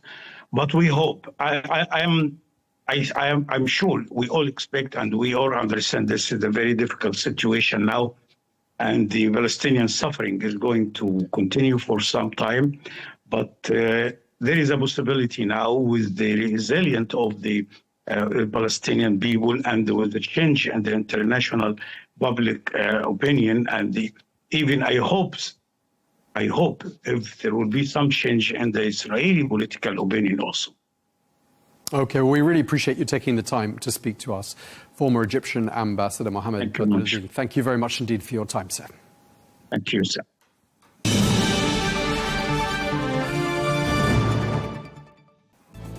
That is all we have time for on Global News today. Thank you very much indeed for watching. Be sure to join us tomorrow when we take a look back at some of the best interviews of the week. Until then, goodbye.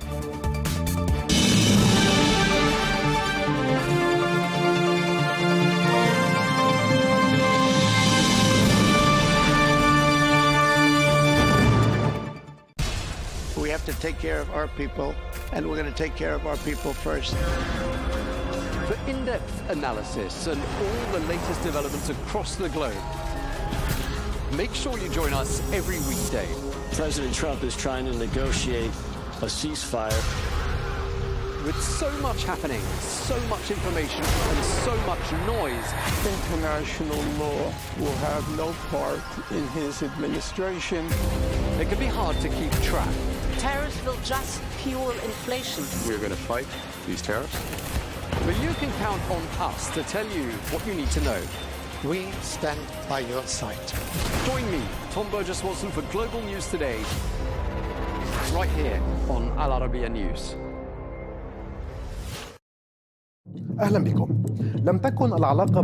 Welcome. The relationship between Moscow and the Arab world has never been a straight line. It has seen decades of rises and falls, from peaks of alliance during the Arab-Israeli wars to a sharp decline after the collapse of the Soviet Union, and then a notable return through the Syrian gateway, followed by Gulf caution amid the war in Ukraine. Today, with the Arab-Russian summit convening in Moscow, a central question is being asked. Is Russia seeking to restore its former glory in the region, or to build new partnerships that adapt to the transformations of the 21st century? Since the mid-20th century, the Soviet Union emerged in the Middle East as a pivotal player. as its early support for the independence of Egypt, Syria, Algeria, and South Yemen granted it special influence with Arab capitals. That influence soon turned into an active military and political presence, reaching its height during the wars of 1967 and 1973, when Moscow supplied Cairo and Damascus with weapons, experts, and pilots, becoming a principal partner in the Arabs' battles with Israel. In that period, the depth of the alliance with Cairo was embodied in a historic visit by Soviet leader Nikita Khrushchev to Egypt in 1964, where he joined President Gamal Abdel Nasser to celebrate the diversion of the Nile as part of the Aswan High Dam project. Those were highly symbolic moments that cemented Egypt as Moscow's closest Arab ally, and showed how development and weaponry, together with political positioning, became interlocking tools of the Soviet project in the region. At that time, Khrushchev delivered his famous line, "The High Dam is not just an engineering project. It is a symbol of friendship between the Egyptian and Soviet people." From there, a new phase began in which the Soviet Union became the primary patron of Arab nationalist and socialist regimes. But that alliance gradually began to crack through the 1970s, when President Anwar Sadat rose to power following the death of Nasser. Sadat sought to free his political and military decision-making from Soviet dominance and to pave the way for a rapprochement with the West. In 1972, he took a stunning step by ordering the expulsion of around 20,000 Soviet military experts and advisors from Egypt, a moment that marked the great rupture between Cairo and Moscow. And although cooperation in arming the Egyptian military continued up to the October War, what followed, the signing of the Camp David Accords and Cairo's opening to Washington, effectively ended the Soviet presence in Egypt and pushed Moscow to seek alternatives in Syria, Algeria, and Libya to compensate for the loss of its largest Arab ally. With the Soviet Union's collapse in 1991, Russia's presence in the Middle East receded, and Moscow withdrew from bases and ports that had underpinned its influence for 5 decades. With the dawn of the 2000s, Vladimir Putin redrew the compass of Russian foreign policy, seeking to regain influence lost with the Soviet collapse. Military cooperation revived with Algeria, Egypt, and Syria, and economic channels opened with the Arab Gulf in energy and grain, restoring Moscow's bridges of interest with the region. But the major shift came with the Arab uprisings of 2011, when Moscow saw a chance to cement its presence. Its direct military intervention in Syria in 2015 restored to it key strategic levers, most notably the bases of Tartus and Memim. This intervention reinforced Russia's image as a protector of its allies. Yet at the same time, it raised caution among Arab capitals trying to balance relations between Washington and Moscow. Saudi Arabia, the UAE, and Qatar viewed Russia's military presence in Syria as deepening Iranian influence and keeping Assad in power. Despite political disagreements, Moscow's ties with the Gulf capitals remained pragmatic, maintaining close cooperation in the energy sector, along with Russian investments in gas and petrochemicals, and a limited degree of security and military coordination. With the eventual fall of the Assad regime, the scene shifted again. The new Syrian leadership rearranged its priorities, moving away from dependence on Moscow and opening up to Gulf capitals in search of reconstruction and investment. This shift cost Russia its Damascus card, the one that had given it prime influence in the Middle East equation, while the new Syrian leadership sought to redefine its relationship with the Kremlin on different terms, preserving security coordination and continued use of the Tartus and Memim bases in exchange for limited Russian support in infrastructure rehabilitation projects and the supply of wheat and fuel. Then came the outbreak of the Russia-Ukraine war in 2022, putting Russian and Arab relations to a severe test. Saudi Arabia, the UAE, and most Gulf states adopted a policy of neutrality, maintaining oil cooperation with Moscow, while on the other hand, Egypt and Algeria continued their economic and military partnerships with Russia despite Western pressure. But Western sanctions affected grain and fertilizer trade and energy prices, driving several Arab countries to seek a careful balance between their interests with Moscow and their need for Western partners. Despite the geopolitical complications, the last decade saw strengthened oil cooperation between Moscow and Riyadh through OPEC Plus agreements that helped stabilize the global energy market. Mutual investments also expanded in petrochemicals, agriculture, and religious tourism, with high-level visits between Russian and Gulf leaders keeping communication lines open even at the height of crises. In parallel, Moscow maintained its traditional stance on the Palestinian issue, affirming support for a two-state solution along the 1967 borders and the establishment of an independent Palestinian state beside Israel, while calling, during the recent Gaza events, for an immediate ceasefire and civilian protection to preserve balance in its relations with both Palestinians and Israel. Russia's presence has not been limited to the Gulf, Syria, and Egypt. Algeria has been one of Moscow's oldest military partners and the largest importer of Russian weapons in Africa and the Arab world. Since 2019, Russia has played a prominent role in Libya through the Wagner Group supporting Haftar's eastern forces, giving it military and economic leverage in key regions. In Sudan, there was the 2020 signing of a preliminary agreement to establish a naval logistics base at Port Sudan, not yet implemented because of political circumstances. Meanwhile, Russia has remained a major arms supplier to Sudan. In Tunisia and Morocco, cooperation centers on agriculture, trade, and tourism, while in Lebanon, Moscow's influence is confined to the energy and offshore gas sectors. Thus, over 7 decades, Russia has shifted from a strategic ally of Arab nationalist regimes to an oil and investment partner for the Gulf states, and finally to a party in confrontation with the West, one that directly impacts the Middle East stability. Today, with the Ukraine war still raging, Arab capitals face the challenge of mediating between East and West, while Moscow strives to entrench its footing in the region despite global isolation, and to deepen cooperation with Arab countries in economics and energy. In this context, attention turns to the Arab-Russian summit, on which Moscow hopes to represent itself as a principal actor in the Middle East, and to broaden its political and economic partnerships with the Arab world amid a phase of profound regional and global transformation.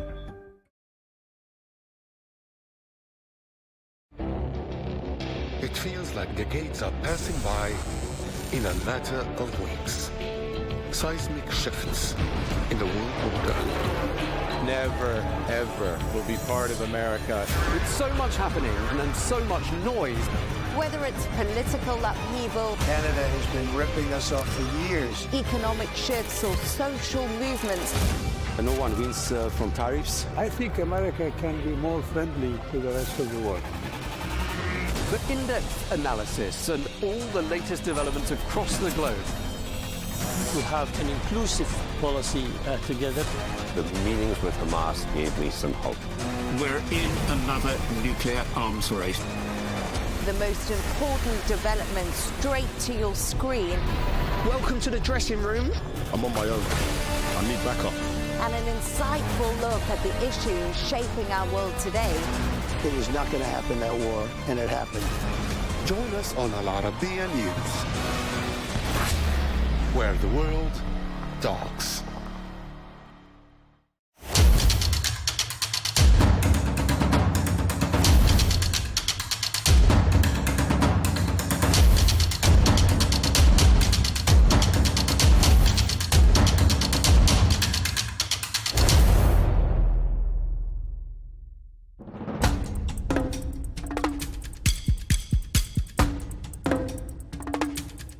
Here lies the homeland of the Khasi tribe, the largest remaining matrilineal society in the world.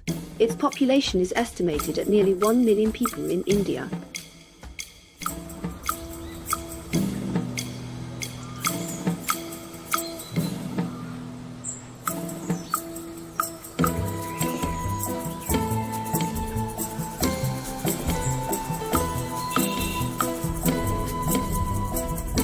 Our travel team set out on a long journey.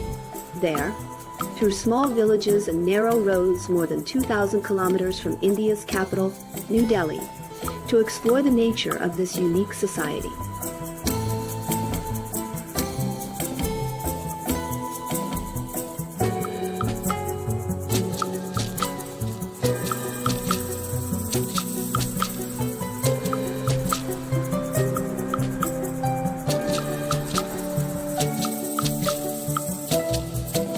We've arrived at Molinong village, or as its people call it, God's own garden.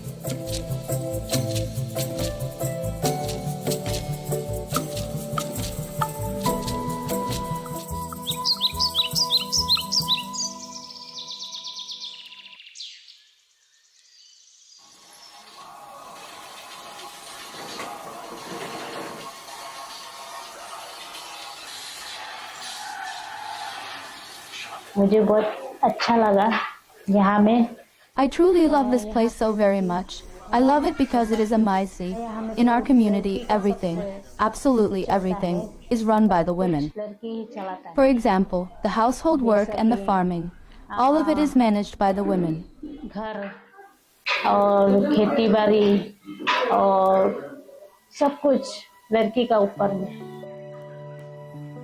We met Salsalaitha, who told us more about being the youngest daughter in a family belonging to the matrilineal Khasi community.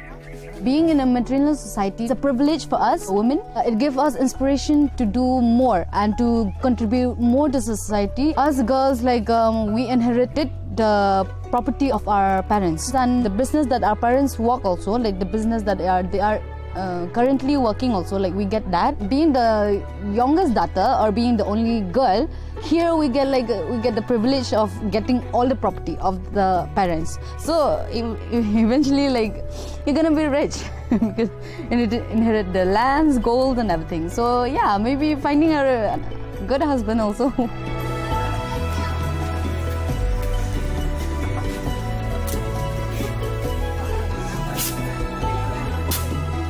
We get the help, get the support from the men also. Even the surname also to our mother, like to the woman, not to I mean, not like other place in India.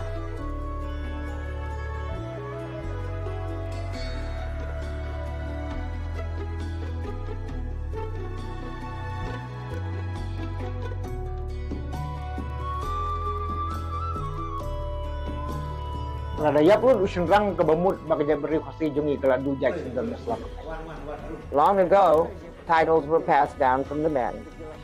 But out of fear that all our men might die in battle, which could cause us to lose our identity as a tribe, the tradition was changed after much thought. So the titles would pass through the women while the man would remain only the head of the household. After that, property also began to pass to the women. The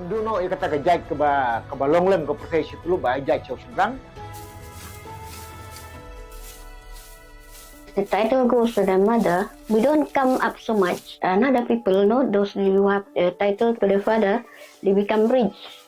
Because his man, he takes the responsibility to make his family come up.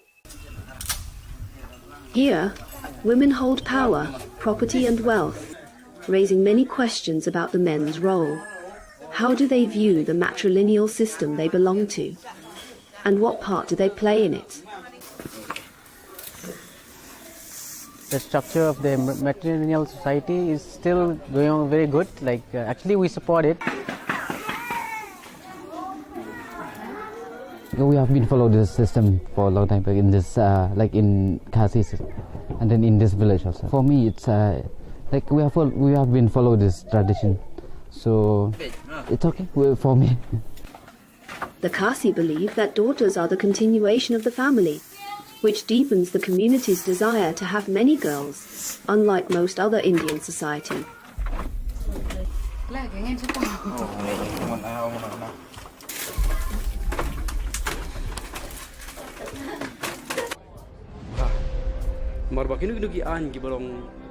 Zam, like Suai Tibor, challenge female dominance.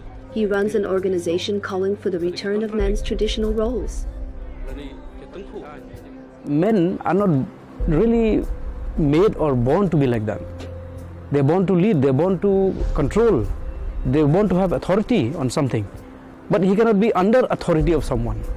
So that itself hurts the ego of man. Till this date, as we have done some research, the lifespan of a general Khasi man is about 35 to 45 years age. Very low. Because most of them die of desperation. Most of them die of irresponsibility, we call. So his roles, his responsibility, his dedication is dispersed. For women here, choosing to remain unmarried carries no social stigma at all. Many do so proudly, taking comfort in their independence.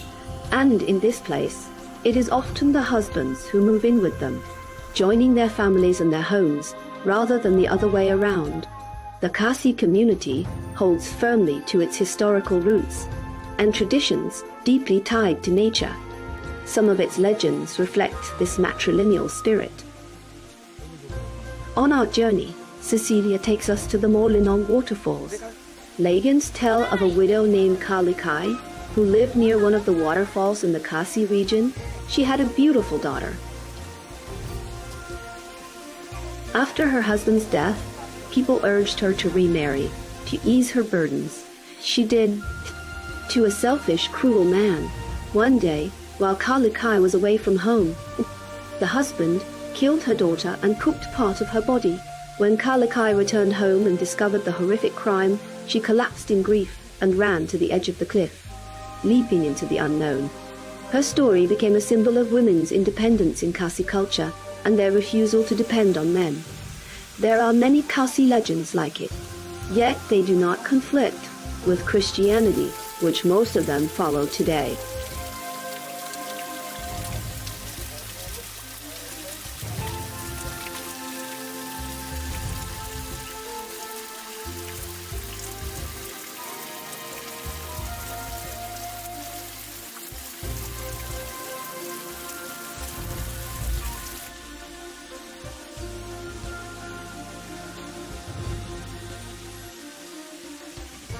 Some Christians being, like obsessed or possessed by, some spirit or demons, okay?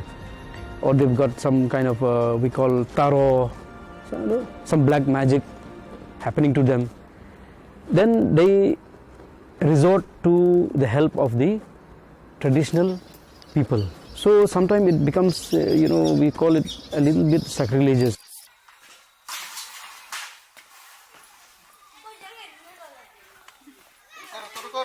Now it's less that Christian will participate in all Khasi traditional rituals, very less now.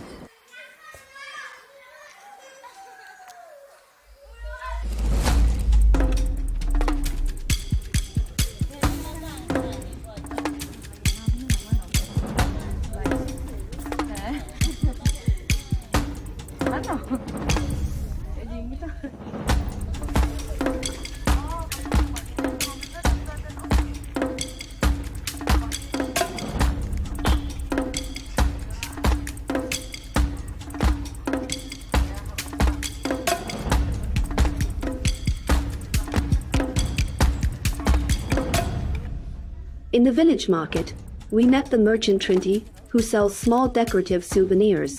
She is the head of her household and fully supports her family, while her husband stays home and takes care of the children.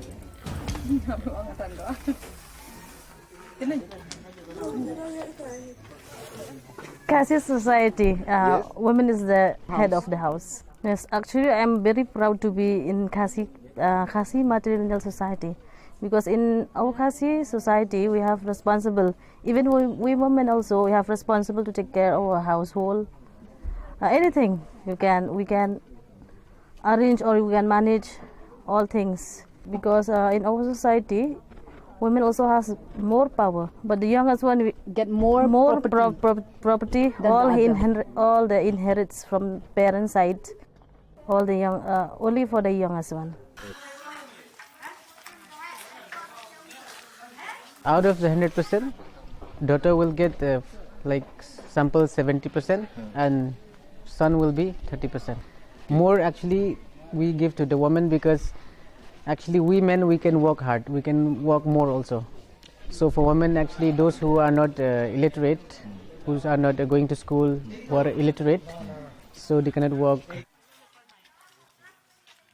My wife, she's not totally Khasi. Her father is Assamese and her mother is Khasi. Actually, my wife, she take her mother's surname. She don't take her father's surname, though he's a non-Khasi also, but still she taken the mother's surname.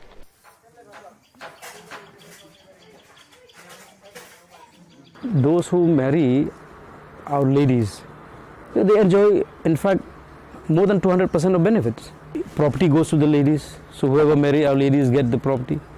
And the business they do in their wife's name. This trend is going through a dangerous phase, that I'm saying.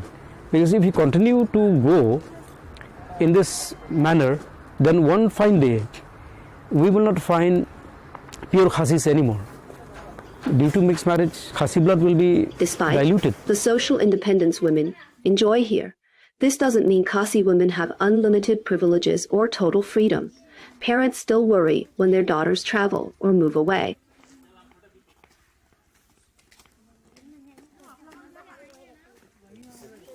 They allow us to study only in like the city, but then like for like the sons, like they will allow them to go abroad also. Like they do find it okay with it. But then us, like in the other hand, like us, like for the girls' child, they are more protective and also more, like, you know, more strict with them. So like, you know, most of the family here, like they don't allow their child to study abroad or to pursue the career like outside of Meghalaya or something like outside of India. Maybe because they're like little protective of their child. That's the main reason.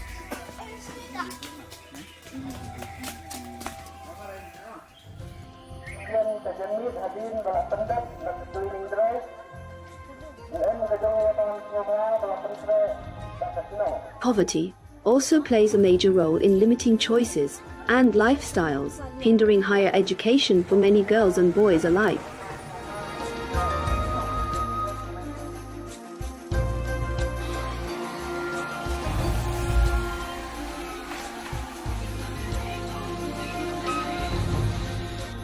Here, young men and women do the same kinds of work. In earlier generations, the wife stayed at home and the husband earned a living. But in our generation, things have changed. Men now do household work, and women take on men's roles. अपना business अपना चलाते हैं आप.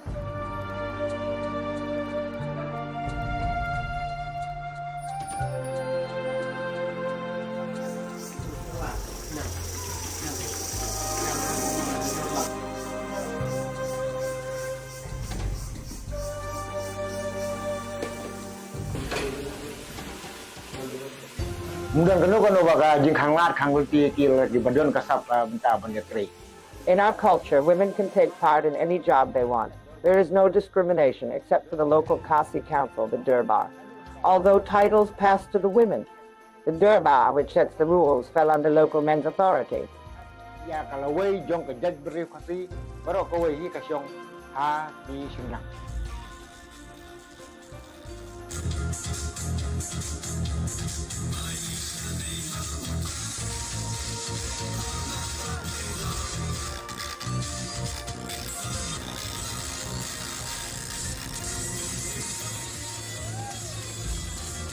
The Khasi community is deeply interconnected. Men and women participate together in all village activities, local celebrations, communal cooking, and sports that last from early morning until nightfall.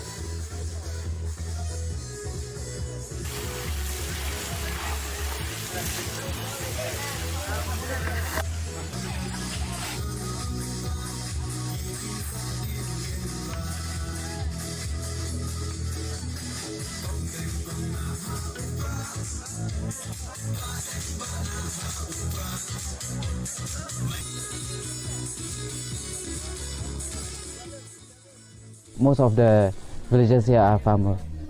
So in farming we have to contribute both men and women, like they go together to the field also for the field work also. Like both men and women can give their the idea for the betterment of the family and for the betterment of the society also.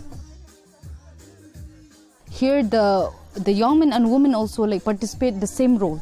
Before, like the older generation, the wife always stay at home and then the husband like is the breadwinner. But then in our generation, like things change and then men do the household work and the women also do the men's work.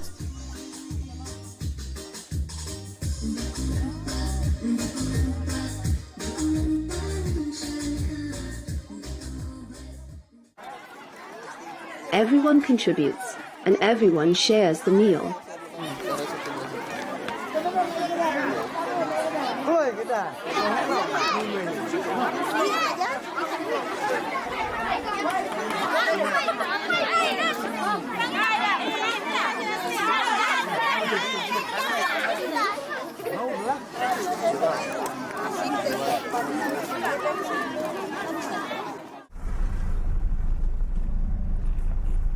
Today we are having this cleaning drive from Pongtung to Maulnong, which is 18 kilometers, and we are having all the way to Maulnong. And we are doing this each and every year. This is the 6th time we are doing this cleaning drive. In 23, several local and international magazines named this village the cleanest in Asia, earning it national fame. This is how we are doing the cleaning drive. And you can see the people are still cleaning and picking up the plastics, mostly the plastics. Right now we don't have any recycle plant in the village, but like we are very grateful to the Shillong Municipal Board. We have to go, we have to dump over for the plastics. It has since gained recognition among other towns and villages as a model to follow. Cleanliness here is a sacred ritual, cherished by the Khasi people, from young children to grandmothers, keeping the entire village spotless through collective effort. For now, we just clean the village. We can give some advice for the other people also. So this is our daily responsibilities because it gives us like health also if we clean the village. So other people also from the outside, the people from outside, so they will see us. They will get some advice from us. They don't see it as routine work, but as a sacred, enduring part of their tribal life. Most of the property right now, it's inherited by the youngest daughter. Because like they think that the youngest daughter will be the one who will be looking after the parents after they grow old. But then right now it's different. You know, some of them like youngest daughter didn't have a good relationship with the parents. So the older daughter will look after the parents, right? So maybe the oldest daughter, the one who's looking after her parent, that daughter should be the one to inherit the property, right? I see like in my areas also, like the one who look after the parents after they're old, that one like inherit most of the property, like golds and land and houses, because right now things have changed.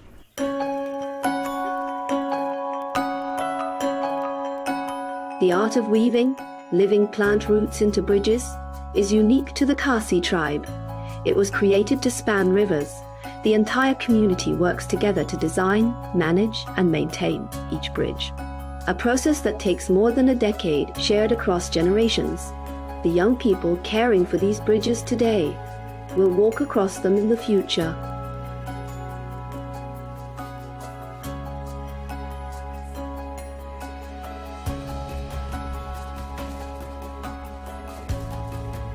It's believed these bridges can last for hundreds of years.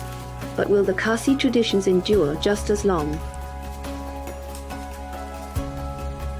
As the organization are trying our level best to fight this head on, so that we say, even if a foreigner, even if a male from another community marries a Khasi girl, they should not give the title of the Khasi.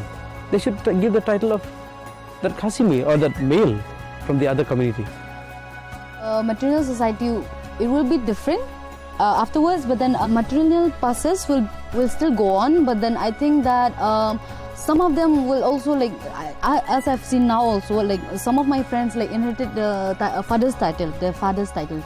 But then I think that this will go on and on in our state. I think it will go on for ages, and there will be difference here and there. I mean, there will be difference in sharing property and in sharing like the power in the household and in the society.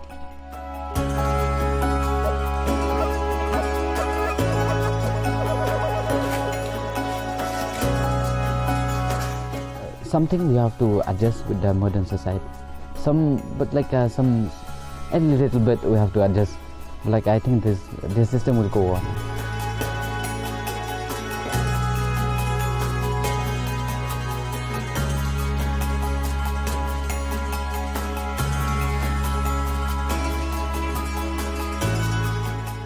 Changes regarding to the culture, and then the way of livelihood, the way of eating, the way of literacy. Actually, it's almost totally changed compared to like the old ages, like long time ago.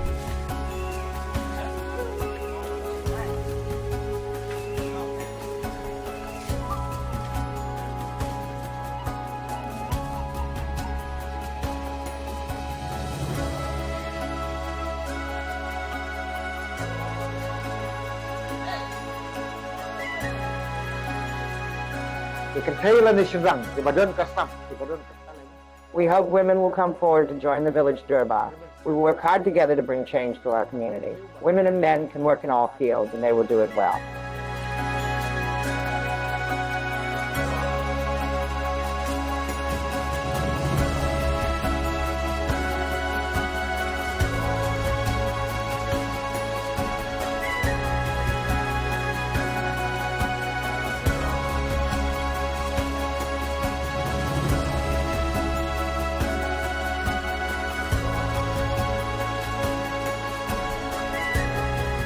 Everything will be changed because of this technologies also, no? Everything will be changed, but in our heritage, it will be the same, remain the same. I think this society will stay forever. It will not change because every community, they have their own culture. It stays forever.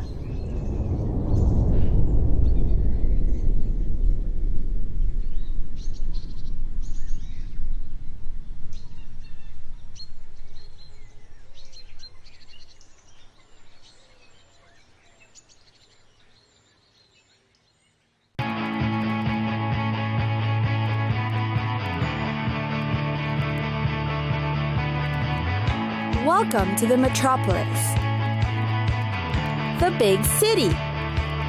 This is where tech, trends, and culture meet. Meet the people. See the sights. Walk the city streets. And experience the lifestyle.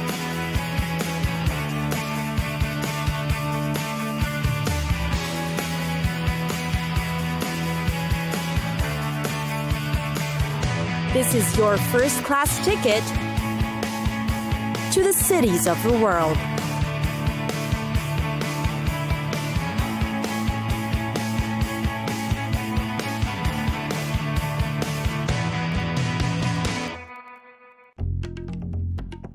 Canberra. Not your typical destination in Australia, but Canberra holds a lot of promise for tourists. There's just so many attractions to explore in the city. Prepare to be surprised. Canberra is in fact Australia's youngest capital city. What it hides is its thriving arts community, lively food and bar scenes, and then of course, the cultural institutions. It's got a healthy mix of man-made and natural attractions for every kind of tourist. Overall, Canberra is where you can explore, discover, learn, and yes, have a lot of fun. Know more about the history of Australia at the War Memorial. This is where the nation's troops and war's involvement is chronicled, starting from the colonial period to the present day. Here, you'll find a new range of exhibits, such as the Anzac Voices and the revamped First War Galleries. You can also tour Parliament House, a modern complex opened in 1988. This is where you can witness the democratic process at question time in the House of Representatives or Senate. Historic and educational stops aside, Canberra's also got a funky spirit.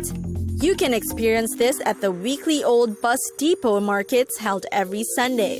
It's where you can buy the most interesting of things: hipster clothes, homeware, and yes, delicious organic produce.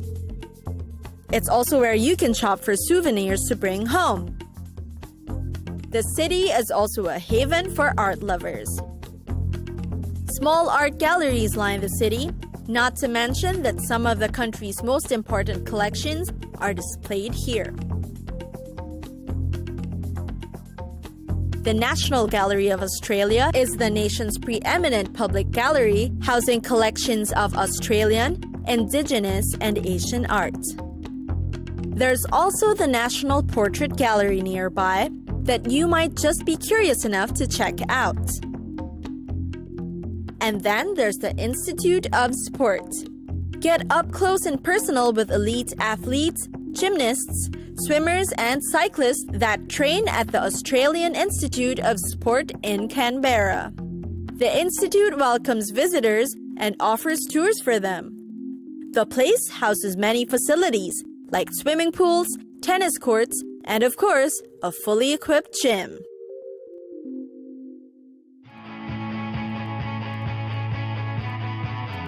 It's time for us to go.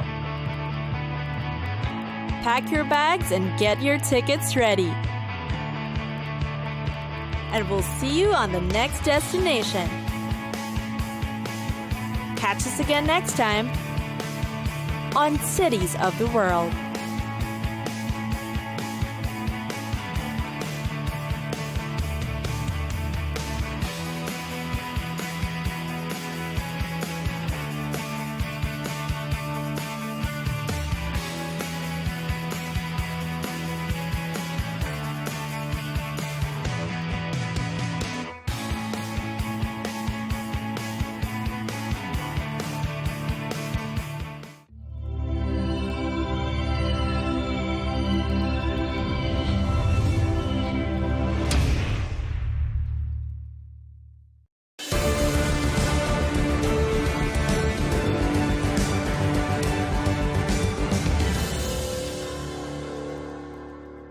Hello and welcome, I'm Riz Khan. This episode of the show continues my fascinating conversation with the highly outspoken best-selling author and evolutionary behavioral scientist, Dr. Gad Saad. In the first part, he took us through the risks presented by what he calls the parasitic mind, based on his widely popular book of the same title, exploring how human thought processes can give up rational ideas to support irrational ideologies.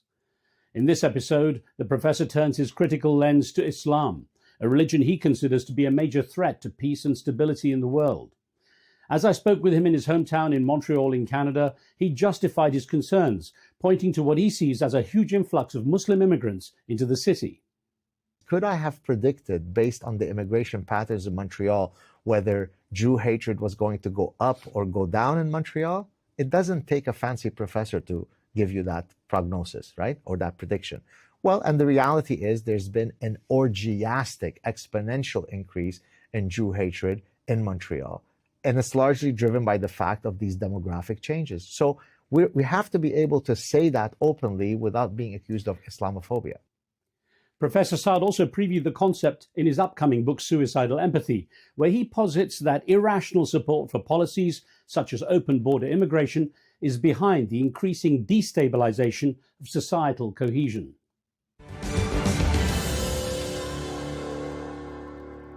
Talk a little bit about the ostrich parasitic syndrome. I found this quite interesting. Yes, so that's chapter 6.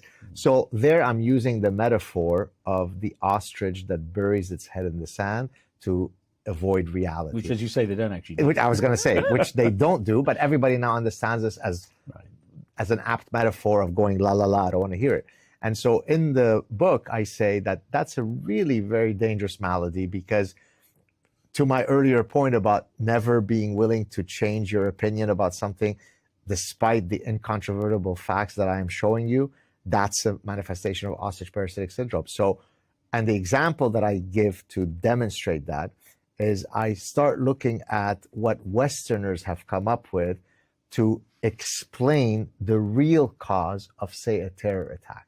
So Bill Nye, the science guy, when the Bataclan terror attack happened in Paris, where, you know, they say Allahu Akbar and they invoke this particular Quranic verse and so on, he said, no, that was due to, it was very conceivable that it was due to climate change. And then he gives you a causal explanation for how that attack was due to lack of solar panels or too much carbon emissions. That's ostrich parasitic syndrome. Ostrich parasitic syndrome is thinking that the Brussels attackers, I think, that committed the attack there, had been lacking in the exposure to art. I mean, who amongst us didn't see enough Chagall and Picasso and end up going to put bombs because, you know, I'm just missing art? So it's so laughable, it's so silly, because in this case, you view it as instinctually wrong to ever blame it on an ideology, on a religion. And therefore, you'll bury your head in the sand, you'll come up with alternate explanations, even though the perpetrators are telling you why they're doing it. That's what OPS is. I will get on to religion and ideology, because that's a big part of your book as well. Sure. And quite a controversial part. I know you've had a lot of feedback about. To what degree is the problem that perhaps though the mainstream media, including influential entertainment platforms, act as an echo chamber for the progressivism or the woke culture? How hard is it to battle something that is now so entrenched? I mean, they've actually made rules about what certain movies and adverts should feature. Well, look, so let me give an analogy from evolutionary medicine, and you'll see I'll tie it back all together. So in evolutionary medicine, we know the following. If you take children who grew up in a very allergen-free environment, sterile environment, you have OCD parents that are always cleaning. There's no dust. There's no pet dander. Versus kids who've grown up in environments where these allergens are present, the latter kids end up having fewer autoimmune diseases, say, for example, asthma, precisely because the immune system expects to be challenged by these allergens in order to optimally function. So then I take that principle and I say the human mind has also evolved to be exposed to opposing ideas, ideological allergens. That allows me to hone my debating skills. If I'm never challenged on anything that I ever say, I can't present the optimal message that hopefully will persuade you, because I've never had any feedback, any blowback, right? So now I come to your question. If I live in an echo chamber, say a journalistic echo chamber, where 90% of the people are fully on board with anything that I say, then there is no allergen that says, wait a minute, I think what you're saying there is complete BS, right? Look at academia. So I discuss in the Parasitic Mind, these are studies by other folks, where they looked at the political orientation of professors at top universities in the United States. Riz, it's astonishing. Now, let me explain some numbers. In science, if you say that something has an effect of a 1.2 odds ratio, it would be like, if let's say I'm checking the pharmaceutical efficacy of a drug. So 1.2, so it's a placebo versus an actual drug. 1.2 to 1 means that it's 20% more effective. So 1 to 1.2 is a big number. What if I tell you it's 1 to 80? So that's not even, I mean, you don't even pick that up in science. It's such a, now why am I saying this? In many disciplines, the ratio is 37 to 1, 130 to 1, meaning that sociology departments, you're as likely to see a conservative Republican sociologist as you are to see a dog with wings flying. That's not good. Why? Because if you're a student, there are certain topics of discussion that you would really be enriched to hear both sides. Is the death penalty ever moral? Should we be an isolationist or an interventionist cult? And there are very valid arguments on both sides of the political eye. There is, political orientation doesn't matter in neuroscience, because the way neurons fire is the way neurons fire, irrespective of what your political orientation is. But in sociology, in anthropology, in some fields of psychology, in economics, having a greater exposure to more ideas can only benefit me, certainly as a student. And so we're literally cheating our students by creating this kind of sterile environment. With the parasitic mind, I was actually surprised how many times to which you referred back to the state of educational institutions and so on. I mean, you know, it's not something I would ever have had a perspective on. But you seem to think it's really bad. It's horrifying. Look, and in the parasitic mind, I only gave a few examples of letters that were sent to me from people who, for whatever reason, had broken some sacred cow. So I'll give you one example. Some graduate student writes to me, I'm paraphrasing, I don't have the exact quote, "Dear Professor Saad, my supervisor with whom I've been working on this paper for 2 years has decided to take off my name off the paper because he heard that I said something positive about Donald Trump, and now I fear that I have no future here. Are you accepting doctoral students?" Now that student wasn't writing to me from Yemen or North Korea or communist China. He was writing to me from a major North American university. Is that the kind of environments we want to be fostering in universities? I don't think so. How does it affect you as an academic to be able to go out and say things the way you say? I mean, I know you've said tenure doesn't give you like total protection. It doesn't protect me from death threats. Right. Look, it doesn't affect me in the sense that I never modulate my speech as a function of careerist concerns. And I'll tell you why. I have a very exacting code of personal conduct. I'm my worst critic, meaning that at the end of the day, when I'm putting my head on the pillow to sleep, the only thing that will stop me from tossing and turning in insomnia is if I was fraudulent in defending the truth. If I wasn't the guy that when I heard the old lady screaming, I didn't intervene. So if I ever say, I better not say this because maybe this will be the consequence, maybe I'm being too harsh on myself, I would feel as though I'm being fraudulent. How could I be the truth defender if I ever modulate what I truly consider to be the truth?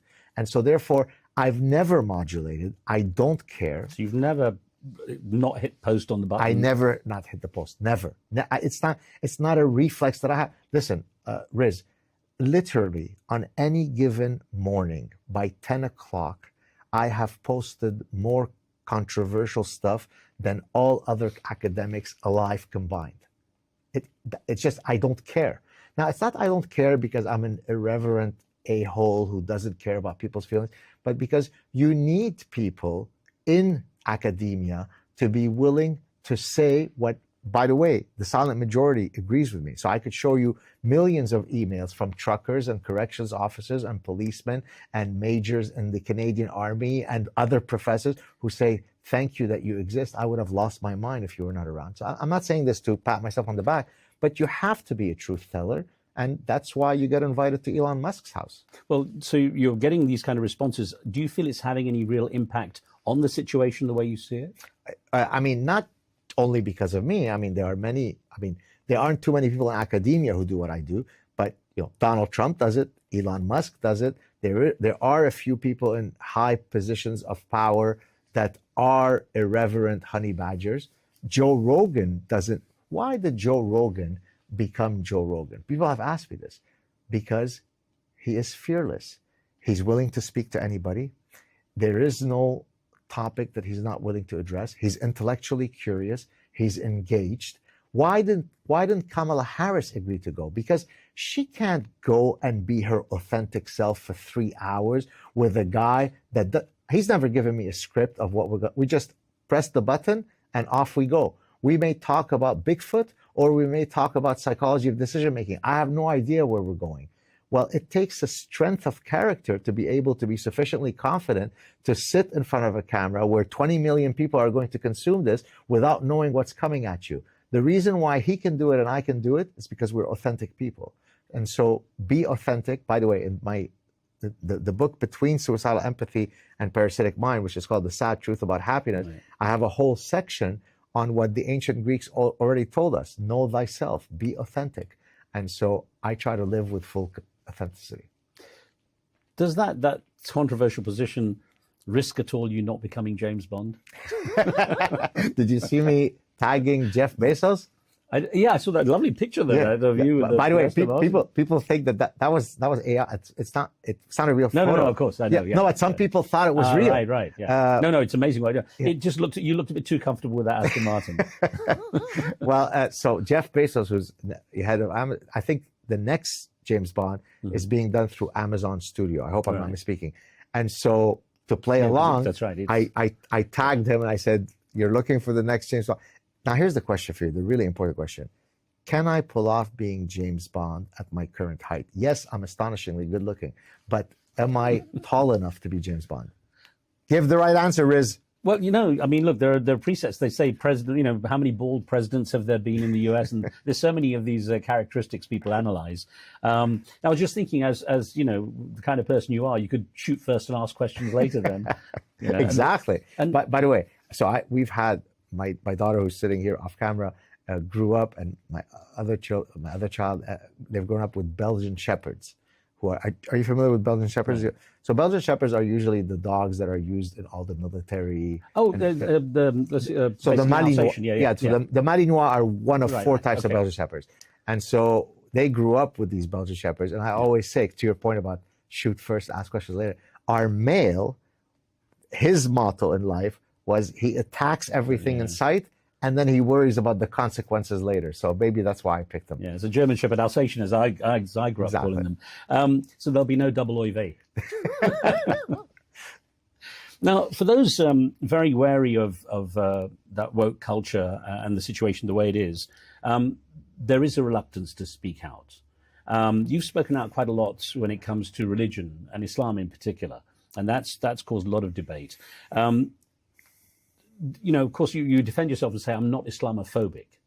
But there is a tone in the way you describe things that make it sound like you believe all Muslims are bad. Yeah. It sounds like that. And I know you do say, no, not all Muslims are bad, but it sounds like that. Look, the distribution of goodness and badness is not limited to one group.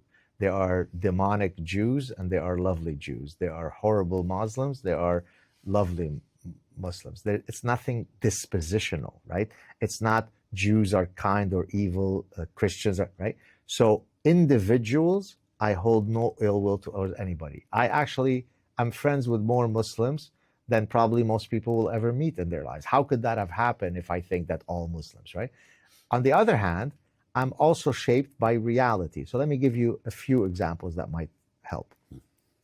We had to escape Lebanon because of which religion? My parents were kidnapped and tortured by which religion? My Syrian ancestors left Syria because of which religion? My brother-in-law's family left Egypt because of which religion? My wife's family in Lebanon had to leave, they're Armenian, because of which religion? Their ancestors escaped the Armenian genocide because of which religion? So certainly, I can put together in a nomological network that reality while recognizing that individual Muslims might even go out of their way to defend me, right? And they're perfectly noble and kind and peaceful. Islam, though, is a set of ideas that are codified. And then we could say, does Islam promote greater personal liberties and freedoms? Yes or no? There is only these answers. It's either yes or it's no, right? I would venture that based on historical facts, it doesn't promote greater personal liberties and freedoms. And so I can't be Islamophobic in saying that. It's a nonsensical term, as I recently had a conversation with Piers Morgan. I am a Islamo-realist.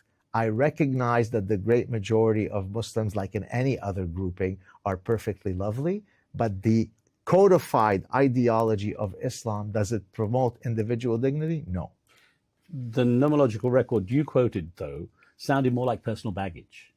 Right. So it sounds like, it's your own kind of...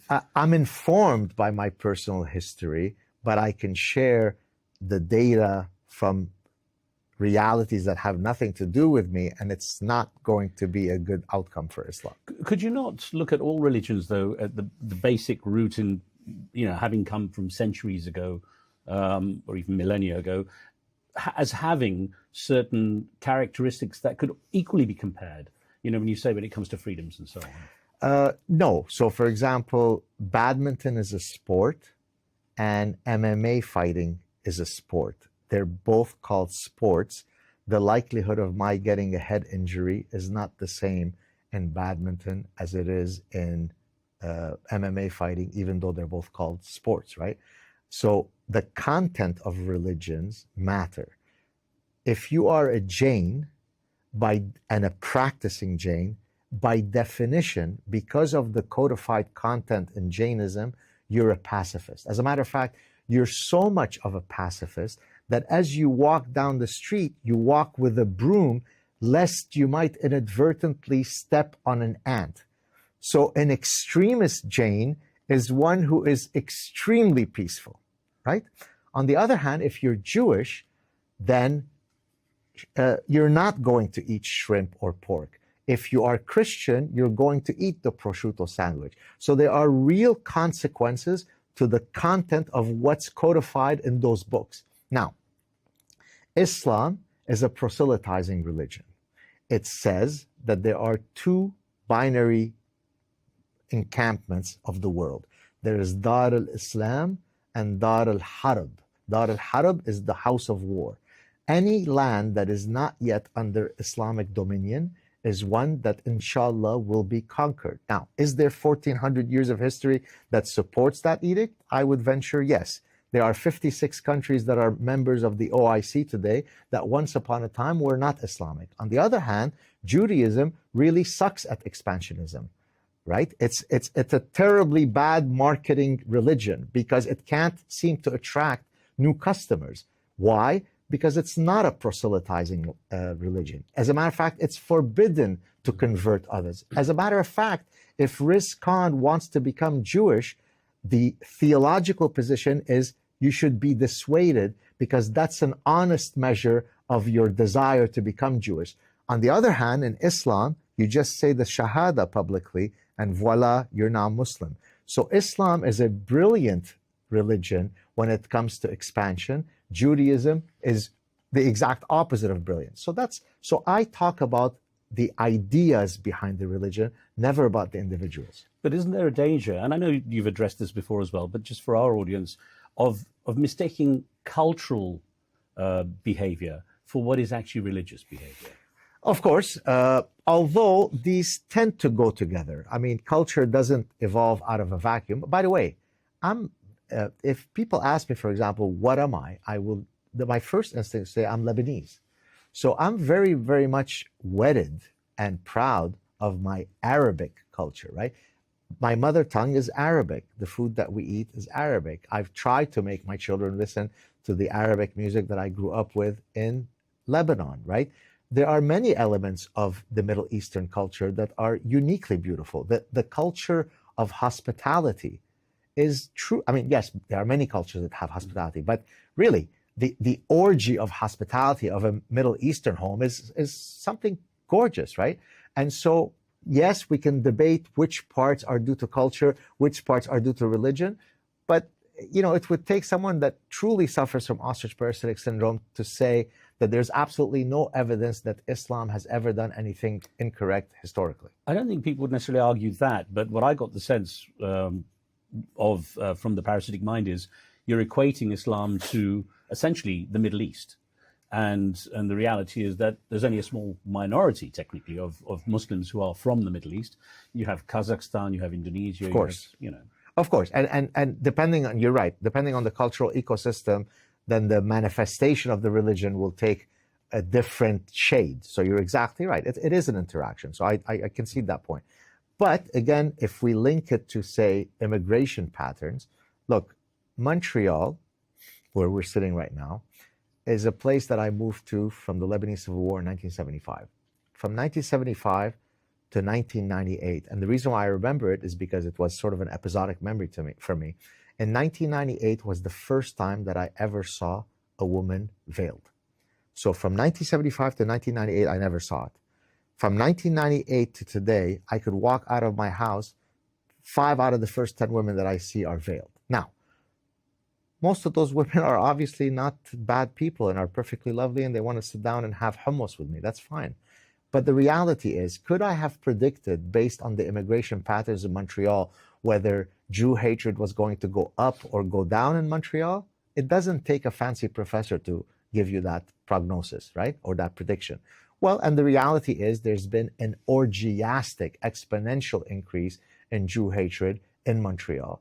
And it's largely driven by the fact of these demographic changes. So we have to be able to say that openly without being accused of Islamophobia. Isn't though it important to look at, say, the root causes now in many cases, perhaps, and you know, yes, you've pointed out that Jews have been persecuted through the centuries. So it dates back way beyond any modern conflict. But a lot of the time, the misrepresentation, I guess, even in the media, is that the Israeli-Palestinian situation is a Muslim-Jewish thing. Well, technically, it's more a land issue. I mean, there are roots based in it. But the danger in equating these two is that suddenly it becomes all Muslims against all Jews. It can become like that. So don't you have to be a little careful not to kind of promote that idea? Yeah, although I respectfully would disagree with the idea that it's actually a land issue. I think it's very much of a theological issue. Golda Meir, I'm paraphrasing her, said that when the Palestinians love their children more than they hate ours, there'll be peace. She also said that if we lay down our arms, there'd be a massacre. If they lay down their arms, there'd be peace. The idea that I grew up in the Middle East, and I explained it in the Parasitic Mind. When Gamal Abdel Nasser died, the Pan-Arabist Egyptian president, and Lebanese people take to the street lamenting his death, and the number one scream that they say is death to Jews, explain to me what is the reflex by which coming down the street from where I lived, screaming death to Jews, is a reflection of the land battle in Israel. We had nothing to do with Israel. We're not Israeli. We're Lebanese. We've always been in Lebanon. We speak Arabic. Why death to Jews? They didn't say death to Zionists. Yeah, I think, well, that's the reason that generally in the media it's mixed up and people don't differentiate between Zionists and Jews. And a lot of that mixed messaging means now, for example, saying anything against Israel, whether it's not against Jewish people as such, though I know Israel is primarily, is seen as anti-Semitic. And this is where, there seems an imbalance in how people can address issues. Now, if you say everyone should be fearless and say the truth, then people should be able to talk about Israel without being labeled anti-Semitic. I completely agree, by the way, with what you just said. It is a complete canard to say that any criticism of Israel is tantamount to anti-Semitism. That can't be, right? In no different a way than criticizing some policy that the Mongolian government has come out with is an attack on on Mongolian people. So I'm not a proponent of that. As a matter of fact, I'm so much, by the way, of a free speech absolutist, as you probably know. I support the right of Holocaust deniers to spew their nonsense. What could be more offensive, I mean, literally by definition, than to reject the Holocaust, the systematic erasure on an industrial scale level of an entire people? But in a free society, you have to tolerate falsehood spreaders. You have to tolerate racists and bigots and anti-Semites. I think the problem in the Middle East is that it is a part of one's identity to despise the Jew. Does that mean everybody's like that? No. But I grew up with that. I lived it. I interact with those people. I'll give you a great... Please. Go. This is a story that I've only mentioned a few times, but it's going to be in suicidal empathy. First semester at Cornell, doctoral student, I became friends with a bunch of Arab guys playing soccer all the time. As you would expect, we all love soccer. Most of them were Lebanese. At one point, one of those guys asked me to go out for coffee. So I went out with him for coffee. As we sat there, I'm wondering what he wants to, because we hadn't hung out socially. Gad, you're a very smart guy. So thanks. How come you haven't converted yet to the true faith? So then I said, this is not going to go well if that's what we're here for. So then he kind of realized that that's not going to go well. Then he kind of pauses and he kind of looks into the air, a bit conflicted, and goes, God, I really like you. I said, why do you say that with some hesitancy? Oh, I know. Is it because I'm Jewish? He goes, no, but come on, you're not really a Jew. I said, no, I'm a Jew. But what did he mean by that? He had an exemplar of the type of person that he has to hate as a Jew. But this guy is Lebanese. He speaks Arabic. He plays soccer better than all of them combined. That doesn't fit the exemplar of the Jew that I was taught to hate. So it's that reflex that you have to get rid of. Once the Middle East gets rid of that kind of hatred, it will flourish in ways that are unimaginable to both of us. And I go back to the fact that your reference point is the Middle East and personal experience with it. Isn't the danger, though, if you're going to talk about Islam in a generic way, like as you have in the Piracy, that people in Indonesia, in Kazakhstan, places where they don't necessarily have a kind of real reference point for the Middle East, except the fact they share the religion, that they will start to feel, kind of disenfranchised and then perhaps emotionally against Jewish people. Well, and that's why I say that it really depends on the context. There is also the interpretation that is often taken wrongly, which we see in all religions as well. Isn't the danger, though, that it's what's being done is being done politically? I mean, by whom? And even many Muslims would argue it's not being done religiously, the extremists. Right. That they might use the name of Islam to do what they do, but it's a political thing. A lot of the stuff that happens is political. Isn't it important to address that? Is what I'm saying. Of course, although 90% of Islam is political Islam. So people, for example, I did a whole show once on Islam versus Islamism. There is no such thing. As a matter of fact, Erdogan literally said that. There is no radical Islam. There is no militant Islam. There's no extremist Islam. There is no Islamism. There's just Islam, right? And I could show you 100 other imams who said the exact same thing. Islam, again, is a codified set of ideas. Islamism is within Islam. There is a spiritual element of Islam. There's a political element of Islam. As a matter of fact, in Islam, there is great concern for the kuffar, for the non-believer, because again, we need to convert those guys, right? Judaism is live and let live. That's why it never grows, because you don't bring in new adherents to the faith, right? So imagine if now Islam said, look, we're going to get rid of all the expansionism. No more supremacy, no more. We're going to truly adopt a message of live and let live.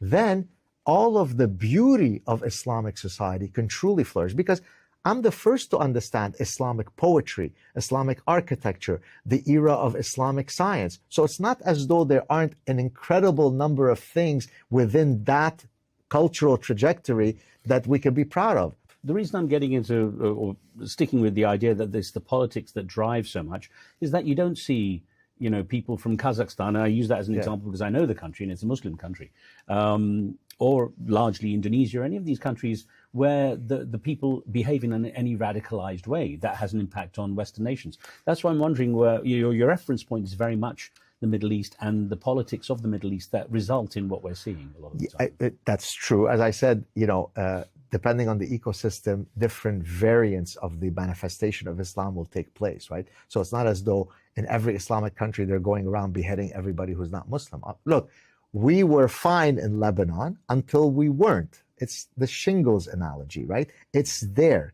But is there an Islamic society, including the more tame ones, where a non-Muslim can become the top person? Can a Jew become the president of Kazakhstan? That would be a manifestation of complete plurality and multiculturalism. So the fact that a society that is Islamic doesn't go around beheading everybody in sight, to me, is not really an impressive thing. Truly impressive would be in the same way that we allow in the West for thousands of mosques to be built because we are so kind and compassionate, let's see the reciprocal kindness in Islamic societies. Let's see a flourishing of endless churches, Buddhist temples, and mosques, Jewish temples, synagogues, and then we will have true equality. I think it's happening in places. I mean, my base is Dubai, and I see temples and churches and everything. Inshallah. Yeah. I'm not a theological expert, so I wanted to get your perspective on it, because I know you've spoken very strongly about it, and I wanted to raise the counter arguments I hear about how you address this, because I think it is quite important that the debate is out there, and I know it's a sensitive one, so people do get very touchy about it, and I know you get a reaction to a lot of it. What's going to come up? Let's move on to your next piece of work now. You're going to go on to the suicidal empathy, and how it ties into what you've done in the parasitic mind, because I understand it's expanding on the ideas and thoughts of that. Yeah, thank you for that question. So the parasitic mind looks at what happens to our cognitive system when it is parasitized. Remember earlier I talked about thoughts versus feelings. So it's a two-pronged attack to zombify us. First, I need to zombify your thought process. That's the parasitic mind. But then I need to zombify your emotional system. Now I've really got you zombified. Now you really are the spider that is being taken haplessly into the burrow, right? Exactly. So that's what suicidal empathy does, is it completes the story, and it says that I need to hijack both your thought processes and your emotional system to then render you zombified. And so that's the point of suicidal empathy. And then what I do in the book is I demonstrate how many disastrous public policy decisions stem from suicidal empathy. So let's take, say, our views on criminality. When, say, you decide that a felon, it's not fair that we don't give him a second chance. And by second chance, it means that he's been arrested 87 times before. That is suicidal empathy. Now, where does it come from? It comes from the progressive view that criminals, to the extent that they are criminals, and especially if they have melanin that's a bit darker, it can't be because they are inherently criminals, because there are natural variations across individuals in terms of how they acquire resources. It must be because society failed them, right? So what is the point of you putting in prison a criminal when he's already been victimized by society, right? That's not, life is about cause and effect. If you rape someone, you should be punished severely. If you kill someone, now, by the way, to some extent, maybe it's too harsh, Sharia law understands this very well, right? Because it is if anything, it is actually more wedded to human nature than the progressives. It might be better to be under Sharia law. You're waving a flag for Islam. Now, there you go. You see what a good guy I am. So no, but my point is that legal codes have to be rooted in an understanding of human nature. When there are no consequences to all of your bad deeds, is it any surprise that criminality is going to go up? So, for example, when San Francisco, you probably remember this, puts out a thing that says, we're not going to penalize any theft that is under $950. Do you need a fancy evolutionary behavioral scientist to tell you what's going to happen? It's cause and effect. So what I do in suicidal empathy is I go through domestic policies, foreign policies, all of which result in disastrous consequences because of the misfiring of empathy. What's your thought on the way that things like the suicidal empathy is being enhanced by social media, by the term bleeding heart liberal is an interesting one. I'll tell you why, because that's the first thing that came into my mind when you said the way you described it. I came from Britain to America when I moved from one channel to another, and liberal in Britain didn't mean what it does in the USA. So it was quite confusing for me. But then this term bleeding heart liberal came up, which I presume is your typical suicidally empathetic person. Is that correct? Yeah, exactly. So, but it's taken even to an extreme at this point. So a bleeding heart liberal is kind of stage one of suicidal empathy, right? So suicidal empathy is stage 4 pancreatic cancer. It's death, right? Because look, so there's a paper that I wrote a few years ago with one of my former doctoral students, where we looked at how do people allocate their gift-giving expenditures, okay? And the idea there was to demonstrate that we have a built-in evolutionary mechanism that mets out our resources in line with an evolutionary calculus. I'm much more likely to give larger gifts to people who share on average half their genes with me, my brothers and sisters, my children, than I am to give to my second cousin, right? And you see this throughout all cultures, all religions, all ethnicities, because we're all biological beings united under a shared biological heritage. Why am I saying all this? Our empathy is should also be strategically meted out in a way that makes evolutionary sense, right? It makes more evolutionary sense for me to be willing to sacrifice my life to save my biological children than it is for me to save a random child. The fact that I'm less likely to save a random child doesn't make me a monster or calculus. I would love to save all children, but I'm certainly more likely to jump in front of the fast-moving truck to save my biological children. Right. That's the problem with suicidal empathy, is that that system is dysregulated.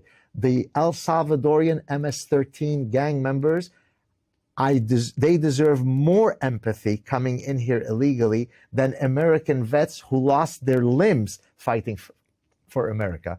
That's suicidal empathy. So this is the expression, going back to the gift giving, charity begins at home. Exactly. Is where it comes from too. Perfect. And I think in that study you also talked about how women and men are different. Yes, you want me to talk about that? Yeah, please. Yeah. So in that paper, what we wanted to show is what are the reasons that men and women say they are giving gifts to their romantic partners. So the reasons could be either situational or tactical. Situational would be, it's her birthday. It's a situational something, okay? Tactical would be, I'm trying to woo her to seduce her, right? Now, not surprisingly, men are much more likely to use the gift-giving ritual for tactical reasons. It's part of the dynamics of men and women. But here's the part that's much more interesting. When you ask men and women, why do you think the other sex gives you gifts? Women are perfectly well calibrated in knowing that the reason that they give gifts to men are different than the reasons why men give them gifts, whereas men are blissfully oblivious to that. So men think, oh, if she gives me a gift, it must be because she's trying to seduce me, because they lack the theory of mind. Now, I'm not saying that men are dumber, but it's because they don't have to have evolved the reading of that courtship ritual. Because if a man is lied to by a woman says, here are flowers, I'll love you forever, let's go behind the shed and have sex. If she lied to him, great. I don't suffer any consequences. If a woman were to be duped by every flower-carrying guy, given that the cost of making a poor mate choice looms much larger for her, right, then she better evolve the capacity to understand those signals. Professor, what do you think artificial intelligence will do to change, either for good or bad, the parasitic mind or suicidal empathy? Wow, I've never been asked that exact question. So there you go. Yes, that's why you're Riz Khan. Look, at this point, I think that the main thing that AI does is it reduces the computational complexity of the search space. You know what I mean? So yeah. So for our listeners and viewers, so take for example chess. If you were to draw out the chess game, the tree of chess, it's I think 10 to the 100 nodes. That's more nodes than there are atoms in the universe, right? So if you were to develop an algorithm to actually exhaustively go through everything, it will be more time than since the sun has existed. Therefore, there are AI algorithms that prune the search tree, that can say, this is not promising, cut this part.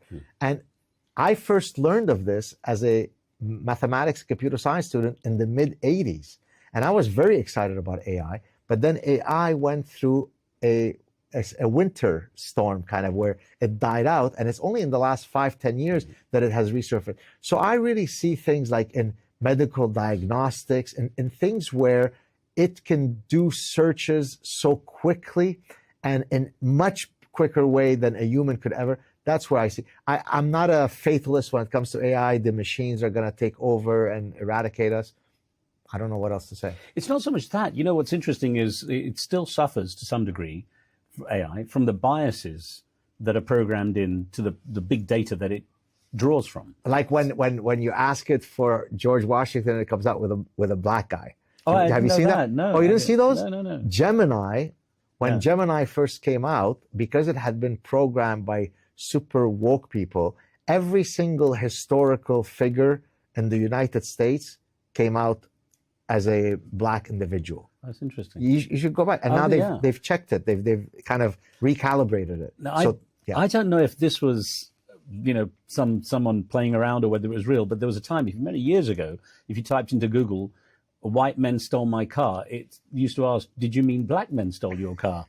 So there was this idea that, that the garbage in, garbage out situation with AI meant that, up to now, it's going to have its biases. But the reason I ask is, I did an interview recently with Mo Gaudat, who was the former chief business officer of Google X. Okay. Brilliant guy, brilliant AI specialist. I mean, he's quite spectacular, actually, in his thought processes. And he described how, right now, if you just have even 20 IQ points above someone else, it's a massive difference as a human. AI is going to go to the billion level, where it's way beyond. And in that, there's a certain amount of self-awareness, cognizance, and so on. But it can also be something that if we are becoming more and more dependent on AI, we might be able to escape some of the things that you worry about. That's a great question. Yeah. I mean, so you're saying that AI could be so powerful that it builds a cognitive inoculation against the parasitic ideas. Exactly, in the sense that it can actually start to, regulate the information that we receive when we do searches to take us out of an echo chamber. It can actually fact check to the point where it's indisputable. Right. So here's how I can tie what you're saying with something that I've been thinking about. So do you remember the nomological networks that I was telling you about? Yeah. As it stands, it takes a great amount of human effort to build that network. And one of the papers that I recently wrote about 3-4 years ago is I wrote a paper, an academic paper, a scientific paper, where I was arguing, imagine if you could now create a Wikipedia of nomological networks. So you ask what is the foundational question that you want to see if you can build a nomological network about, right? Are toy preferences sex-specific for evolutionary reasons? Well, it took me, a human being, to say, well, what would be the different distinct lines of evidence that I would have to come up with to prove that there is a universality to these toy preferences? Imagine if that process could be automatized via AI. And not only that, the access to far wider range of data without having to try to figure out where to go for it, and then the speed with which it would come. Exactly. So that's what I'm wondering, whether you see any salvation, you see any inoculation, as you put it, to the parasitic mind. I mean, as a sort of banal yes or no, I would say yes. But to our earlier point, that AI system is only as good as what I put into it. If what is being put into it is done by parasitized human minds, then who knows? So Mo, funny enough, just to go back to something he said, he's writing his next book with an AI he has created called Trixie. Trixie. And he says, if I ask Trixie questions, I get surprising answers. For example, as a Middle Eastern, he's of Egyptian origin, Middle Eastern man, would you, if you were a border officer at, in America, would you grant me access? She said, under current rules, no. So she was quite frank with him. Wow. So that's why it's quite we're on an interesting point, I think, a cross point maybe of where AI might actually address with some degree of accuracy and perhaps be a bit of a wake-up call for some of the issues that you seem to have a lot of concern about. It really is a fantastic question. As you're speaking, I'm thinking about it. I wonder if the AI system might be better at inoculating parasitic thinking rather than parasitic emotional systems, because there is an element that I can codify when it comes to facts and information.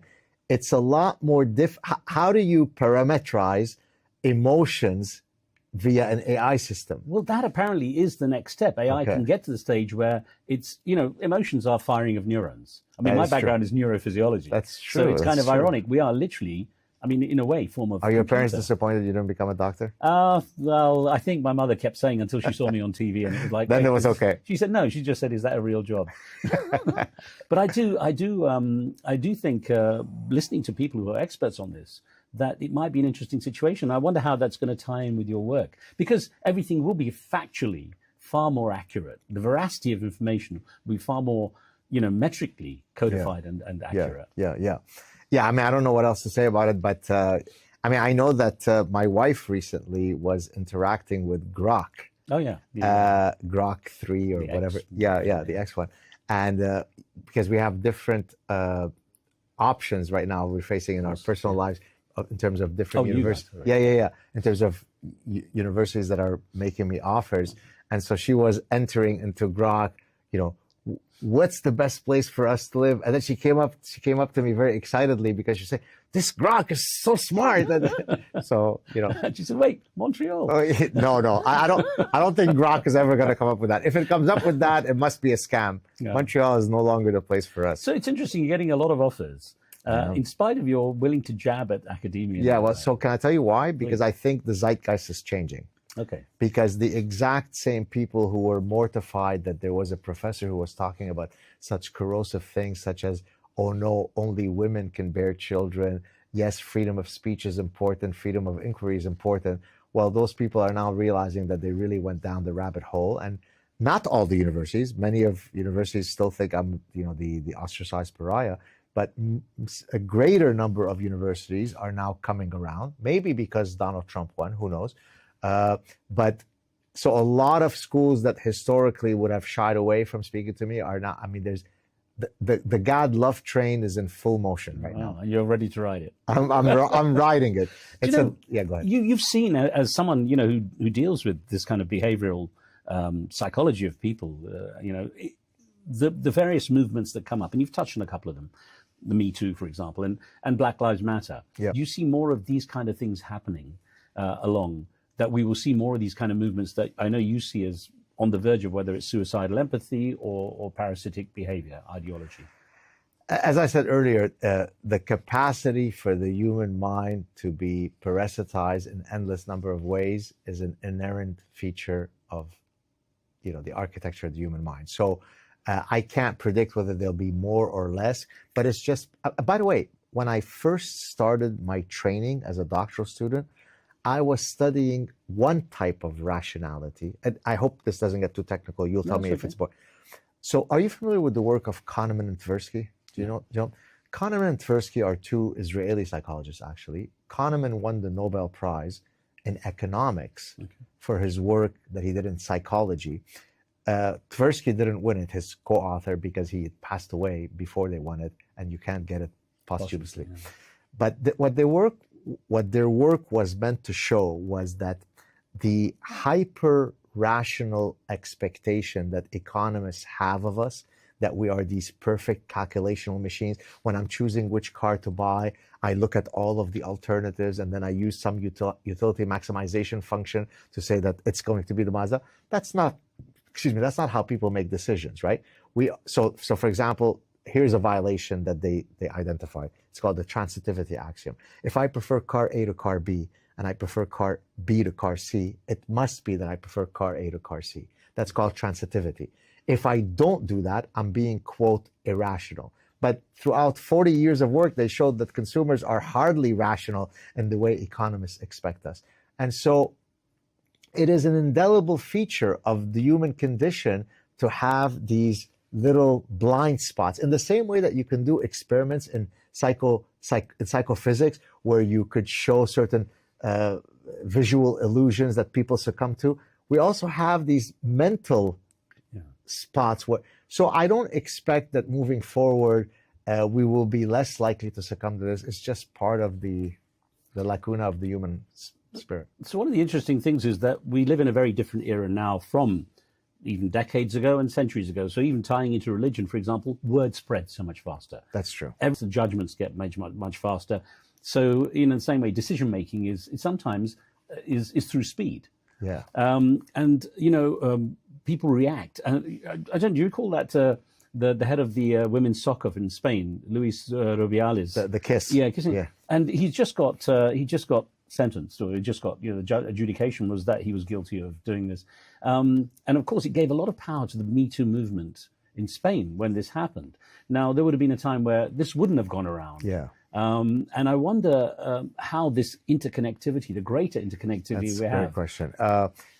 So certainly the fact that we've got these systems that can spread information so quickly makes it more viral, to continue with the metaphor. I mean, does that mean, so are you arguing that by virtue of the fact that the speed at which the stuff can disseminate, does that mean that that increases the likelihood of the inoculation or decreases it? No, I'm saying that, at the moment it increases the chance of being the parasitic. Yeah, exactly. Yeah. Well, although the antidote also is communicated. Communicated, right? So, I mean, I wouldn't have had, I don't know, 1 million followers on X. I wouldn't have met the people. The people that have been drawn to my work would never have known that I existed, Elon Musk, were it not that there was a central square where my ideas can be, because historically, think about a typical academic. What was my medium of communication? It was the peer-reviewed journal, right? And you want to know how many people read that journal? You know how many people cite? The average number of academic papers that's cited is 0. Now, there are some papers that are cited 3,000 times, but even an incredibly successful academic paper that's cited 3,000 times, how does that compare with me putting up a post yesterday that was viewed by 10 million people? That's remarkable. And so I think, to your point, both the parasitic stuff can increase, but the antidote could also increase. As we get towards the end of our conversation, a couple of things that occurred to me as someone, especially as you specialized in consumer behavior, but as an evolutionary behavioral scientist, do you believe human behaviors are cyclical? And the reason I ask is, my daughter, who's only a couple of years older than yours, is big on thrifting. And, this very, what do you call it, conspicuous consumption is something that she kind of, is sort of to a large degree rejecting. And it's not for a lack of means. It's simply the psychology is now, I want to distance myself from this very visible consumption. And thrifting, I see among her friends as well. It's become kind of trendy. How much do we cycle through these? That's great. So, of course, historical cycles happen. As a matter of fact, potentially linking it to your daughter's example, do you know that how sexy women's attire is cyclically over the past 100 years correlates with economic conditions within that ecosystem? So it's actually called the hemline index. Wow. And this is something that I talk about in The Consuming Instinct, one of my earlier books in 2011, whereby I'm going to see if I remember this correctly. I hope I don't get it wrong. In environments where there is more economic uncertainty, there is a premium on fashion trends and cycles to be sexier. And so yes, I think that the general pattern is that there are cycles. Now, I don't know if your daughter's thriftiness is a manifestation of something inherent to her personality, or I think you're arguing that it is part of a group dynamic. It seems to be part of a group dynamic, but she appreciates it. Yeah. So how does that manifest itself? She never wants to dress in brand names. She wants to be frugal. It's not so much that. It's just saying, hey, I can find great stuff that's been pre-owned, as they would say now. Okay, we used to say used. But to use the euphemism pre-owned, and she finds amazing stuff. Yeah, see that would never work with me, and maybe I'm sharing too much here with your audience. I suffer from huge germ contamination fear. Right. So, for example, when I go even to a 5-star hotel, I bring my own sheets. Okay. And so the idea of wearing someone else's clothes would not work with this guy's psychology. Right. So that would. The other thing is that after COVID, after lockdowns where people couldn't go, there was a lot of what I read about, a lot of revenge buying, they called it, like consumers, feeling they'd been deprived for a certain period of time and almost in revenge going out and they're going to compensate for having been. Yeah. Right, I hadn't heard that term, but that makes a lot of sense to me. Revenge buying. So. Well, I mean, one of the reasons why I decided that I will use consumer behavior as a place to study human nature is precisely because, short of breathing, consumption is probably the thing that we do most next. I mean, we consume friendships, we consume experiences, we consume religion, we consume literature. So it's not just consumption of Coca-Cola and Starbucks. I mean, we are a consumatory animal. So I thought, what a wonderful place it would be to take my interest in evolutionary psychology and apply it to the modern context of consumer behavior, hence that marriage. Just as, again, wrapping up now, do you remain optimistic about the way things are going? I mean, you said we're at a certain zeitgeist, but are you really optimistic about things changing for the better on your terms, of course, the parasitic mind, the suicidal empathy? And so I do. I am, in the sense that it would be hard to get out of bed, given the things that I do and deal with, if I didn't think that there's a way to make things better. But on a day-to-day basis, it could be easy to fall trapped to a lot of pessimism, because sometimes when I see the stuff that comes my way, and even though 99.9% of the people are incredibly supportive of what I do, 0.01% of a very big number is still a big number. And so that can, gnaw at you. But overall, I'm someone who has a sunny disposition. And so therefore, I would say I am optimistic. I raised this, actually, it made me think about how many people I know who are anti-woke culture, but won't say so. So that's why I was curious when you said you have 90-something plus% in terms of support. So do you think there are a lot of people out there who want to say something, say anti-woke, for example, and, or against the woke culture, but don't dare say it because they could be victimized? Oh, my God. That's the number one reason why the woke stuff was able to proliferate, right? So let me give you, and I've said this before, here is the perfect template of probably the most common email that I've received through all these years. Dear Professor Saad, a bunch of compliments, and then the last sentence is, if you choose to read this letter on your show, please don't mention my name. So then I write back to the person. I say, dear so-and-so, thank you very much for your kind words.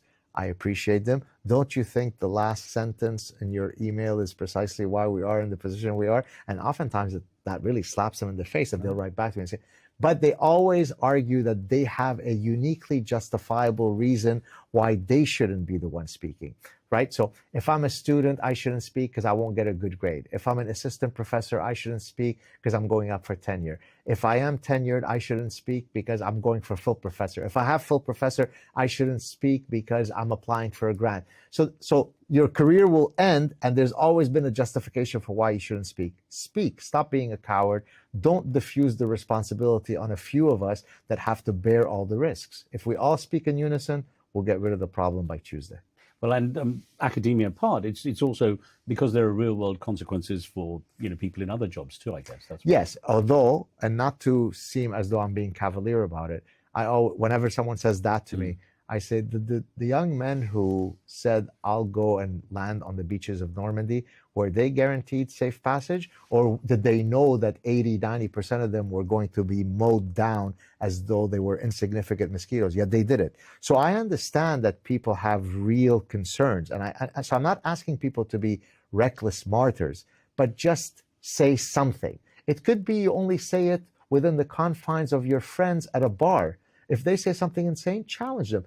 We just had a conversation about very difficult subjects. We're going to walk away here feeling good. We're going to still be friends, but we had the courage to tackle thorny subjects. Don't be a coward. Speak. Now you've got this prominence, and with prominence comes the power to change things, which, as you say, hopefully you are. Would you ever go into politics? Well, two things. Number one, I'm too short for politics. I don't think so, because I'm way too honest, to our earlier point, which is politicians lie. If I fib a millimeter, I will have a bout of conscience that will debilitate me for the rest of my life. I'm worried if I'm going to jaywalk. So you want me to be a politician? I won't last for 4 minutes. Well, we prefer you out of politics than saying what you say. Thank you, sir. Professor, thank you so much. Thank you so much. That was fantastic. Thank you. Cheers.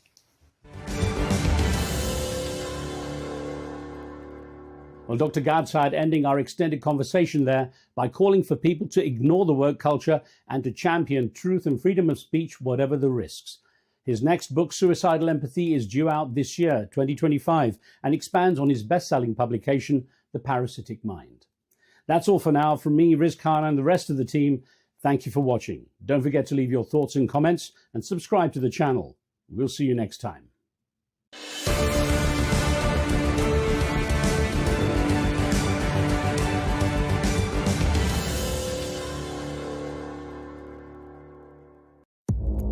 Our allies, in many cases, are worse than our enemies. Stay informed and connected with the latest international headlines.